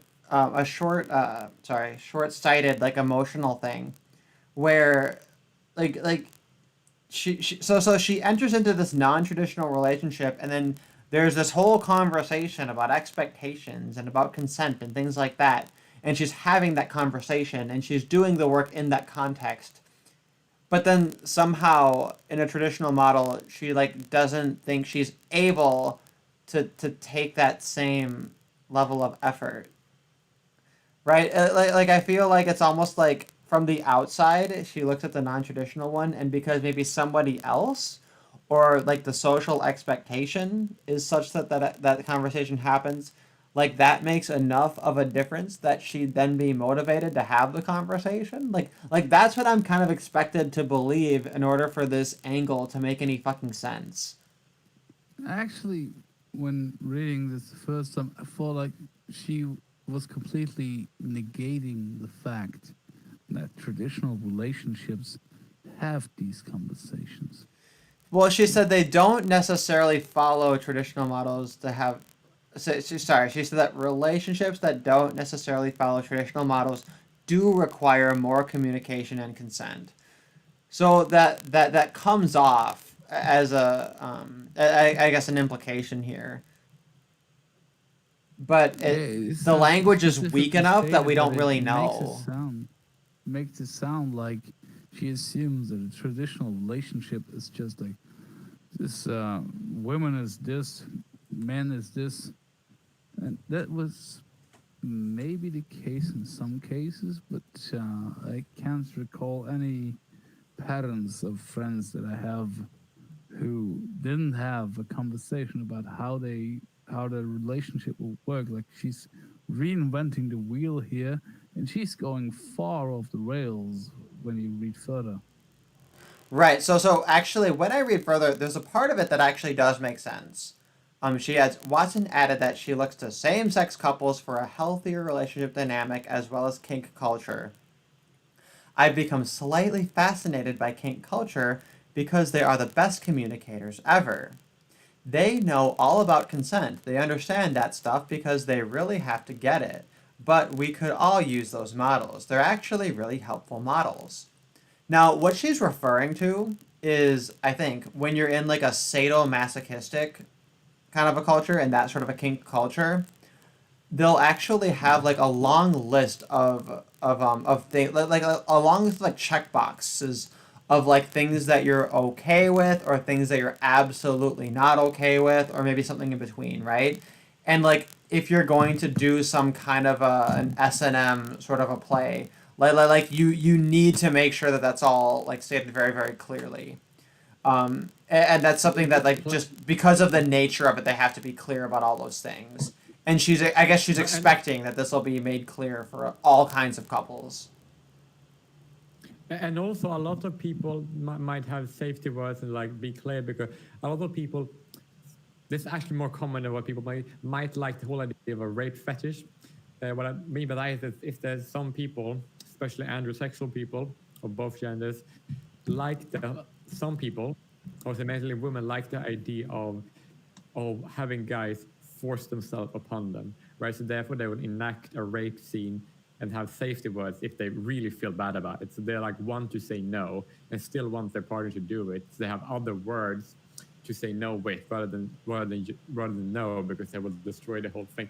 And that is the main thing about a king culture. It's about enacting rape fantasies. So this is about this, and she seems to be neglecting that completely. So that kind of defeats her purpose, if that makes sense. Because if your idea is that you want to say no to someone and still be fucked by them, then you need to have another way of saying no, rather than just say no. So that's why they need to have another, like a safety word, So, yeah, and she seems to ignore that a lot of these safety words are used because of rape fantasies, which is fine, by the way. For normal people, probably not for feminists. Yeah, and then for other things that are bondage, right, then you can just say no, unless you have something in your mouth. But otherwise, you can say no, so you don't need the same worked out consent that she's talking about. So the thing she's talking about is most specifically referring to rape fantasies, and she seems to be unaware of it. But it's kind of obvious if you think about it. Well, I think that rape fantasies are probably like the extreme of it. But yeah, but I think S&M is kind of tapping into that same kind of a thing. Like it might be on kind of a spectrum where it's like people who want to do this sort of like domination and submission and have a little bit of that role play. I'm having like all of it is kind of flirting with that line, I guess, and that's why they have to have these very very clear standards for that. And I can even see how like if you're into that sort of thing, having to stop and like do a whole fucking like paperwork and checklist sort of a thing to make it all above board and make it legit kind of like detracts from it even. so so I wonder how much of it is even an accurate portrayal.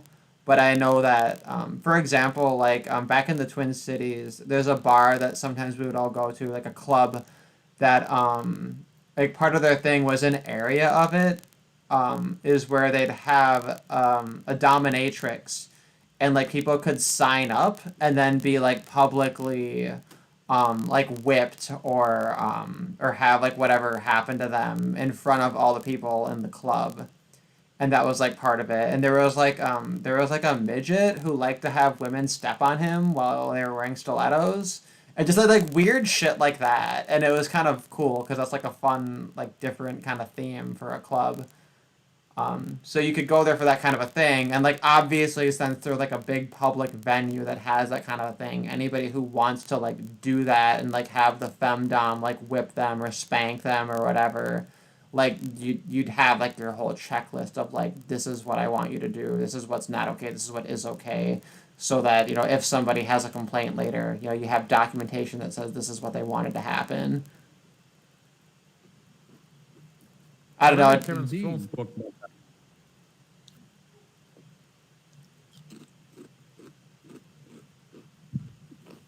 But yeah, she talks about the whole self-partnered thing too, and she basically says that that was her name for trying to get rid of this anxiety of being single and not having a baby, and that it was all about herself, and that she found it very interesting that people were riled up by it because it was more about her than what the actual word meant, which is just like whatever, just like feminine She's going to want to be bullshit. married and have kids. She's going to regret it. She's going to want to be married and have kids, which is like 46. And then, well, she's going to have Oh yeah. a career. Well, yeah, man, fucking Stefan Molyneux. Stefan Molyneux is knocking at her door with a fucking empty cartridge of eggs, right? Saying, hey, like, What come on. Yeah, she's like 29, 30, so she's, she's getting there. These are questions. There was actually another article that I couldn't find that someone posted in a YouTube video, where it was like she was like feeling this societal pressure to get married and have children. In the video, they were just like arguing like, that's not society. There's not the world changing around you. It's your body. It's your clock ticking. Nothing's changed. And also,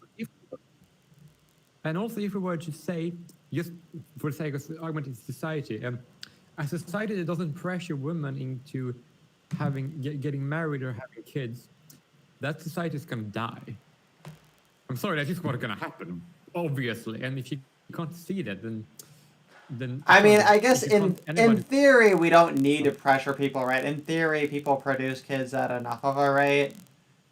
But there's a debate about obviously the distribution of that. But yeah, Fleegan, I thought you made that's a good point actually. That like when women's rights activist people, when they recontextualize everything as being all about societal expectations and social and cultural norms, it is very narcissistic, right? It is like they are themselves and things are changing within themselves. But rather than dealing with their own problems and kind of looking towards, how it is that might be, I guess, biasing them, instead what they're doing is they're saying, oh, it must be all of the world that's fucking changing around me, and how dare they? Yeah, and the actual fucking ironic part about the one that I couldn't find was her mentioning going back to her mother and spending time with her mother and her brother really relieved that anxiety about not having kids and shit like that. Like, she didn't even realize the irony of that the fact that she has this place of family is related to her parents having had kids. If you know what I mean. Like, I mean, like, she's gonna outlive them all. That's gonna go away eventually. like if she wants to have the support structure when she's older, naturally, like traditionally she's gonna have to have kids with a partner that stays, and then she will have that support structure that she ran to when she got anxiety about this. This support structure is gonna be her kids and her husband, but she doesn't realize that. She doesn't see that connection there. She just feels like, yeah, actually, I'm fine because I could go to my family. But if you don't have kids, these people will die. It's not going to be a support structure for you if you're old. If you just think it's sexist to assume that I should have kids while I'm still fertile. Like, that's not sexist. That's just reality, man. Well, hey, if she's lucky, she'll be the Yeah, first that- generation of people to just get fucking downloaded into the Matrix when she's a little old lady. And then we'll have a whole virtual family for her. And they'll never forget her birthday. They'll be perfect. Oh no. Oh, but the thing I would actually like to say, I just can't see the whole people are being so egotistic. Basically, like, oh, me, me, me, me, me, me, me, me. It's like so weird because for me, I'm basically completely different, right? I want to have, well, I want to have 2 or 3 kids, right? Because like 2 is like replacement and like 3 is like increasing but just because a lot of other people, because of migration, immigration, and and people on welfare and stuff like that, I think I'm gonna have 4 kids. Even though I don't want to have 4 kids, I'm just gonna have a 4th kid just because of the demographics, right? I'm gonna do it as like a service to, because I want it, not because I want it, but because I think it's good for society if I do. I gotta tell them that too. They'll be like, hey, listen, you're the 4th kid. I didn't plan on you. I didn't want to have you. I planned on you, but I didn't want you. I planned on you because you're a fucking counterbalance to the goddamn government. That's why I named you fucking the anti-Somalian, like.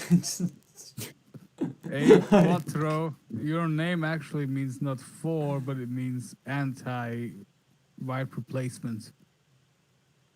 You're the 4th. You're the fucking. You're the anti-Negrito. Or what? Actually, Negritos doesn't have a high enough birth rate. They need to breed more than Negritos, actually. It's like, you better not turn out gay, fucker. And if you do, just Okay. impregnate women just because. You better. And none of the dark ones. I got paint swatches here. This is how dark you're allowed to go. This Pantone thing that they gave me Well, for painting the walls, it finally came to use. You know? Oh, and here's how big her nose is allowed to be. Oh, that actually is very No, but I'm actually important. You don't want them to breed. I won't say whom. The ones with the big noses. No, we you don't know. need to say anything about that. Speaking of big noses, I have a Laura Loomer article up here where they refer to her as the Republican AOC, which is very funny. Ow. I know. Well, I okay, want to know about this. because This fuck, is- Laura Loomer was around before AOC. Like, if I was her, I would not accept that title. But I think this is John Yeah. Levine It sounds labeling like a her. level down. I know, right? But she is kind of like that. Like, the shoe does kind of fit. But apparently she's AOC gained should be the steam. Laura Loomis of the Democrats, not the other way around. Like, if the shoe fits, it should be historical. But that AOC, she got a lot of supporters that are not in her district. So I really hope that she will get primaries herself because she is not a legitimate senator. What actually do you call them? Okay. Congresswoman? Yeah, so she's running for Congress in Florida, which Florida's got enough fucking meth heads and alligators that maybe they'll vote for her. So, you know. And I'm all for it. If I would break my non-voting standard to vote for Laura Loomer, like 1,000%. The moment she fucking like handcuffed herself to the door at Twitter, so like the fucking headquarters at Twitter there's like two doors, right? And she like handcuffs herself to one of the doors, and everybody's just walking by her like, okay, we're just gonna open the other door and walk past the crazy lady who like she literally put like a Star of David patch right on her shoulder to be like, oh my god, you're silencing me, and this persecution is literally like murdering all the Jews, and everyone's like, okay, Laura, like that's totally what it's like, yeah, and she just like handcuffs herself to a door, and everybody can just like walk past her and go in the building anyway, so it's like your protest is like really pointless and funny. Like I love that gesture, and I love how over the top it is. Like I 1000% support Laura Loomer and all of her crazy bullshit. Like she's my favorite. I'm a big fan. But apparently, okay, Roger Stone said she's the Republican AOC. She's young, she's energetic, she's feisty, she's anti-establishment, and she has an enormous national following, as does AOC, which can help finance a congressional race. So that's really funny because Roger Stone is saying a lot of good things about her, but just calling her the Republican AOC is missing the point. AOC is like an actress paid by the Democrats who is like totally a controlled shill fucking bullshit thing. What's the name of that Indian sounding dude that controls her? AOC? It's a I have weird no name. fucking idea. Like, her handler has a really weird name. I guess that's also planned because if you can't remember the name of a person, that's always useful if they are shady. I don't know. But I just need to ask one thing. How can they say that they're anti-establishment? Them are Jews. That's a joke, by the way. Don't ban this stream to Twitter. Oh, you're an anti-Semite now. You just crossed the line. Yeah, I'm way to so go, man. But no, so she has been fucking running since August of 2019, which makes me wonder how long do people actually fucking run for Congress? Like, it's just fucking Congress. Anyway, critics have labeled fucking Loomer's run, commentary fucking as racist and Islamophobic after news emerged that Safulo Saipov, maybe that's the guy. Oh no, that's he is the suspect in a terrorist attack in New York, which killed 8 people. Was an Uber driver. Loomer called for the creation of rideshare app that would not employ Muslims. Fucking based. That's fucking amazing.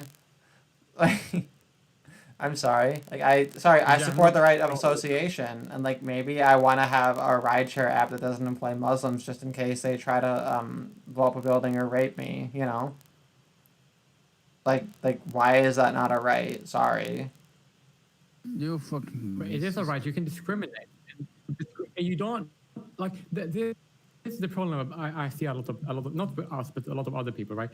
They believe that you need to have a justification for discriminating. No, you don't need to have justification for discrimination against others. You need to say against these people because I want to, and that's it. That's enough. Like you don't need to justify. It's like, why isn't like that's like I need a justification to not have sex with someone, right? Well, right, yeah. Different. So that's the thing, right? Is you don't, in order for it to be ethically permissible, in order for it to be legally permissible, you do, because the law is unethical, and your comparison to sex is totally accurate, because if you're going to force somebody to serve someone against their will, that is rape, like 1000%. So, Yeah. if you support the Civil Rights Act of 1965, you are a fucking rapist. And if you get raped, I have no sympathy for you. You can fucking quote me on that till the fucking cows come home. Do you know what? You can quote me on that till the cows get raped. So there. I was actually by an SJW when I was in high school for wanting an apartheid state because I said that I wanted to complete freedom of association and disassociation, and that the same person advocated for affirmative action, and I was like, you are an idiot. I was like, what the fuck? Like, how can someone be that dumb? No. And then he basically thought that I was so problematic that I called anti-discrimination laws rape culture. And guess what happened afterwards? We got Jessica Yaniv using anti-discrimination laws to force someone to touch his dick. So like, oh my God, I was right. Yeah, man, Not many people I actually show, wish but that Jessica Yaniv had won all those cases because if you read those laws and you apply them consistently, then yeah, wax the ball sack, bigot. That is a feminine ball sack, and if you're not gonna wax it, you're a goddamn motherfucking bigot. And if you don't like that, I guess you're gonna have to get rid of your anti-discrimination laws. But no, they just found a way to have their cake and eat it too because they're a bunch of fucking hypocrites, which we all knew from the get-go. So I guess they're at least consistent in that we regard. Yeah, sure. But yeah. consistent in their hypocrisy. Like, what if I want to employ, what if I'd rather have a version of Uber that never hires Jews because I'm anti-genital mutilation and I'd prefer not to give them any money, you know? And it's like if you had a women's version of it that was like, oh, we only hire women because we want to cut down on the chance that you're going to give money to a rapist and you're a rape victim, right? Like people would be like, oh yeah, how empowering, that's so feminist, that's so great, you know? But then I propose this thing and everyone's like, oh my god, that's terrible. How dare you? And it's like, well, how dare I what? Like, fuck you. Like, why are you identifying with a religion that normalizes And genital also, mutilation? Like, why should that be tolerated? That's ridiculous. Indeed. I also have this to say: is people are like, oh my god, it's so hard. Like if you go to a place like New York, where you can be fined for only employing white people, and you're like, which is like horribly racist and oppressive, right? And then the same people, and that's not, they have anti-discrimination laws and like pro-discrimination laws. I don't understand how that works. Can someone explain me how people can justify having anti-discrimination laws and pro-discrimination laws simultaneously, and what the underlying justification for that is, and how it can even be applied? I think those things can only also, I don't be care if they get explained raped. historically. Like, there are certain things that can be explained logically, and there are certain things that can only be explained historically, like with a timeline. Okay, Of it's very easy. this happened, then that happened, therefore that Very happened. It's very easy to debunk, like, oh, we need to have affirmative action or this group of people because they were discriminated against in the past. Basically saying that this group of people should be allowed to hurt that group of people because that group of people hurted this group of people first. So if your grandparents hurted someone else's grandparents, that means that person should be used to state to hurt you. That is, if people believe in affirmative action and believe in historical injustice to be justification, if my grandfather got killed by someone, your grandfather, that means I should be allowed to go and stab you in the neck. And if favor affirmative action, you need to say that I should be allowed to murder that person, because otherwise you'll be a hypocrite, right? And I'm not being facetious. It's true. If somebody does that's just consistency, right? It's like, okay, so you want affirmative action for historical injustice. Okay, so if you have a schoolyard and one kid hits another kid in the face, well, that means the teacher should hold the kid who was violent down so that the victim can hit them back in the face. And if you are against that, then you also must be against affirmative action for historical injustices. And if you are favor of affirmative action for historical injustices, you need to be okay with holding down kids, strapping down them, and letting the other kids beat them up because they was beaten up by them before, right? Yeah, they're both good points because most people who favor affirmative action would not agree with either of those scenarios, and it does present a problem either way.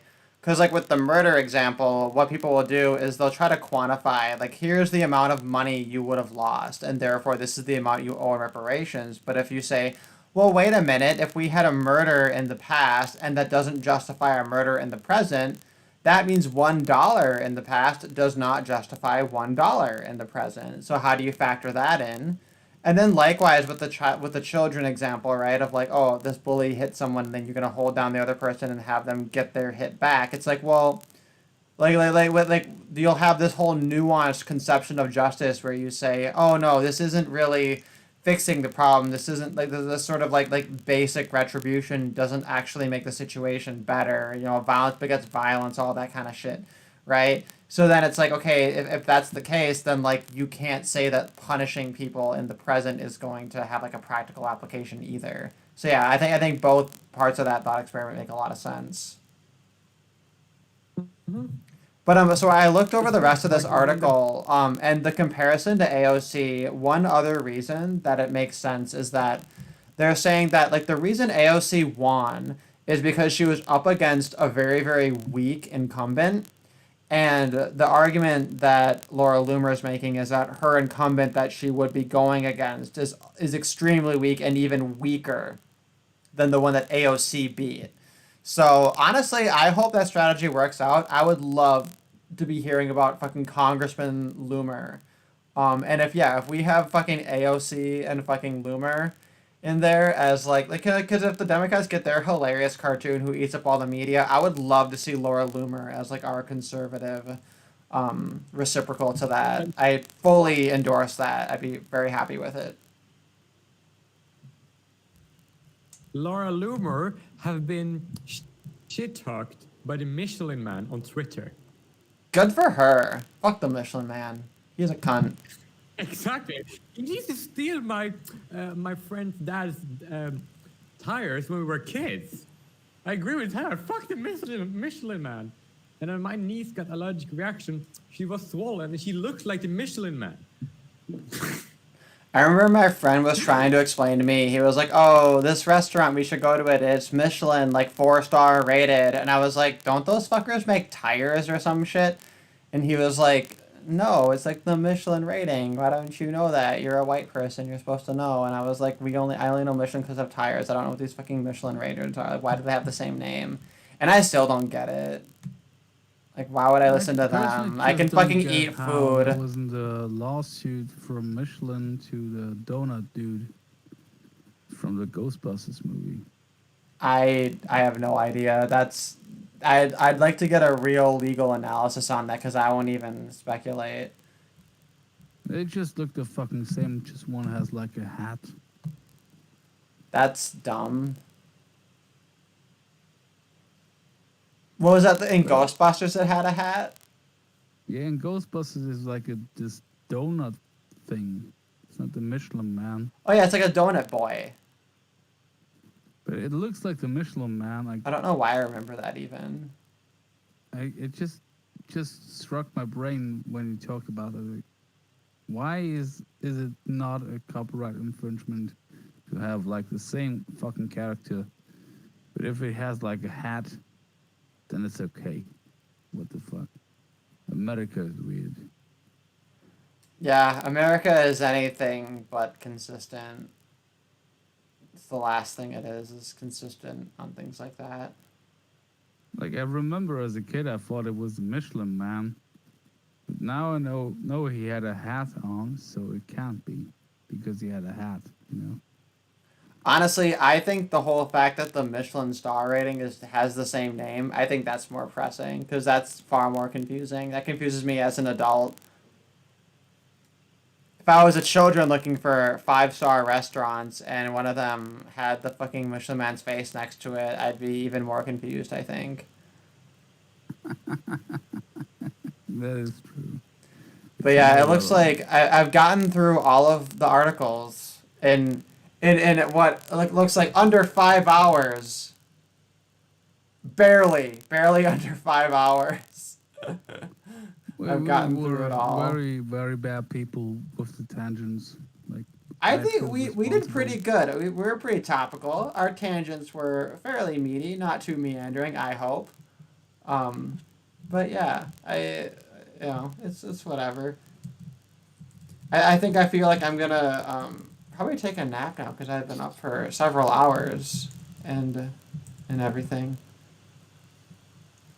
But I'm glad that I had some regulars show up so I can throw out some wrenches, and we had some good talks about a lot of relevant things. I'm glad that my shitty little videos have worked. Hopefully there won't be any copyright issues, so that'll be a nice little experiment.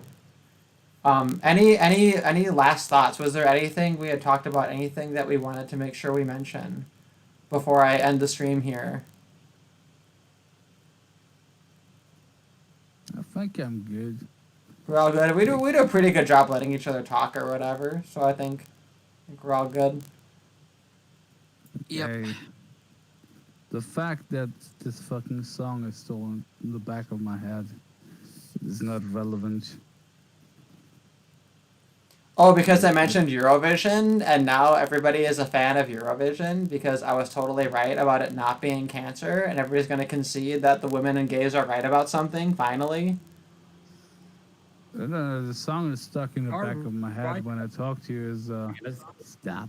Don't touch me there. This is my no-no square. Oh, that one. Don't touch me there. This is my no-no square. So, I don't know why it's stuck in the back of my head. It's so bad. It's actually kind of catchy, but the message is so fucking bad. Like, hey, this guy is going to rape you. Just tell him, stop. Don't touch me there. This is my no-no square. Like, no, that's not how it works. Oh, it refuted me, yeah. They'll be like, wait a minute, that wasn't the right tone. That's supposed to be in the key of C. Instead, you're gonna get the key of D. Oh no. Oh, But tish. Anyway. Everybody, thanks As long for as stopping they by. don't give you the key of D. Everybody, thanks